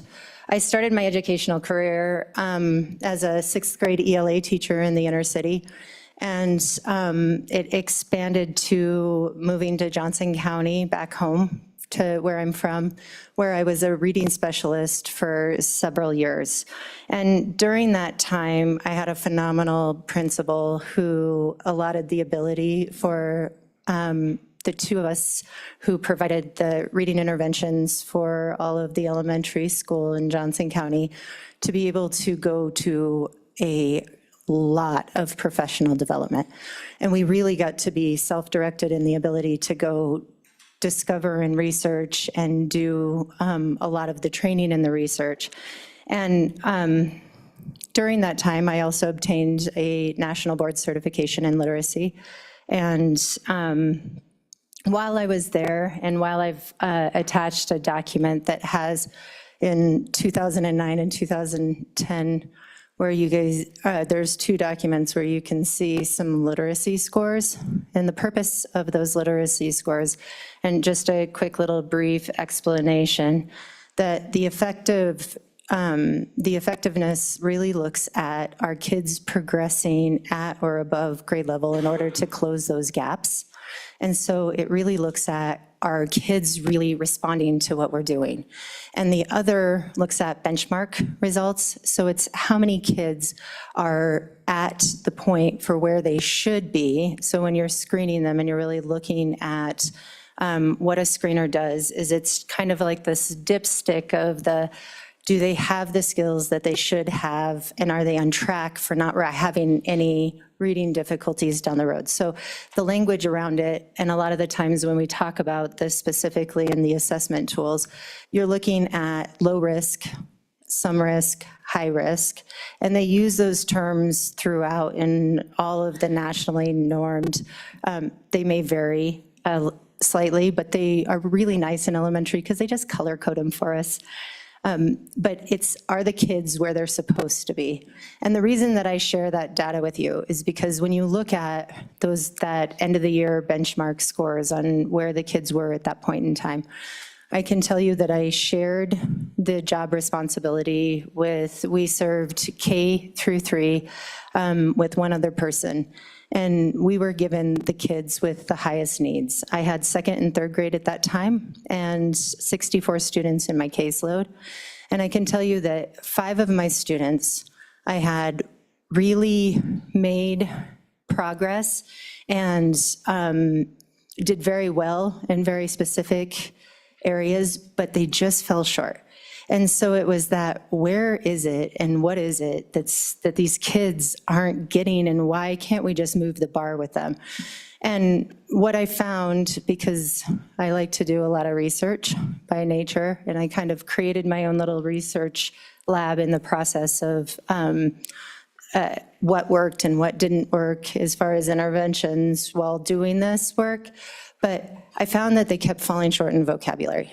So what I did then is I decided to pursue a doctorate at the University of Connecticut in educational leadership, where it's a nationally ranked university. It was 13th in the nation at the time, but it also allowed me to do a deep dive into literacy. So my dissertation ended up being the educator's creed to vocabulary.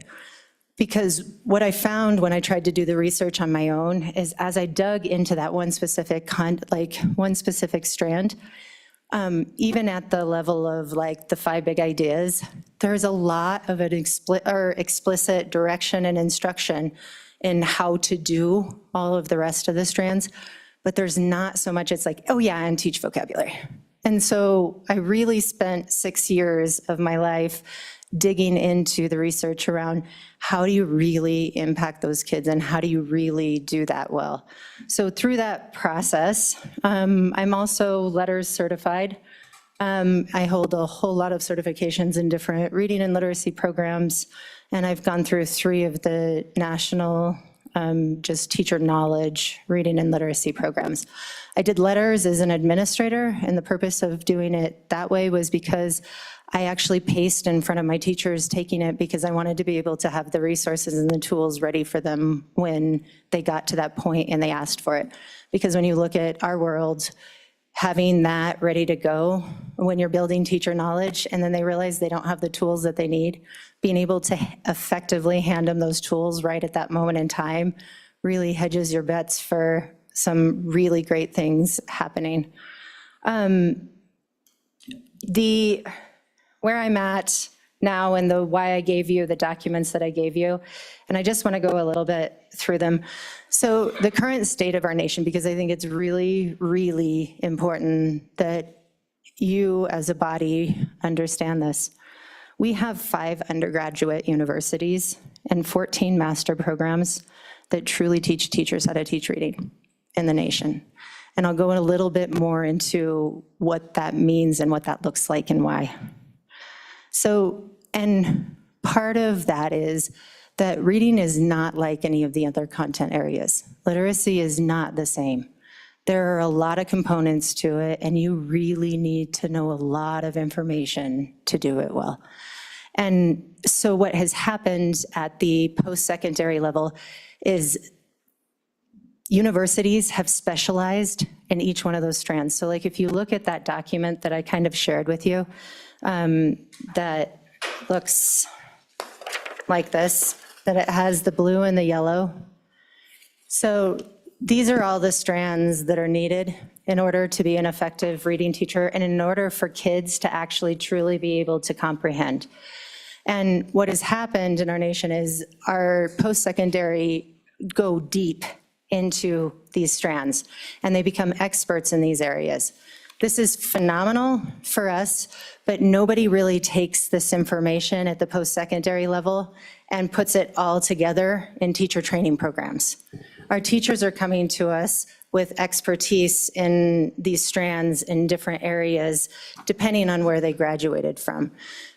totally okay, because truthfully, when you look at what is the science of reading, it's just like a compilation of 50 years worth of research in all of these strands. And so our art of what we do in the curriculum director world is I have to take and know that Kilpatrick is my lead researcher in phonology. I have to know that Beck and McOwen are who I want to find when I'm like looking for really good resources with vocabulary. I have to know where to go find all of these resources, and I have to compile them together because my teachers aren't coming with everything that they need. So when I say everything that they need, I mean that there are 5 universities and the 14 master's programs. What they do differently is there's this thing called the KPERI, and it's the National Certification of Teachers of Reading.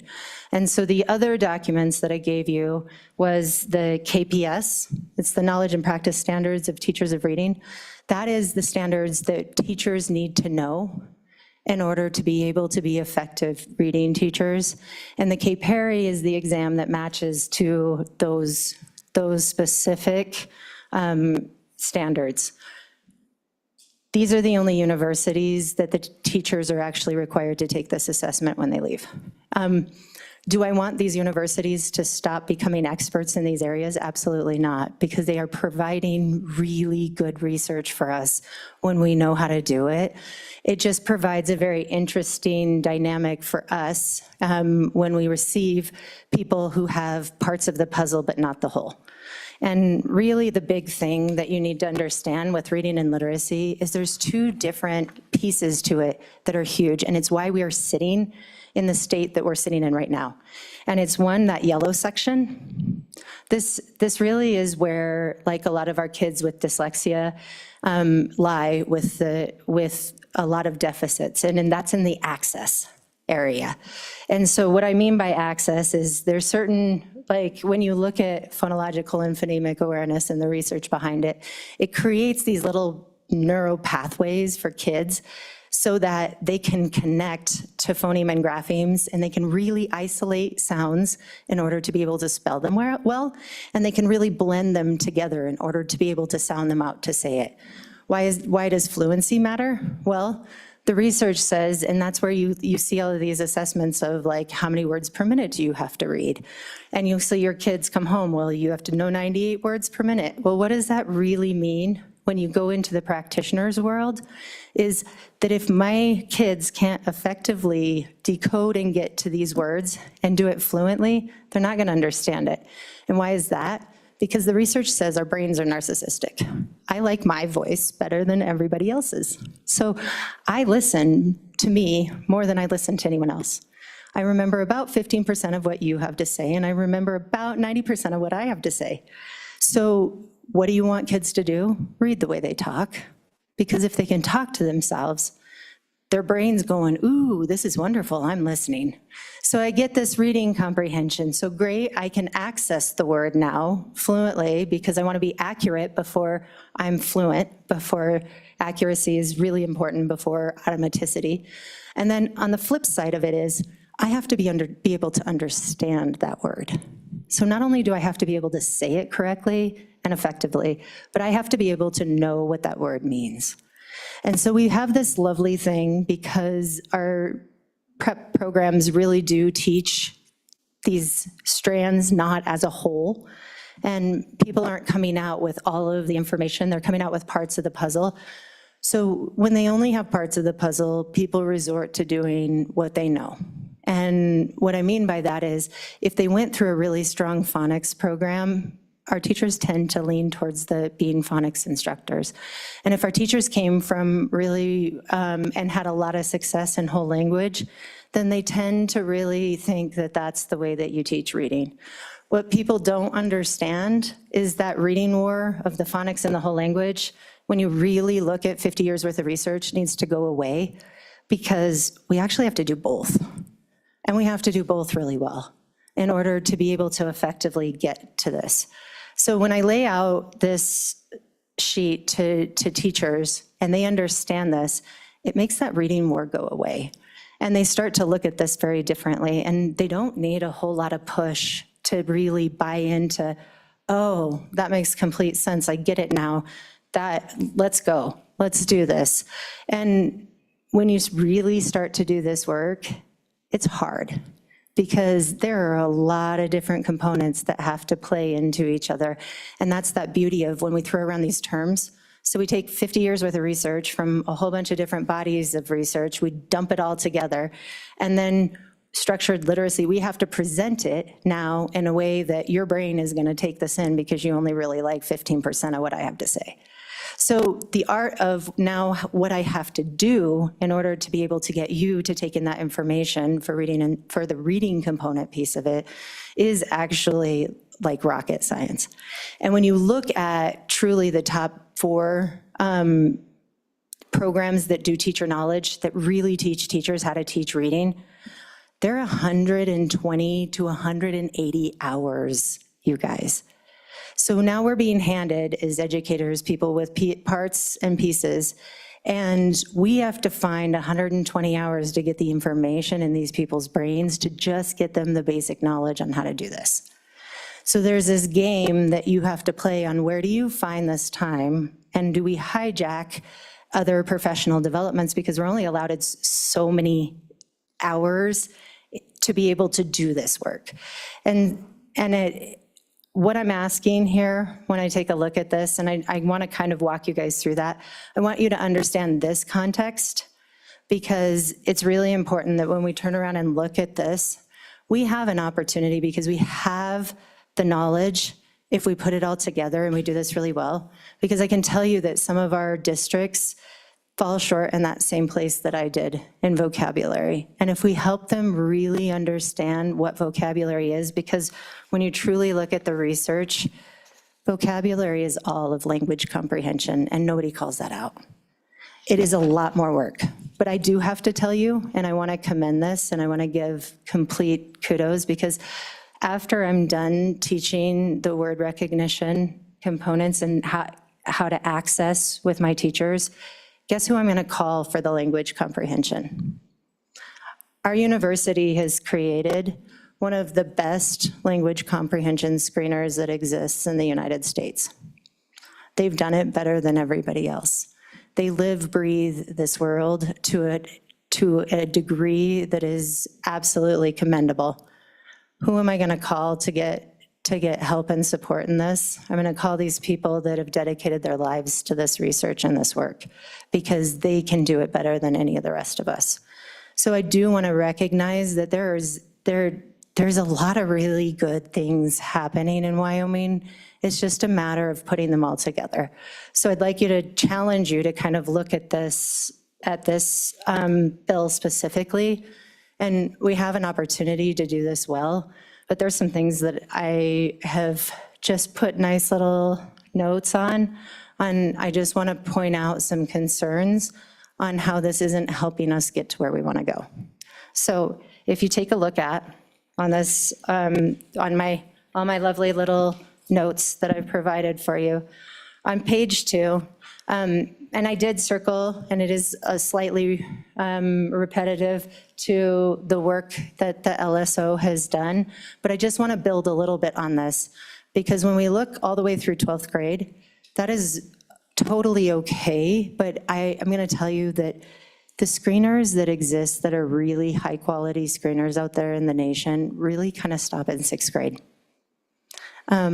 We can use 6th grade screeners. Some of them go through 8th grade, but the ones that really you get the highest results from by the information that you gain from them are not through 12th grade. So I would like to challenge you to kind of look at that. I have some concerns in the way that this is written, because that's the only time it ever calls it out. Are we just providing assessment for them and intervention, or what are we doing here? And the reason that I'm asking these questions is that for the last 11 years for 3 districts, I'm the person, the human being that has to actually take this information and put it into practice. So if I'm having a hard time understanding this, I assure you, and I have the literacy background that I have, I assure you that so are my counterparts throughout the state. So I would like to challenge that you look at that, the 12th grade and the legitimacy of it. The word fidelity, I struggle with, because when I go through programs and I open up evidence-based or scientifically research-based programs, in the first couple pages, they have these disclosures. And these disclosures say, we will meet 54% of your kids' needs. If I require my teachers to teach this program with fidelity, I'm going to get 54% of my kids proficient. The art of building that teacher knowledge around all of these areas is that the teachers have the knowledge to quickly and effectively figure out what the program does well and what the program doesn't do well, and do this thing called supplement. And supplement means embed the resources of where it falls short, whether that is I get to provide a dog and pony show and put my hat on because this is the most boring, rote way of presenting this information ever. But the art of teaching really complements this. The only time I ever ask as a curriculum director my teachers to teach with fidelity is my first year teachers. Because I know statistically, they're not going to produce 54% proficient because they're just trying to get their classrooms under control and figure it all out. So those are the humans that I would say, you know what, here's your program, teach it with fidelity, because I'm going to hedge my bets at getting better results. And then the resources and the interventions are going to be by my professionals, my people who can really pick up the pieces for them when the core isn't meeting all of the kids' needs. Because do I think that we can get past the 85%? I can tell you if I'm falling short in one of those strands, and that's what I produced in 2009 and 2010, that yes, it's absolutely possible. And the couple schools that I've worked with in the past couple years have done pretty phenomenal things for as far as results. And I will have to reach out to those districts to ask if I can release that to you guys, but I'm happy to show you because there's been some really awesome things happening that look at that 85% and do some great things with it. So the other piece of that on this page, on page 2, line 18, we say intervention program, and LSO is correct. The word program gets interchanged in here a lot. Are you talking framework? Are you talking program? What do you mean here? And if we're doing intervention programs, I don't think this is the right term to use here because intervention means that there's a deficit somewhere. I provide intervention programs for my tier 2 and tier 3 kids. I don't provide intervention programs for core instruction. So really what you're asking me to do is put together a multi-tiered system that looks at a core instruction and then provides the interventions that are needed that look at how do I figure out where my deficit for my kids are, because there is nothing more painful than telling everybody that they have to go through one type of tier 3 program. For example, if I'm telling everybody that they have to use Orton-Gillingham or Wilson, that's all fine and dandy if the kid has an access problem. But if the problem lies in one of my kids who's on the spectrum and they just can't see gray and the problem really lies in verbal reasoning, I'm going to really not have a human that is very happy with me when I'm pulling them out of other, like PE and other classes to give them reading interventions and how to access words. So I need to make sure that I really understand this and that my MTSS system actually responds to the kids' deficit. So we're looking at diagnostics of fleshing out that is it an access problem or is it an understanding problem? And then what is the right intervention that I'm aligning to that child? So in this, I challenge you, the language in here is not really what we're asking, what I believe you guys to be asking what teachers to do. So on page 3, I won't go because you guys can read, obviously. There's some things that I want to highlight. On page 3, line 30, where it says standards. So this is the one content area that I'd like to challenge that you think differently about, because the standards are only, they're broad, big pieces of the puzzle, but they really don't get at the isolated skills that are needed to be able to do this and to do this well. And 50 years worth of research, when you look at all of the science of reading, they all come back and say it's skills, not standards. K3 literacy is skills, not standards. they're not going to get us where we want to go. And they haven't, because they don't look at this comprehensively in what it really needs to be. Let me see if I want to,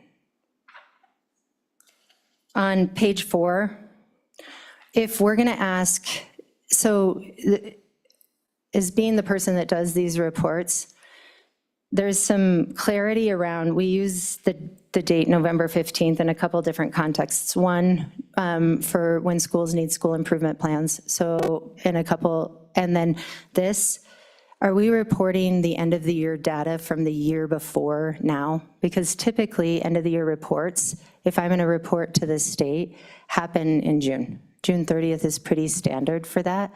And this isn't a report on the, hey, what am I planning to do because I failed this year report. This is just the actual report.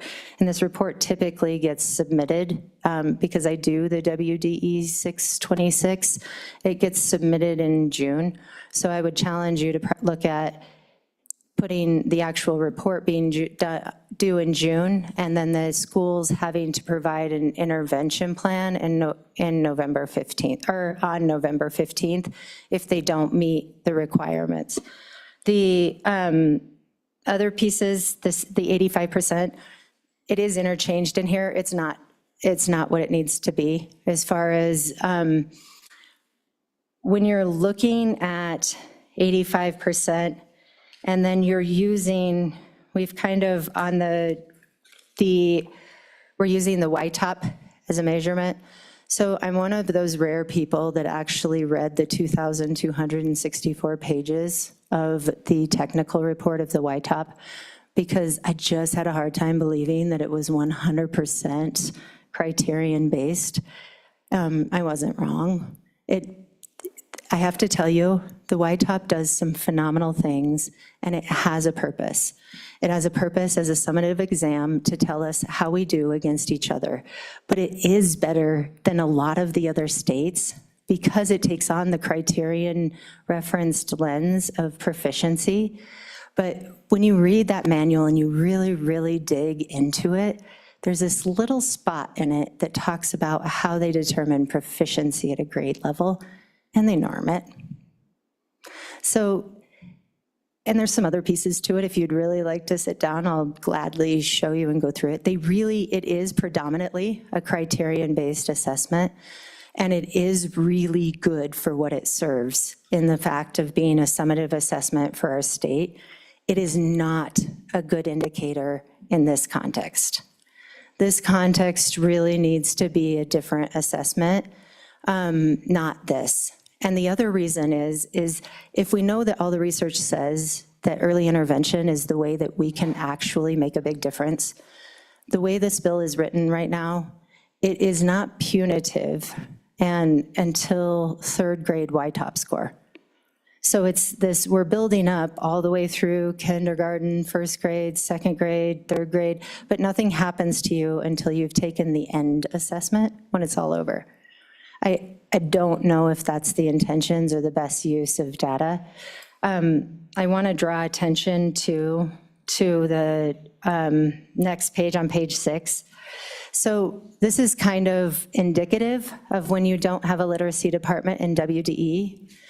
This is A, B, and C have been written in here that districts have to do. We already do this. It's already in the 626. We report this.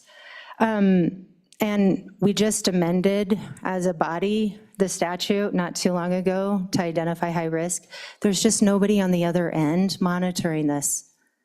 I have to sign an assurance that says that all of my teachers have reported that they've sent IRPs to every single one of those parents that are on an IRP. The problem was prior to this year, prior to June, how we determined what was high risk was really vague until we amended that.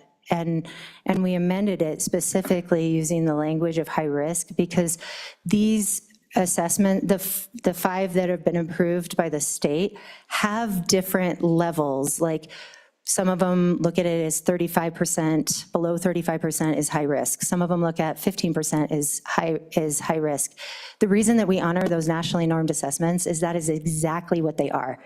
It has been normed to where is that percentage of kids that truly fails when they've used that assessment, because they have tracked it over a really long period of time on how successful those kids are on the outcome in order to be able to norm those and create that. So those assessments, when they say high risk, honor what they're saying. Don't try to override it. Don't try to do something magically above it or create our own numbers. That's honoring the data and honoring if they're high risk, they're high risk. That's our job to now put them on an IRP. So that language has already been cleaned up. I would encourage you to redact that. As far as the reporting, we kind of say this twice in here on A and C, but we do this. And when the WDE actually has a literacy department, they can monitor this. But right now, whether you report yes or no, there's nothing that it's just reported. And on August 29th, all of these scores in our accountability reports become public. So there's nothing being hidden here. It's just no one's on the other side doing anything with this data. When you take a look at this down here, section D, that have individual reading plans who are no longer enrolled in the district, does that mean that they've graduated, that they unenrolled during that year, that they were gone 3 years ago? I don't know how to enact that, you guys. I don't know what that means. What am I reporting and why here? Like, I'm saying that here's the kids that have been on IRPs in the history of our district that have left our district. I don't know what this is and why it's here. When you look at page 7, line 1, I guess, what is the purpose of this section? Statute requires that all high-risk students be on an active IRP. The way that we define IRP is an IRP or an IEP. So we are servicing all of those children. They're all getting, theoretically, if we truly understand this comprehensive way that we're supposed to be doing this work, they're all getting that. So I don't know why that's being called out or why that was added. The universal screeners, if you look at on 8, so there's this thing about diagnostics, they're not all created equal. And there are some diagnostics that anybody can give. There are some that you have to have a master's in education. And there are some that you have to have a whole lot of letters behind your name. And those whole lot of letters mean that you can actually give these tests, that you can give a label like dyslexia or reading deficient, or I'm not even there. It's the end of the day and I'm so sorry.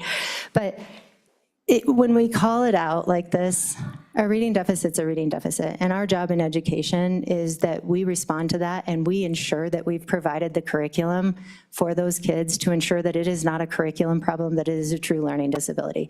And that is what we are trying to do as educators. So it kind of gets fleshed out in the MTSS process. We have given this kid it in 6 different ways over a 3-year period, and they still aren't taking in this information correctly. Something's wrong here, Houston. It's not the immediately going to assessing kids, it's the truly going to the fact that we've tried everything else and now we're sending them to the people with the letters behind the names to give them this. So our national normed referenced exams screeners have come out and said, yep, we screen for dyslexia because we've all put this into statute at the state level. And it's really funny to me because then if you really tried to dig into it and you go through, okay, so how is that identified in all of these screeners? Holy buckets, all of these really renowned, nationally normed screeners dance around that like no other because they do not want to give the ability for classroom teachers to give that kind of a label. And it's not ethically even correct to do that. So I'd like you to kind of consider that and look at that in that context. I call out the 85% again. on page 8, that's just highlighting what I already talked about. Why are we waiting till third grade summative assessment to decide if we're going to do anything to support these kids at a legislative level, if we're going to legislate on this? Page 9 just highlights that where I was talking about, we see that November 15th twice. This is in a remediate, or this is a more responding to those districts that didn't meet that. November 15th is how it works in our world for when we usually produce those documents. It was interesting to me, just the language in here, because I'm a little confused. So like and LSO kind of highlighted that too. That language in there, when on page 9, line 14, where it says may direct expenditures, and I understand the content after hearing that today on why it was put in there, but is this giving additional funds or taking control of district block grants? Like, that language is really fuzzy there on the legislative level on where we're headed down this. Is that the intent of this body to do? And the other is the purpose of compliance. I have no idea what this means or what that even looks like in my world. So I wouldn't even know what that meant, and I'd love to hear clarity around that as well. Page 10, did this section get included because we're going to go through this process again? I can tell you all that I was part of that committee for the promulgation rules that came up with all of these screeners and did this research and work. I'm a little unclear because the dates here of when those were due are no longer here. Are we reopening this up, and is it the intent of this body to do all of this work again that's already been done? On page 11, when we start looking, and the reason that I walked you through those documents of that comprehensive, like when we look at literacy as a whole of what really is needed, we call out phonological awareness, which is access. On page 11, rows 19, 21, and 23, we call out phonics, which is a funny word to use here when we're talking about assessment, because phonics, the definition of phonics really is the instruction or the teaching of decoding and alphabetic principle. So, which leads you to the 3. So if we're assessing phonics, then we're assessing teachers' teaching. And if we're assessing decoding, then we're assessing the students. So there's some language and usage of terms that's a little interesting there, because it's kind of the dual side of it and what's the intent and purpose there. When you take a look on page 12, oral reading fluency, and lines 2 and lines 4, and line 4 is an outcome, and line 2 is access again. We've missed the boat again altogether in this bill on the other half of what we need on the understanding piece. We're screening for access, but we're not screening for understanding. So we're not giving teachers the tools to actually be able to get to that information, to be able to intervene correctly for our students. The 12, I want to talk a little bit about this because I thought this was a really good idea in promulgation committee. On line 18, it says once every 3 years. And then I ended up the human in 3 different districts who had to track this. Let me tell you what that's like. So the way that the rules were promulgated was 28 hours. And the reason that we did 28 hours was not because we thought people could learn this in 28 hours. It was all that we could accumulate ethically from what we would hijack and steal from the professional development world in the hours of what teachers actually have. Because when you ask teachers to actually go through 180 hours, then that puts school districts in having to pay them for 128 hours worth of learning. When we go down truly those professional teaching programs that they need, that is a 2-year master's program, you guys. When you're looking at the equivalency and the hours of what it takes to get that information into a brain to be able to do that. But we settled on 28 hours the first 3 years, and then we settled on 10.5 hours after that every 3 years. So now I have these group of teachers that comes in this year that I have to get 28 hours into. and so they become my Bluebird group. And then I've got these group of people who've done the 28 hours who I have over here that are my Red Robins group because they've got their 10.5 hours over the next 3 years that I've got to track. And then next year, I have a new body of people coming in where I have to do their 28 hours. And now I have a green grass group for that matter. And it turns out that doing this process, I track 6 different cohorts in order to be able to effectively meet statute and how we made that.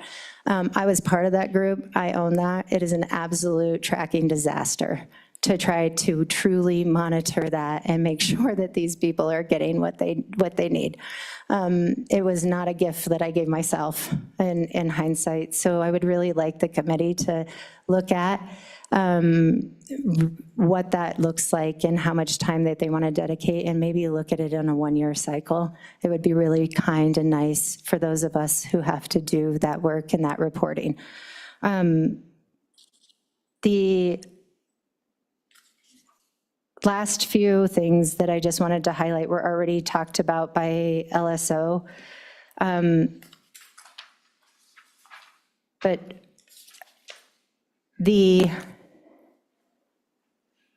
let me see. The rest you guys can, I really feel like, so we are not here for forever. You can see my comments and my food for thought. I do want to tell you that in that pile of documents that I gave you, I also included the writing rope and what the research says about writing. And I also want to point out that I'm going to take a little hedged bet that we're going to head down the same war of the reading war when we get to writing. Because when you look at how writing really is, there's an access part of it, and then there's an understanding part of it. And when you look at what programs teachers will gravitate towards, they're already gravitating towards like a step up to writing, which really hits that access piece hard, or they're going down the road of the 6 traits plus, which really hits that understanding. We have a writing war just as big as our reading war right now. And so we really need to be able to teach teachers and get the knowledge in there that this is a comprehensive, that we have to do it all in order to get there. And be able to do that effectively. But the other piece that I also included in there are the definitions of assessments on truly what each assessment is. So if we're going to use the right terms, let's use the right terms in here on the intent of what we're asking. Thank you. And for that, I'll stand for questions. Thank you. Are there any questions? Senator Rothfuss. Thank you, Mr. Chairman. First of all, Representative, thank you for that incredible journey through this legislation, and bringing your depth of expertise is really valuable for us. Is there anything in this legislation that you honestly think we should carry forward, or do you think that we should be looking for alternatives? I mean, clearly through your testimony, you've provided examples of areas where existing statute could be improved. And so there are ways we could improve it, but I didn't actually hear anything about this bill where you were like, well, yeah, that's a good piece and we should bring that forward. And I'm perfectly comfortable with that, right? I mean, you're the expert, you've got a life career in this space, and I think at first we should do no harm. Let's start building towards better solutions. So anything here that we need, or should we just go ahead and start focusing on a path forward? Representative Jarvis. Mr. Chair and fellow legislators, the WDE really does need a literacy department. It would really benefit the state of Wyoming to have a literacy department that can hold us accountable, make sure that we're turning in the right things, and help support the work in not creating a divide between some extraordinarily brilliant people that bring a lot of the things to the table, and how can we use and leverage all of that information to put it together to do amazing things for kids. Further questions? Senator Scott. I want to ask a fundamental understanding question first. My model of the world is that we have a real problem in getting all the kids taught how to read, and that when you find a kid that is having difficulty reading, and the time to find them is in these early grades, that there is no one answer that fits all kids, that you have to find out why the particular kid that you're dealing with is having difficulty, and then develop a remedy that deals with that particular kid's difficulties. And, Mr. Chairman, we had 4 years ago now, I think, maybe it was a little longer than that, a researcher that was doing fMRI work come talk to the committee. And he said that not all of us use the same brain areas for reading. He said specifically that 30% of kids, and I think carried through long-term, use different brain areas. 70% use the same brain areas that we all use for speech and language, and 30% use different areas.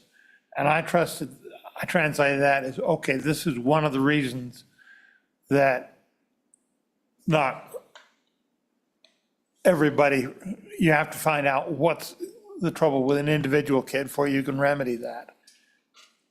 I have seen other researchers say exactly the opposite, that everybody uses the same brain areas to read with. And I don't know which is true. So I'd like your reaction to that general assumption on how the world works in this reading area. Representative Jarvis. Mr. Chair and fellow legislators, and Senator Scott. So there is a lot of research on how the brain learns to read, and fundamentally it is the same, but there are some unique differences for those kids that are truly dyslexic. Their brains do things a little bit different, and that's why they have those access issues. When I was in Connecticut working on my doctorate, I was afforded a really unique opportunity to work in a private school that costs $30,000 a year, and you got a third kid discount. But they specialized in dyslexia and neuroplasticity and rewiring the dyslexic brain. And I can tell you, and it was out of Canada, there were some pretty phenomenal things that we could do for those kids. And it really is looking at, you're right, looking at the deficits, where the deficits lie. A lot of that 30% that you're talking about came from that reading war that we kind of still battle right now on the, should we be doing access or should we be doing understanding? And this war keeps swinging this pendulum back and forth, and then we wonder why we're not ever getting there. Because we can't access, we haven't ever looked at it holistically in a full body of the work that really truly needs to be done. And so to answer your question, I would hedge my bets that 30% of kids, and the why some of our high-performing school districts and myself as well were not really able to meet that percentage of kids, was because we didn't have really any good identifiers and vocabulary. And I'll just give you some quick stats on this. The average human speaks 600 to 700 words in their average lexicon. So that's the words that we use. When we enter kindergarten, you need a working vocabulary of 5,000 words in order to be successful. Where do those words come from if the people around you aren't using those words? From experience, from traveling, from going places, from being talked to, and the most important, from being read to. Because I can tell you in that little kid's book, when they read about the mouse scampering across the floor, we don't say scamper. When do you hear scamper? But those kids who have been read to know exactly what's going on, and those kids that don't are like, wait, why does everybody else know what's going on and I don't? And then all of a sudden they start disconnecting and disengaging because we haven't, as educators, done a really good job in identifying and intervening in that area, which I'm super excited to work with the University of Wyoming because it's their expertise on how do I get that information effectively and efficiently into those kids. Because I can tell you that you can quickly identify a very specific population of kids that are not responding in our really high-performing schools, and they tend to be low socioeconomic kids. So, and when we can do that, but here's the funny thing, the research says we really can actually intervene there. So. Further questions? Seeing none, thank you. Thank you. All right. Please go ahead. Let's see. Let's hear from the Wyoming Department of Education. Yeah, thank you, Mr. Chairman, committee members, Dickie Shaner, Nishkoy Kalea.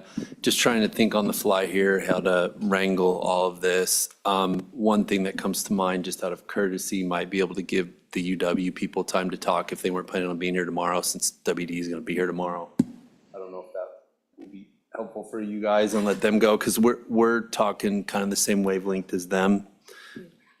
Oh, you're not going to be here tomorrow either. Okay, so maybe let them go, and we can go last. We've done a lot of work with stakeholders, had a lot of things to say. The notion that was just touched on with Senator Rothfuss about what needs to stay from Representative Jarvis. I've got some numbers for one FTE and some 900 series that we could plug in for that literacy piece, but I understand we have a very complicated task in front of us with all of these different suggestions for the substance of the bill outside of that literacy section too. So we don't want to flood you with a bunch of things right now, I guess I would say. Maybe we could wait, Mr. Chairman, the WDE, let everybody here else go, and then we can follow up after that. All right, thank you. Okay.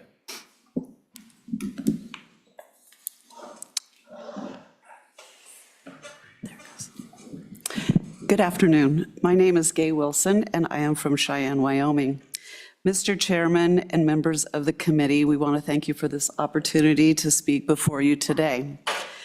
Before I begin our testimony, we would like to issue an apology for the draft bill that you were emailed last night.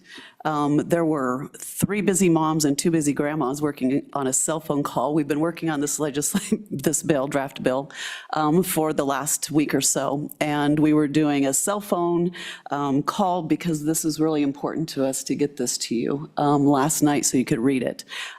In doing that, there were a few errors on the first page. So we reprinted it, and in the booklet that we created for you, there is a replacement page on the top. Below your welcome letter, we've corrected that. We will also email you an updated version without the errors, as well as send a copy to the LSO for record. For my opening comment, I would like to ask each of you if you are aware, and thank you, Dr. Jarvis, for pointing this out, that the state of Wyoming is the only state in the nation that does not have a literacy department. I have to say that when I learned that fact, I was saddened and disappointed, but also highly motivated to have us help do something about that. I have testified before the JEC several times, but today I'm proudly testifying as part of a wonderful literacy advocacy group called WYO Right to Read.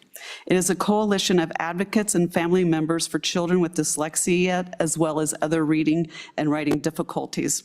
Our organization is dedicated to ensuring that each and every child in Wyoming has the opportunity, the instruction, and the support that they need to be confident, capable readers. For those of you who are not familiar with my background, because I have testified before, I am a former daycare owner and a retired Laramie County School District No. 1 educator. I taught for 21 years, with 10 of those being a reading specialist in Laramie County School District No. 1. In addition to advocating for Wyoming children's right to read, I also currently came out of retirement to be a long-term substitute teacher. So the conversation of substitute teachers was very interesting for me, since that's what I'm currently doing after being retired for 4 years. I'm currently working at Cheyenne's alternative school, high school, and part of my job in this position is to work with at-risk readers.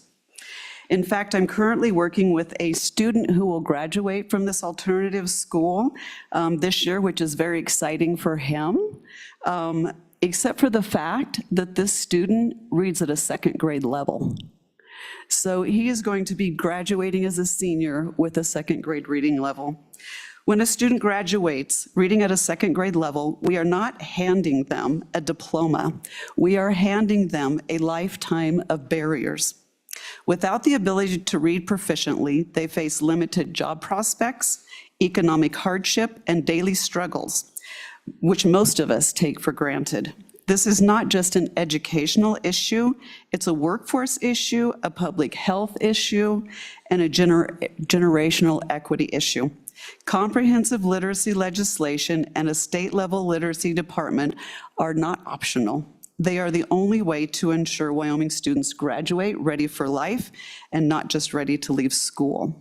One very important thing I have learned over my teaching career is that literacy is not just an educational goal, it is a fundamental right. The ability to read opens doors for every door in life: academic success, economic opportunity, civic participation, and personal dignity. And yet in Wyoming, too many children are being left behind. According to the International Dyslexia Association, 1 in 5 students are diagnosed as dyslexic. In Wyoming, that equates to 18,000 students in our state who are not being identified, or most of them, and not receiving services. WYO Right to Read has been working in unified collaboration with the Wyoming Department of Education, families, educators, and stakeholders across Wyoming to help refine a comprehensive language and literacy instruction, assessment, and intervention bill, which we are putting forth today. And within that bill, we are also highly encouraging you to support funding for a literacy department at the WDE. And as Dr. Jarvis had stated, without this literacy department, there is no accountability, there is no support for our school districts. For those who are not aware, over the past 5 years, 25 of Wyoming's wonderful school districts have benefited from a federally funded literacy grant called Comprehensive Literacy State Development Grant. And it was commonly referred to as the CLSD grant, if you've heard that term mentioned. It's a federal program that has provided our school districts with a dedicated literacy team, which has been federally funded, not state funded. And I was even a proud member of that literacy team for a couple of years and have the privilege of working with this grant and the WDE. This team worked side by side with educators, families, and communities to advance literacy skills from birth through grade 12, which was one of the beauties of this bill, is that it caught the preschool students. And it was using evidence, as well as up to grade 12. And it was using evidence-based practices, proven work. This work focused especially on children who face the steepest barriers, and it was those living in poverty, English learners, and children with disabilities. The results were real. Teachers gained the training and tools that they needed. Students received targeted, effective instruction. Families were engaged as partner in their children's learning, but unfortunately this year, Wyoming was not awarded the CLSD grant. That means, again, that Wyoming's federally funded, not state-funded literacy team is gone as of September 30th. We will have no literacy team at the state. And statewide support is so critical for our educators and our students. This loss leaves a dangerous gap.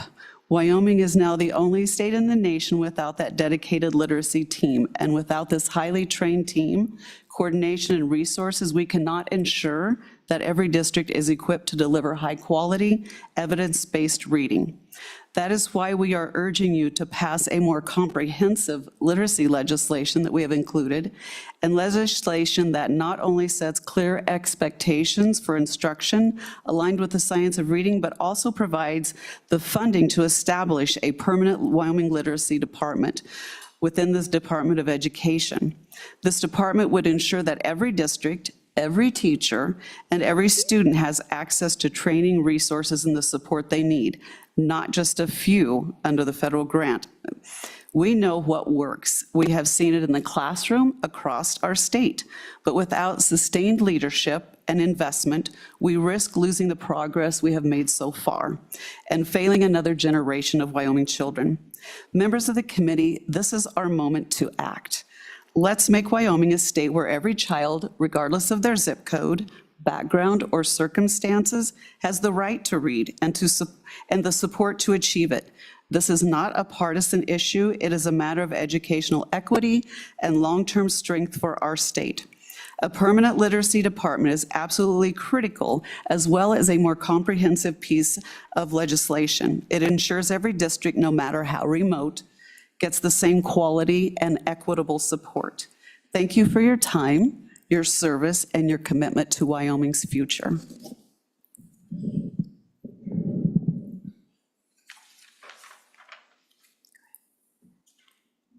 Sorry, are there any questions?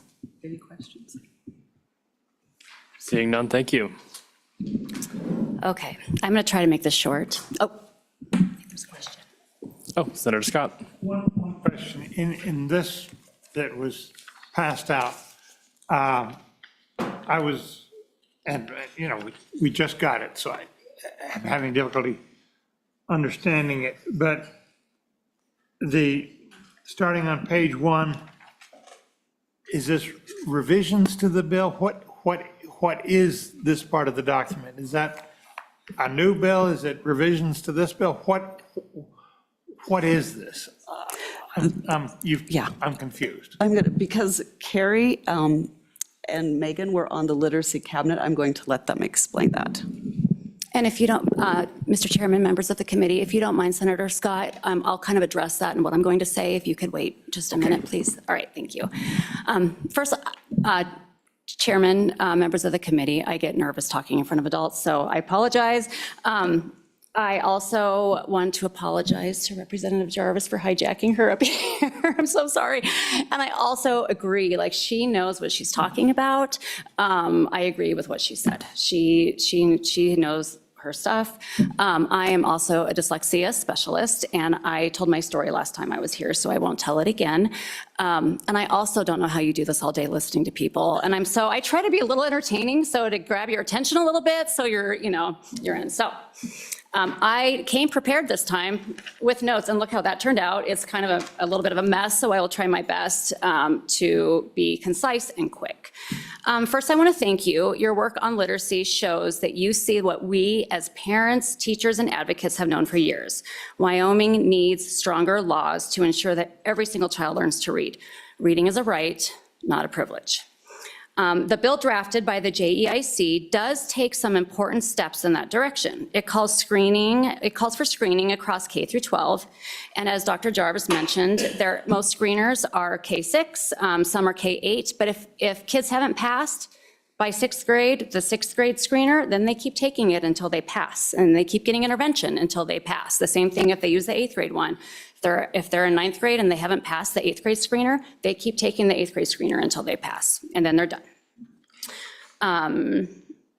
It mentions evidence-based interventions. It requires results to be posted publicly, and it proposes a literacy division within the Department of Education. But here's the hard truth.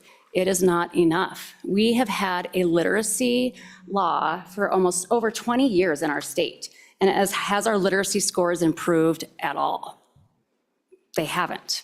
And it's because every time that we amend this law, we do little tiny steps because we don't want to upset anybody that is in those reading wars. Even though 50 years, as Dr. Jarvis said, 50 years of research has shown, we know how kids learn to read. There's not a doubt. So we have been, just making little changes here and there, and still kids are falling. The language is too vague, the requirements too thin, and when a law is vague, it leaves gaps. And when there are gaps, children fall through them. In practice, that makes literacy a privilege for some and instead of a guarantee for all.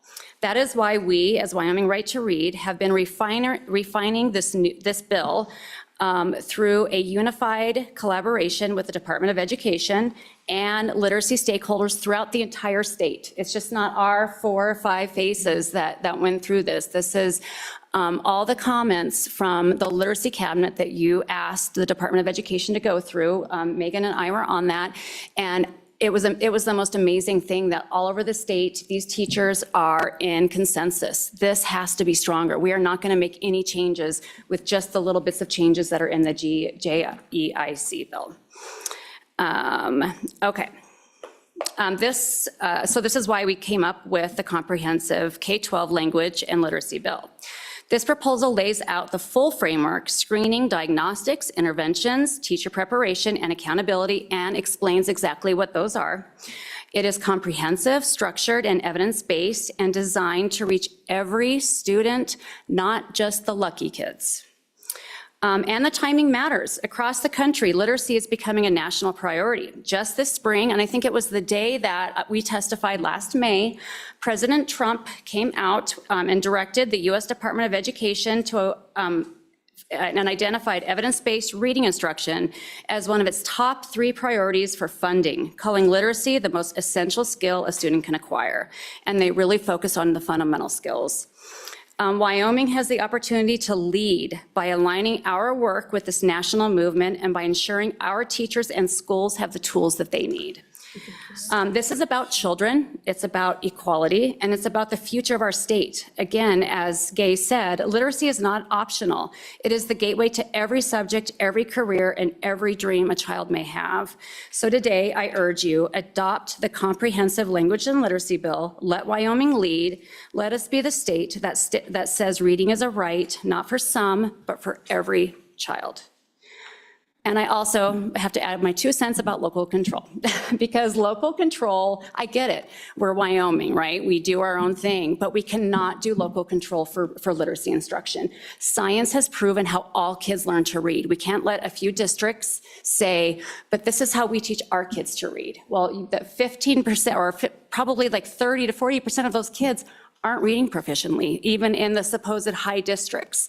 We're leaving those 30 to 40%, and especially the bottom 15%, which is my daughter, behind. You're leaving her son behind. You left Chandel's son behind. We have to make changes, and we cannot rely on each district to choose what is scientific evidence-based reading. We can't do that anymore. We can give them a list of approved evidence-based trainings and programs to choose from. So there's the local control, but we cannot rely on each and every district to choose random programs that are proven to not work. I stand for questions. Are there any questions? Senator Rothfuss. Thank you. On that last point, and the concern about local control, I share, but, getting back to Representative Jarvis's testimony, I think she was poignant in noting that these programs might be designed for 54% of the population or whatever the number is specifically. So the idea that you choose among a list of we're going to take this program and we're going to implement that program sounds like that's also overly narrow regardless of whether it's a good program or not, because that program is going to work for quite a high percentage of the students, but then it's going to fail others. So it seems that we always need to be having more than one option available and that we need to be emphasizing that, and that might require statute as well, so that we're not just picking our favorite, but that we're having, again, a multi-tiered system of supports as well as a variety of options available. Is that consistent with your thought? Mr. Chairman, members of the committee, yes, it is. I didn't honestly know that you could look inside books and it says that. I'm very interested in that. And in the list of programs, it's going to have different things. Like she said, Kilpatrick focuses on phonemic awareness. That's going to be a choice. If a child is struggling with phonemic awareness, these are the approved things for that. So it's going to have different programs, methodologies that are evidence-based and proven to work. And so you, out of that menu, you choose, it has all the strands that Representative Jarvis was talking about. And then you do the diagnostic testing and you see exactly where those gaps are that these children have. And the diagnostic testing that I'm talking about is one that anybody can give. It's like reading CVC words and then reading words with a vowel consonant E and then doing the language screener that Dr. Jarvis talked about. And so then from that diagnostic, you can see, okay, this kid needs really strong phonological awareness. Well, these are the approved evidence-based programs that cover that. This child needs, wow, their vocabulary is really low. Well, these are the approved things. And some programs have all of that in combined. And so the list is not going to be as narrow as just like 4 or 5 programs. It will encompass all strands of reading. You're welcome. Further questions? Senator Scott. Senator Scott. Mr. Chairman, want to make a couple of comments and get your reaction to them. One is that, yes, we've been at this 20 years, and on the local control issue,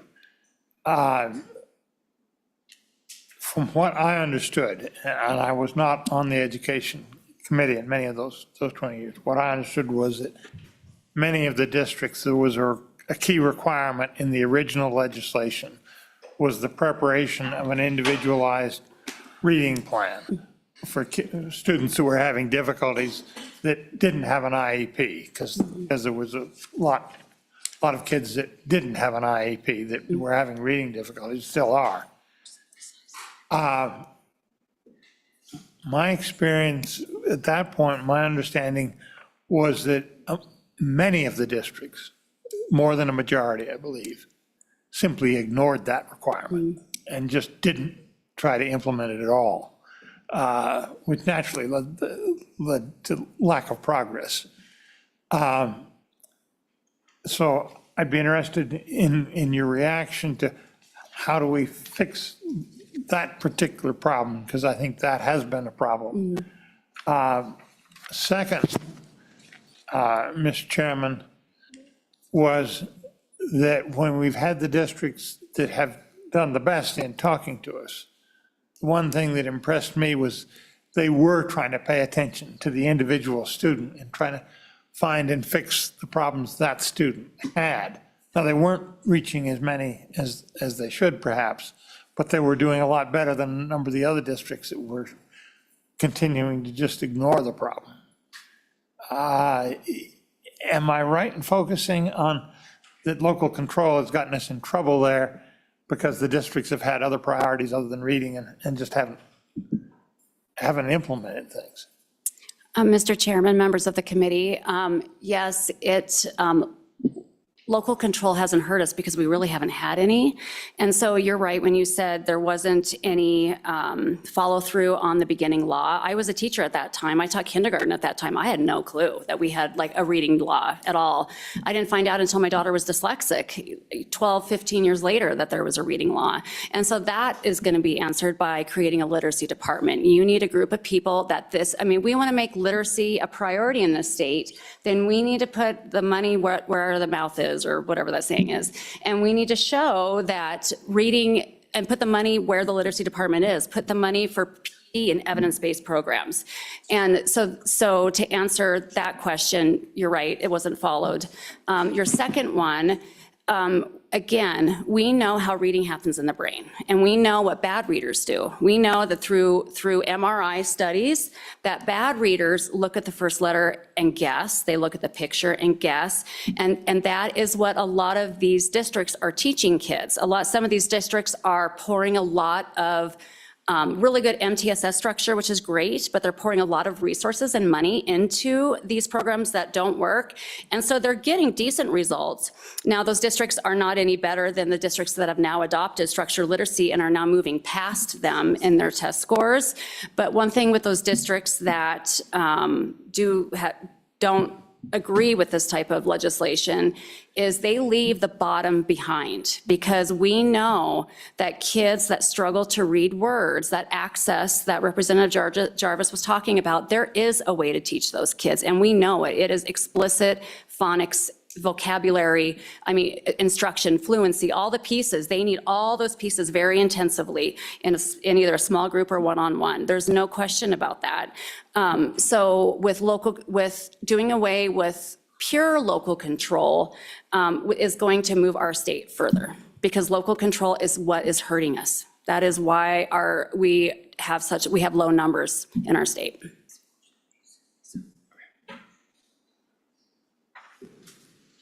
Further questions? Seeing none, thank you. Good afternoon. Mr. Chairman, members of the committee, my name is Megan Hesser. I've been here a few times. I will also try to be quick. I'm kind of the cleanup crew here. So kind of piggybacking off everything else. So one of the things with local control, and it's some of the districts that you guys are going to hear from that are going to be very adamant that this should not go through, is that they have a great intervention program, and most likely they're going to tell you reading recovery is a fantastic thing, and that's what they're using. The reason throughout our more comprehensive bill, we have really pushed the language evidence-based when it comes to professional development, when it comes to intervention, when it comes to Tier 1 curriculum programs, because true evidence-based programs and curricula are going to have been researched internally and found to be effective. And then independent researchers are also going to have done their own studies and found them to be effective. The problem with things like reading recovery is that no independent entities have been able to replicate their results from their internal studies. And in fact, there's a longitudinal study, independent, that was done about reading recovery where they checked in on a group of first graders. One group got reading recovery, a similar level group did not. They checked them again in fourth grade, and there was no difference. The kids who didn't get reading recovery were reading at the same rate as those who did by fourth grade, because it's not a long-term gain, it's a short-term fix, because it's not truly evidence-based. And so, that local control piece, there's been more than one comment made to me by district and other people around the state where they're super proud of the work that they have done on literacy so far. But from where most of us are sitting, boots on the ground, kids in public school, we're not seeing it. So I don't think anybody in the state can be really proud of themselves until we are actually reaching the students in the classroom.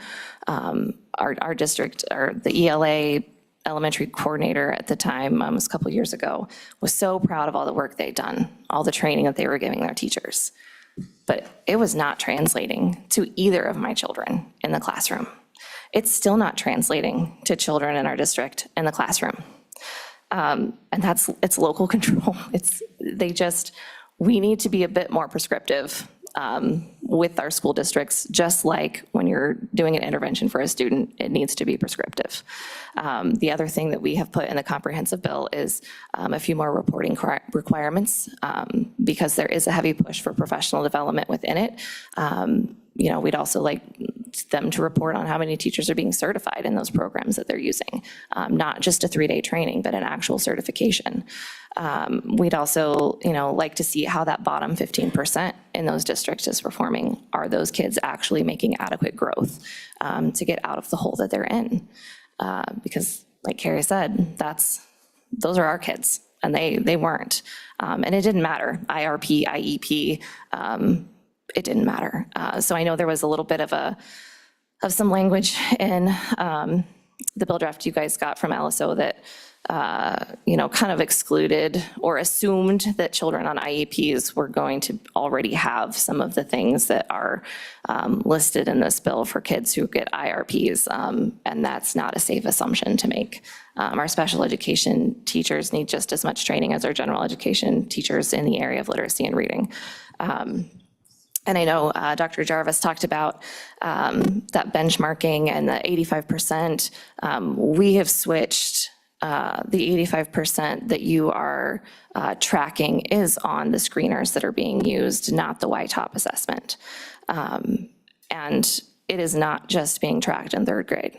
It is being tracked K-12. Because, I mean, you can't, we're giving up on a lot of kids that are past third grade at this point.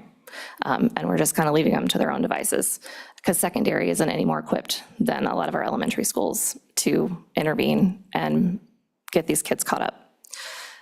So when she was talking about the screeners and the benchmarking, they've literally set it up as Vegas odds. This is something you get when you get a master's degree, training and all of this, not necessarily something that they teach you when they train you how to use it. But you have well above, you have at benchmark, below benchmark, and well below benchmark. And there have been enough kids, and they have watched them longitudinally. They know that if you are well above, you have a 98% chance of being a successful reader. If you are at benchmark, it's 80 to 90%. And these are ranges of scores. So your 80% chance are those kids who are right at benchmark. They're not necessarily safe either. And then below benchmark, it's 40 to 60%. That's it. Only 40 to 60% of those kids will be successful readers. And if you are in the well below benchmark category, which is where our children fall, 10 to 20%. That's it. That's the Vegas odds that they'll be good readers. We're not okay with that.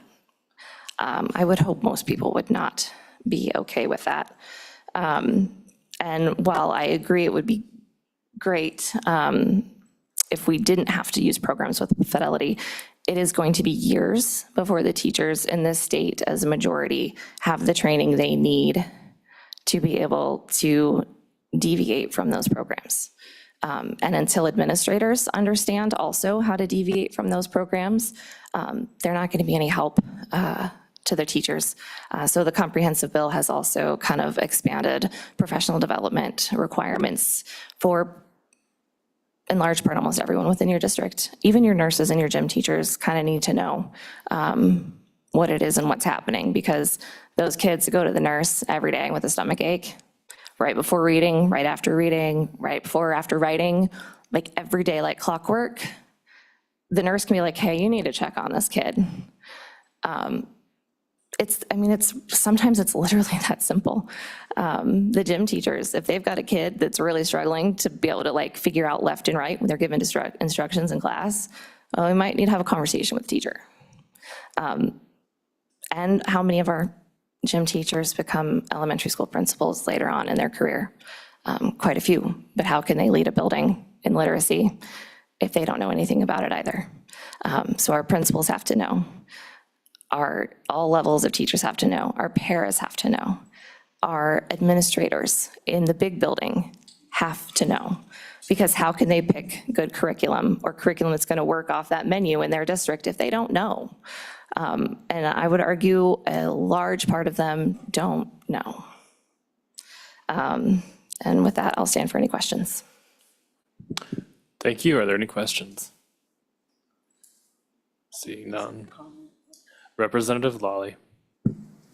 Thank you, and thank you for being here, sharing your story.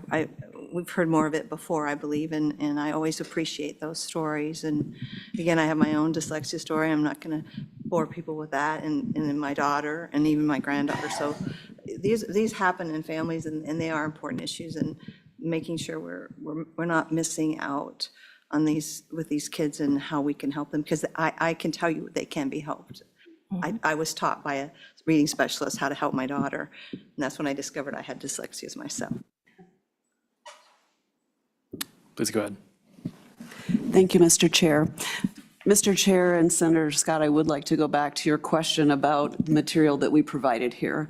And one of them was a copy of the proposed legislation and proposed bill that we are bringing before you, of course, with the WDE and stakeholders across the state. We also created this little booklet for you as a point of reference. So when you hear terminology like the science of reading, evidence-based, structured literacy, what does that mean? So hopefully this is a quick reference for you that you you can use. It also talks about reading recovery versus structured literacy and what the differences are for those and how they affect students. We also at the back included some other states that have legislation in place. Multiple states are going for this type of legislation in this proposed bill that we have brought before you. This is not uncommon, and we would love for Wyoming to get out ahead of the pack and start implementing this as well. I also wanted to go back just really quick, the importance of funding a literacy department up at the state. At the school I'm currently working with and working with the student who is reading at a second grade level, I'm wondering why is he not getting better instruction? And part of the reason is our administrators are not trained in what programs are available, the science of reading, the importance of using programs that are evidence-based.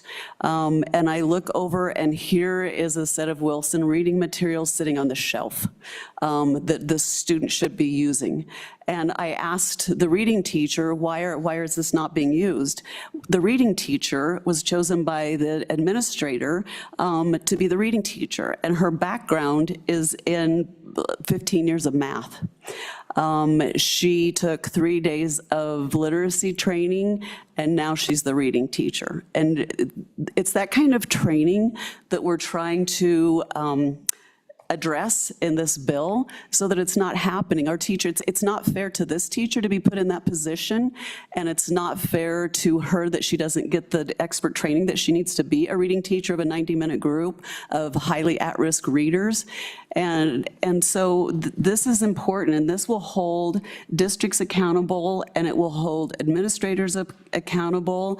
And if we don't have that accountability piece, then what's the point? Districts will do what they want to do, and if there's nobody up at the State Department to look at the information and see what's going on, it won't matter, because nobody will be there to support the districts and to hold them accountable. So my piece of this is to just strongly encourage you with the budget session coming up to fund not just one person up at the State Department. We need a literacy department, and one person to me doesn't account for a department. So again, we look forward to working with all of you to move Wyoming forward. And I just can say, even over the last 6 years that I have been a part of this, I see a great improvement, and I just want to thank you for starting to put our students as a priority in this state. So thank you for your time today. Stand for any questions. Chairwoman Schuler. Thank you so much, Mr. Chairman, and thank you all for, again, your testimony. You guys are passionate. I love your passion. One thing I did mention, or that I did notice in your right to read handout that you gave us, is the top 10 schools. Looks like the majority of them only screen K through 3, or K1 even, a couple of them. I think it might be a tough lift to get a K-12 right off the bat. But I do think that K-6 or even K-8, I mean, having taught both middle school and high school, I think that would be maybe a place to start. K-3 for sure, but I think K-12 might be kind of a tough lift, just looking at all the types of things that we have to deal with in trying to staff and that sort of thing. But anyway, I appreciate all your work on this, and thanks for the extra information. Okay. Mr. Chair and Senator Schuler, I appreciate that, and I agree, it is a heavy lift.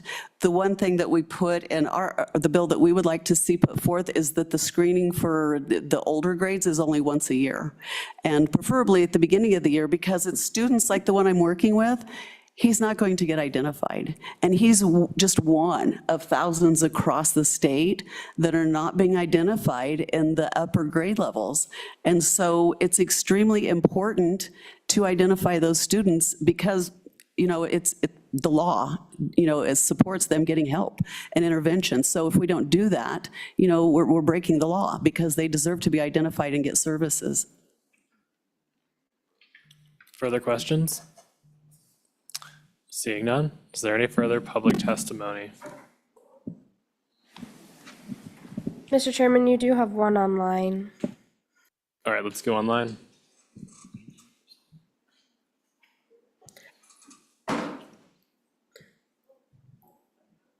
Chandel Pine is joining the room right now.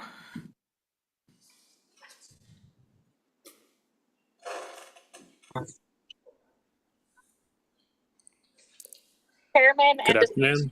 good afternoon. Chairman and distinguished members of the committee, I have to apologize. I have a new in the car who's not very happy, so I will try to be quick and to the point. Thank you for allowing me to speak with you today. My name is Chandel.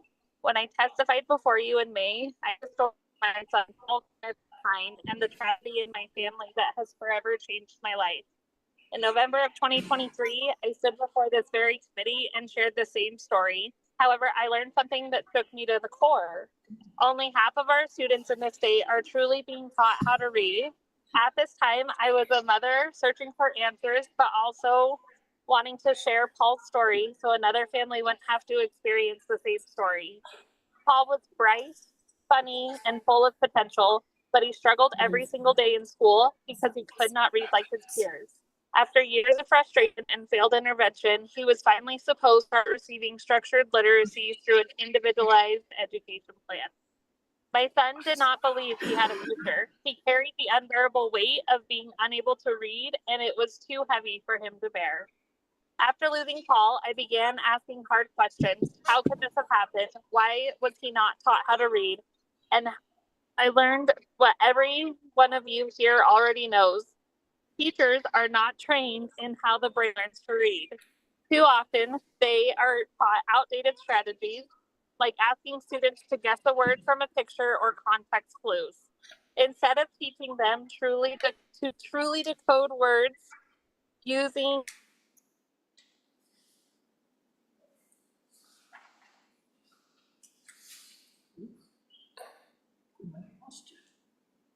Is she driving? Yeah. Mr. Chairman, she has dropped from the call. All right, thank you. If there's no further, was the department planning to come back?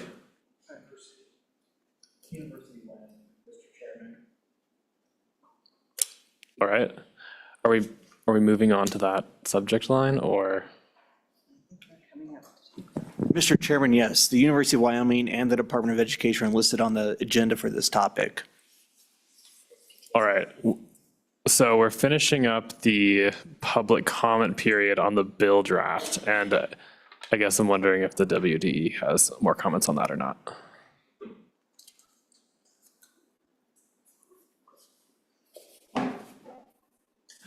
Thank you, Mr. Chairman, committee members, Dickie Shaner, Nish Goikalea, Department of Ed. Just to maybe throw out a suggestion, it does seem like among the people that have testified today, there's sort of unanimity around Section 2 of this literacy division at the department. I emailed the co-chairs numbers on that. And to explain, we do have a position, like a executive position right now that is vacant that we are going to downclass into a literacy expert. So we're going to use one of our current positions to be like the supervisor of the literacy division. And then if this bill afforded us another position to go under that position at what we would call an ETEP 10 classification, which would have a total budget, salary, and benefits of about $120,000 a year. That would be very helpful, and that would give us 2 literacy full-time people. We have some other things we'll work on too. But those 2 in the literacy division for sure, and then possibly some 900 series. We just came up with the number of 300,000 a biennium for that, which is half of the 900 series that we have for our statewide system of support to help the schools that are in need of improvement. So there's not a whole lot of science behind that number. I think ultimately whatever's viable from a legislative perspective in that sense, but I think it would benefit us to have some ability to get some outside contractors, whether it's for technology or expertise to look at the plans, go out to districts, et cetera. So related to that piece, that's what I would say. And then we would just like to offer ourselves to you all what would be most helpful at this point after hearing everything you've heard. Would it be helpful for us to try to get everybody together and bring back, one substantive amendment at the next meeting or just anything to be helpful? Because we know it's been a lot of information. Yes, go ahead. Thank you, Madam Chairwoman.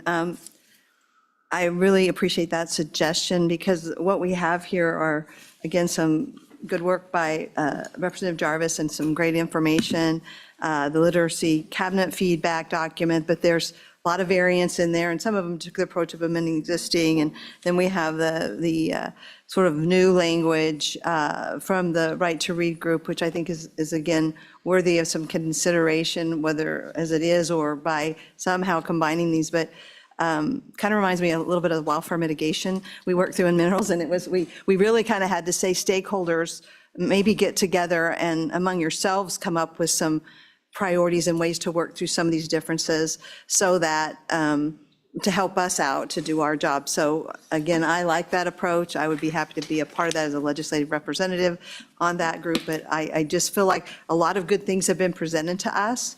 But for us to sort of cipher these out and sift through them at this point, not only in the day, but in where we are in this meeting and things to come that we need to work on, I like that approach because it really helps us along. It doesn't do us a lot of good to do this work, and there continue to be the kinds of disagreements among people we all respect and the knowledge and what we're trying to achieve. But I do think to do that, we probably do need to move forward on Section 2. To authorize the department, but that people may have a different view of that, but there is, I think, some agreement about that. So anyway, those are my thoughts on that. And, yep. Chairwoman Schuler. Thank you, Mr. Chairman. It's interesting, sometimes osmosis happens here, because I'm thinking the same thing. Senator Rothfuss and I were just chatting, same thing. And I know we've had some working groups, but I think we're not there yet with this bill, but we've had some really great things that we need to think about. So I would offer that if Representative Jarvis would be interested in leading a working group in cahoots with the Department of Education and our LSO people. And I don't know, I'm not an expert in reading, so I wouldn't volunteer myself, but. We should have someone. Yeah, somebody on the committee. I'm saying maybe, oh, you? Okay. I'll do it too. Or Senator Rothfuss, both of them. Yeah. If they would you be interested in that? Co-chairman? I mean, no, being interested in my motion.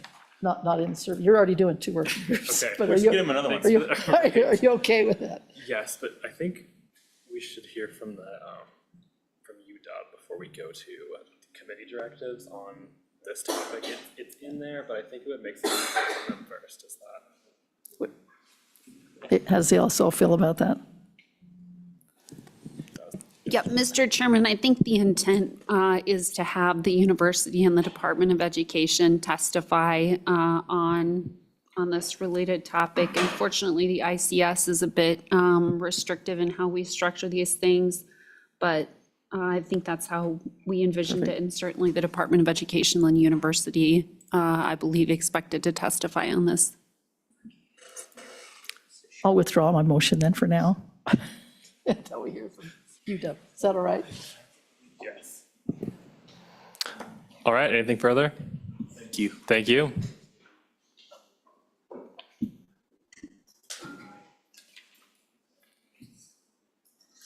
All right.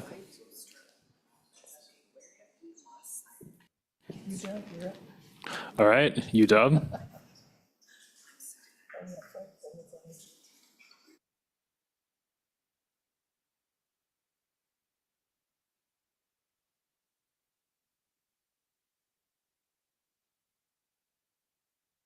Mr. Chairman, if I might clarify, PTSB and the University of Wyoming are directly responding to a request the committee made back in May. So it's not necessarily directly tied to the bill draft you guys just heard. It's just related to the topic of K-3 literacy. They're already up there, so I just wanted to clarify, you don't expect to hear about the bill right now. All right, thank you. Good afternoon. Good afternoon, Chairman Andrew. Brendan O'Connor, Executive Director of the Professional Teaching Standards Board. Yeah, I do appreciate that clarification from the LSO staff right there. I'm going to go first because I think my part's quick, and I'm not going to reread what you've already read. I do want to highlight, though, that we do use, PTSB uses the International Literacy Association standards for reviewing the literacy, the reading program, endorsement program at the University of Wyoming. You've heard a lot of comments referring to the International Dyslexia Association standards and their KPS knowledge practice standards as well. Our board has convened a group to look at these standards, to look at what other states are using. It actually kind of sounds like what Senator Schuler's suggestion is. And so it may be fortuitous timing for that. And this group may be expanded to include others that weren't originally involved in it. But we're looking, the board is interested in seeing, are we using the right standards when assessing teacher preparation? Are we using the right assessments as far as like praxis tests for gauging that as well? A lot of the praxis test is currently, the one that the board is interested in looking at is currently going to be regenerated, which means redone, updated, and won't be ready until next spring for the board's adoption for that. But it still sounds like, you know, there's a lot of work yet to be done, but it's all kind of on the same topic. So I'm going to just pass the microphone on down unless there's questions specific to PTSB's role in this. Chairman. Yeah, this was something obviously that came up last time, was just a discussion of the idea, and you alluded to it, that, you know, are we testing our teachers for reading programs and literacy programs that lead to them being successful, and do we have alignment between what we've been trying to implement through statute in terms of a multi-tiered system of supports, and as we just heard, these concepts of access and understanding that Representative Jarvis just laid out. It sounds like, based on what you're saying, that's a fair concern. Is that accurate, that we might not have alignment between our praxis at this point in time and what we're trying to implement? So aligning those makes sense. Is that a fair thing to say? Chairman Andrew and Senator Rothfuss, I believe so. Currently, the praxis test that we use is aligned with the International Literacy Association standards. I'm not sure how closely it is with the International Dyslexia Association standards, which a lot of the testimony, I believe, prior to this was alluding to. So praxis is not so much aligned to IDA standards, is more so to the ILA standards. And Mr. Chairman, a quick follow-up. You said that that's being reworked for the spring. What's the basis of reworking that? Is it trying to then conform it to what we've been talking about and focused on, or was that something that was happening regardless of the efforts that we're doing towards literacy through the Education Committee? Chairman and Senator Rothfuss, that's because praxis is a national test, so it's a regeneration for the whole nation. It's not specific like, oh, Wyoming's looking at this, we better change the test. Is that your question? Yeah, okay, it is. Thank you. Further questions? All right, please continue. Mr. Chairman and members of the committee, my name is Jenna Shim, and I'm Dean of College of Education at the University of Wyoming. We really appreciate this opportunity to share how the University of Wyoming College of Education prepares elementary teachers to effectively teach early reading and literacy. In addition to my colleagues who are joining me here, may I ask your permission to invite Dr. Cindy Brock, Wyoming Excellence Chair in Elementary Literacy Education, to join our presentation? Please. Thank you.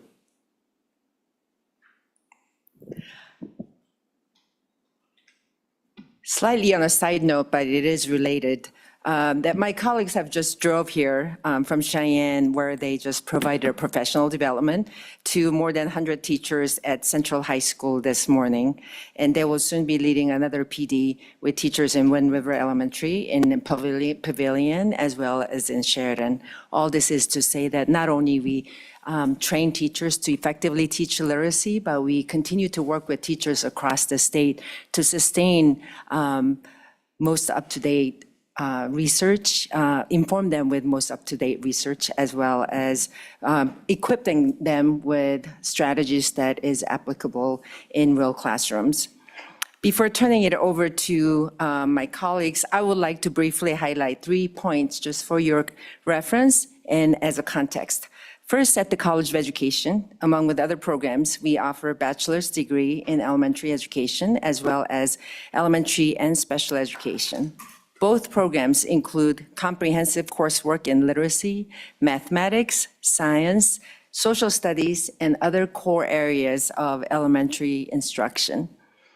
My colleagues will soon present more details on literacy preparation specifically, since this is the focus of this presentation.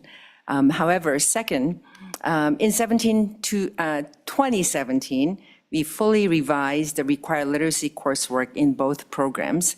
This work was done in collaboration with Wyoming classroom teachers and principals who are closest to challenges students face in learning to read. Their feedback made our curriculum ensure that our curriculum reflects the variety of needs of Wyoming's classrooms and students, and our commitment to working hand in hand with teachers and principals who are working on the ground and understands their students the best. Finally, our literacy preparation ensures that future teachers are not only grounded in research, but also equipped with strategies that work in real classrooms, as I have mentioned earlier. Our mission is that every graduate from our program must be ready to give every Wyoming child the solid foundation in reading that opens the door for lifelong learning. With that, I now turn it over to my colleague, Dr. Rush. Go ahead, Dr. Rush. Thank you. Good evening, co-chairman and members of the committee. My name is Leslie Rush. I'm a professor and endowed chair in literacy education in the College of Education at UW. I've served as a faculty member, teacher, educator, and administrator in the College of Education for 23 years. So I'm from Texas originally, but Wyoming is now home for me. Thank you so much for allowing us to be part of this conversation again about the preparation of elementary teachers at the University of Wyoming, particularly in the area of literacy. Dean Shim has done an excellent job of providing you with a general sense of our BA program in elementary education, as well as giving you a bit of information about the revisions to our program that we made several years ago to focus our attention more on literacy preparation. We have been asked to focus on the notion of structured literacy. So I wanted to take a moment to direct you back to the document that the PTSB and the College of Education has provided for you. It looks like this. It has a logo of the College of Ed and also of the PTSB on it. In that document, we have provided a couple of quotes from the International Dyslexia Association that contain definitions of structured literacy that we will not read to you, but we encourage you to read on your own.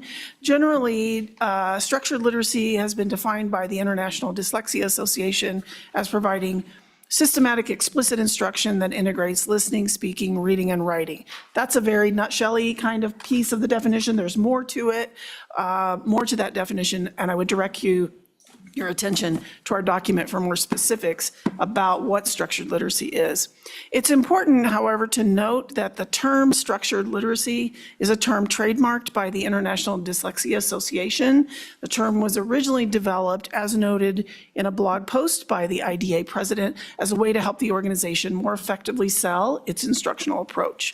So one way to think about what we're going to present today is sort of the difference of recognizing the roles that are played by brand names, right? We don't always refer to facial tissue as Kleenex, Kleenex being the brand name, but the item itself, you might refer to it as facial tissue, and it's just as good, just as soft, just as useful as the brand name of Kleenex, okay?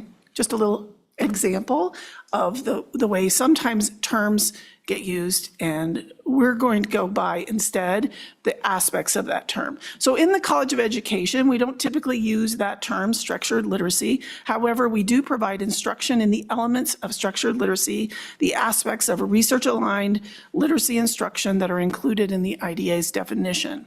In the document, we've provided some information that we encourage you to take a look at that addresses the content of our literacy courses. And I'm going to turn this over now to my colleague, Dr. Cynthia Brock, to explore further the content of our courses. Yes, we have a question first, if you don't mind. Go ahead. Briefly, is there something else we could call it in general, or do we not yet have a replacement phrase that isn't trademarked available to us to summarize? Dr. Rush? Or Dr. Brock, whoever would like to answer that question? And just introduce yourself again, please, if you wouldn't mind. Hello, my name is Cindy Brock. I'm one of the endowed chairs, actually State of Wyoming endowed chairs, so it's a privilege to be here and have the opportunity to talk with you. Excuse me, Chairperson, Mr. Chairman. Could you say the question again? Absolutely, Mr. Chairman. Structured literacy, the point well taken, and this is trademark term, it's a term that's then proprietary. What could we use to collectively be referring to these concepts that you've laid out in the document? I was looking, just skimming through it to try and see if there was an appropriate non-trademarked phrase to capture this concept. So that's Mr. Chairman. Okay, that's a really, really important question. I would direct your attention to the second paragraph on page 2 that's indented. The second indented paragraph. So what that second indented paragraph talks about is components of what constitutes structured literacy. And so the way we address this and think about it in our work is, rather than just say, let's use that term that's trademarked, look at the separate components. We've got phonology, orthology, syntax, semantics, orthography. And the idea is, if you look at page 4, you can look at the 4 different courses that we teach at the undergrad level at UW, and you'll find examples of those terms within those different descriptions. So what is comprised of this term structured literacy, those components are included in the courses that we teach. Senator Scott. What document are you referring to? I'm having difficulties.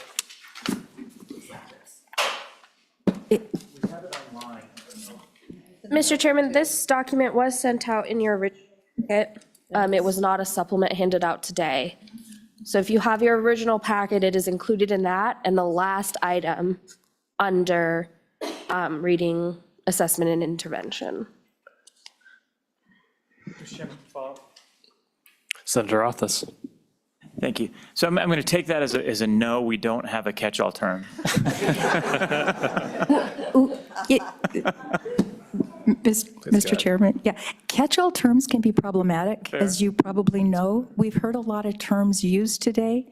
They mean different things to different people, depending on their background and expertise. Gotcha. Thank you. Further questions? All right, please proceed. Yeah, so just as a quick, excuse me, Mr. Chairman.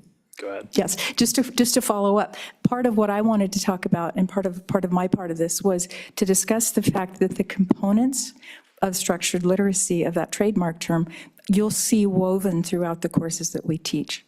So that's, I think, probably one of the most important things to consider. The other thing we want to talk about briefly is essentially the notion that we try to help our undergrads understand, and that is the notion of adaptive expertise. So I think this has been discussed a fair amount across the different people that you've been listening to today, but the idea with adaptive expertise is that we don't just take a program or a system and apply it to every single context and every single child. And so I'm going back here to something that Senator Scott said earlier, different children have different needs, and the idea with respect to literacy teaching and learning. So the idea is to determine what those needs are and then provide instruction based on those needs.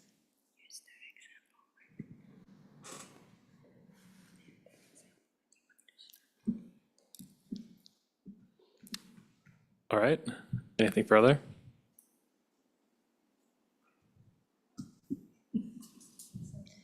Are there any questions? Mr. Chairman, I just wanted to add one more thing. Earlier, when I was kind of bragging about our colleagues having done professional development in Cheyenne and upcoming ones in Pavilion and Sheridan, these are the school districts that actually request professional development from us. And so I do want to say that we have many school districts that have trust in us in what we do, and they request the professional development from us. And my colleagues sitting here, this is their part of main job that they do weekly and throughout the semester to provide a service to state of Wyoming school districts. Thank you. Chairwoman Schuler. Thank you, Mr. Chairman. Just out of, curiosity with what you've heard today, and of course, a lot of folks gave you kudos about being able to use your department to bounce things off of and get advice. And I'm going to make that motion as soon as we're done. Would anyone in your department be interested in maybe serving with a working group just to kind of shore up what need to do with this particular bill? Let's go ahead. Co-Chairman Senator Schuler. I'm a member of the WDE's Literacy Cabinet already, so I don't know if that group is already working on this. Be happy to, in that role, engage in this working group that is proposed. Perfect, thank you. Let's go ahead. And just as a quick follow-up to Leslie's comment, we at the University of Wyoming, and especially in the Literacy Research Center and Clinic, have spent our entire lives studying literacy scholarship and literacy research. That's what we do. And we are 100% in favor of working collaboratively across the state to better serve the children that we need to serve. And just a real quick comment for our consideration. We heard really powerful stories by our colleagues of children who don't learn to read and the problems and the difficulties that they face. And that's a travesty, and we're very concerned about that. So when we're thinking about the standards and not the standards, but the PTSB and what we should focus on in terms of what literacy practices, I would urge you all to consider the International Literacy Association is a very broad look at literacy. The International Dyslexia Association, IDA, looks at literacy, but it looks at a piece of what a very broad field is. So I would encourage you not to get rid of the International Literacy Association standards, but to consider both, because they both matter. We need to serve 100% of our kids, and especially the children who struggle, but we also need to serve the rest of the kids. Thank you. Anything further? Any questions? All right, thank you. Committee directives. Chairwoman Schuler. I've been dying to bring this motion forward. I do think, as has been mentioned, this bill still needs a little work, and as a good representative, Lolly and I talked about at lunch, these working groups actually do quite a bit of good work above and beyond what we do at the interim. So, and since we already have, I think, Representative, did you say no, or did you say you'd be okay with leading the charge? Okay, I didn't think she'd say no. If we could make a motion to have Representative Jarvis, as well as, I think, Representative Lawley volunteered, and Senator Rothfuss, as well as Department of Ed. Now we've got a UW potential person, Dr. Rush, is that correct?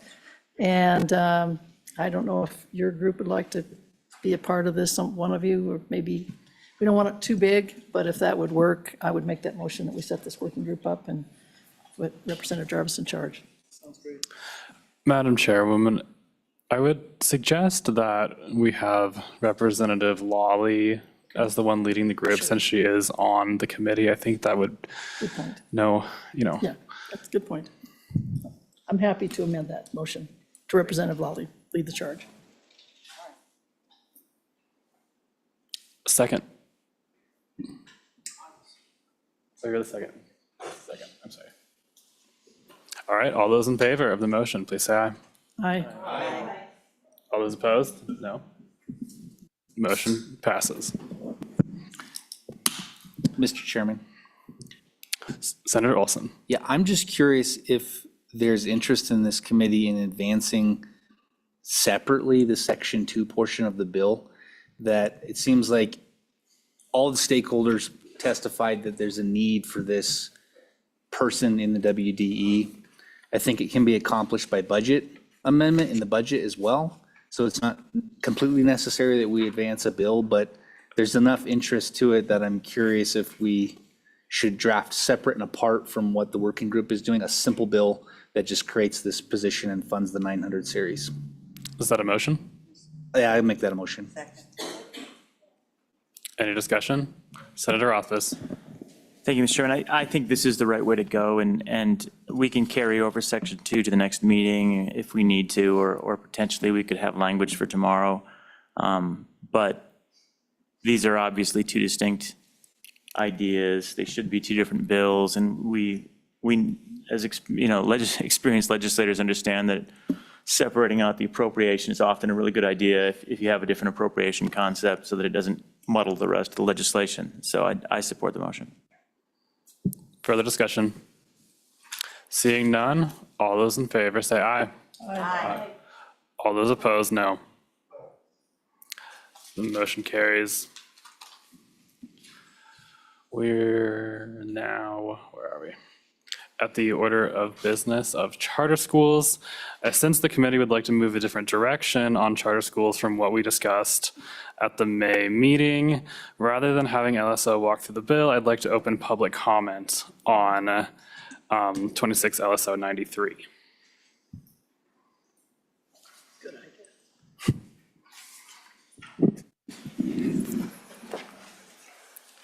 Thank you, Mr. Chairman, members of the committee. I know it's been a long day and I appreciate you indulging me here. My name is John Waller and I serve as the Executive Director of the Wyoming Charter School Authorizing Board.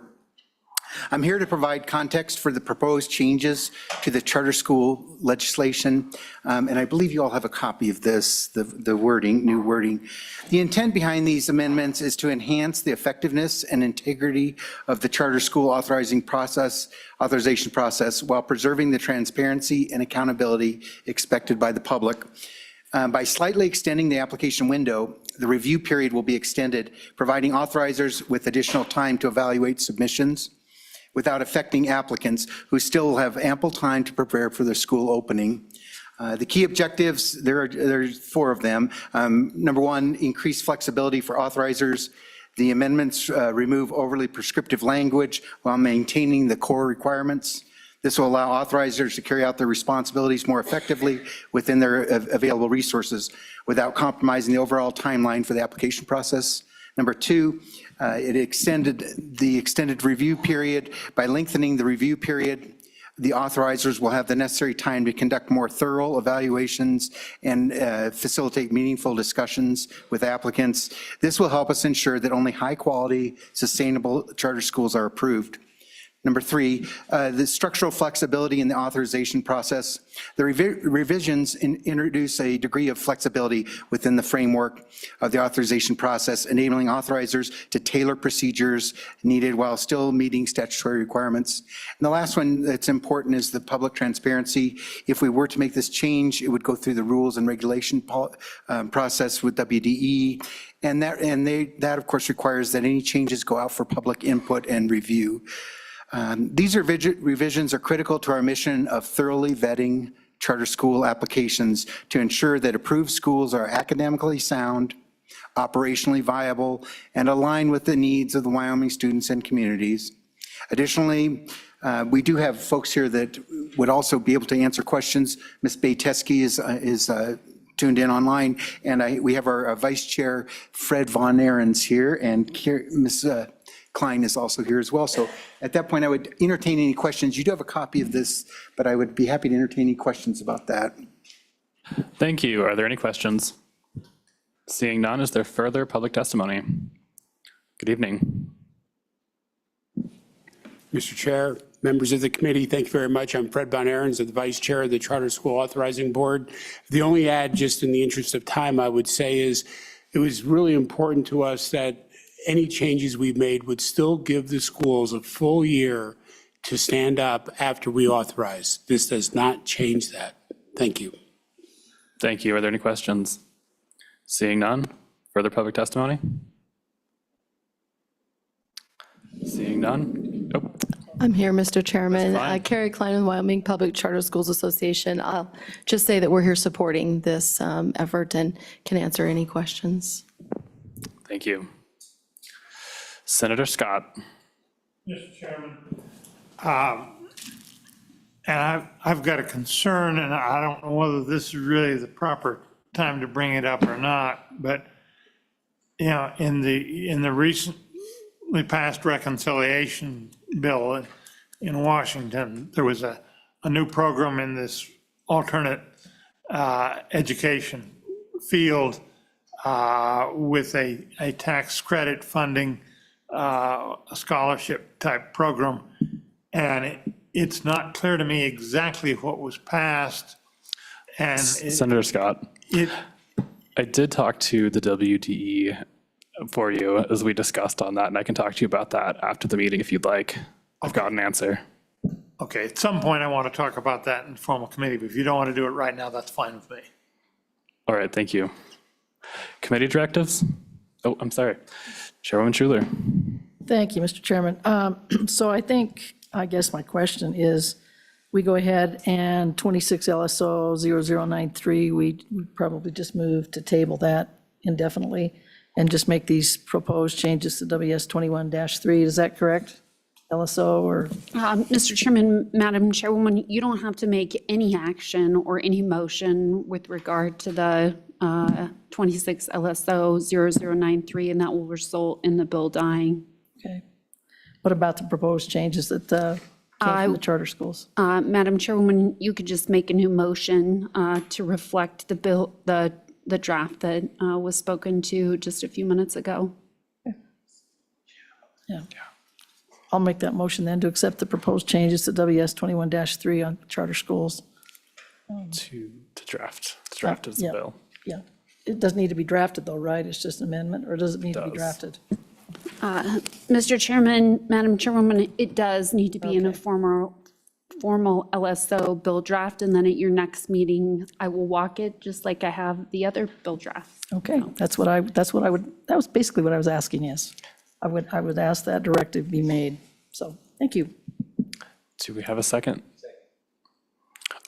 Any discussion? All those in favor of the motion say aye. Aye. All those opposed, no? Motion carries. We are adjourned.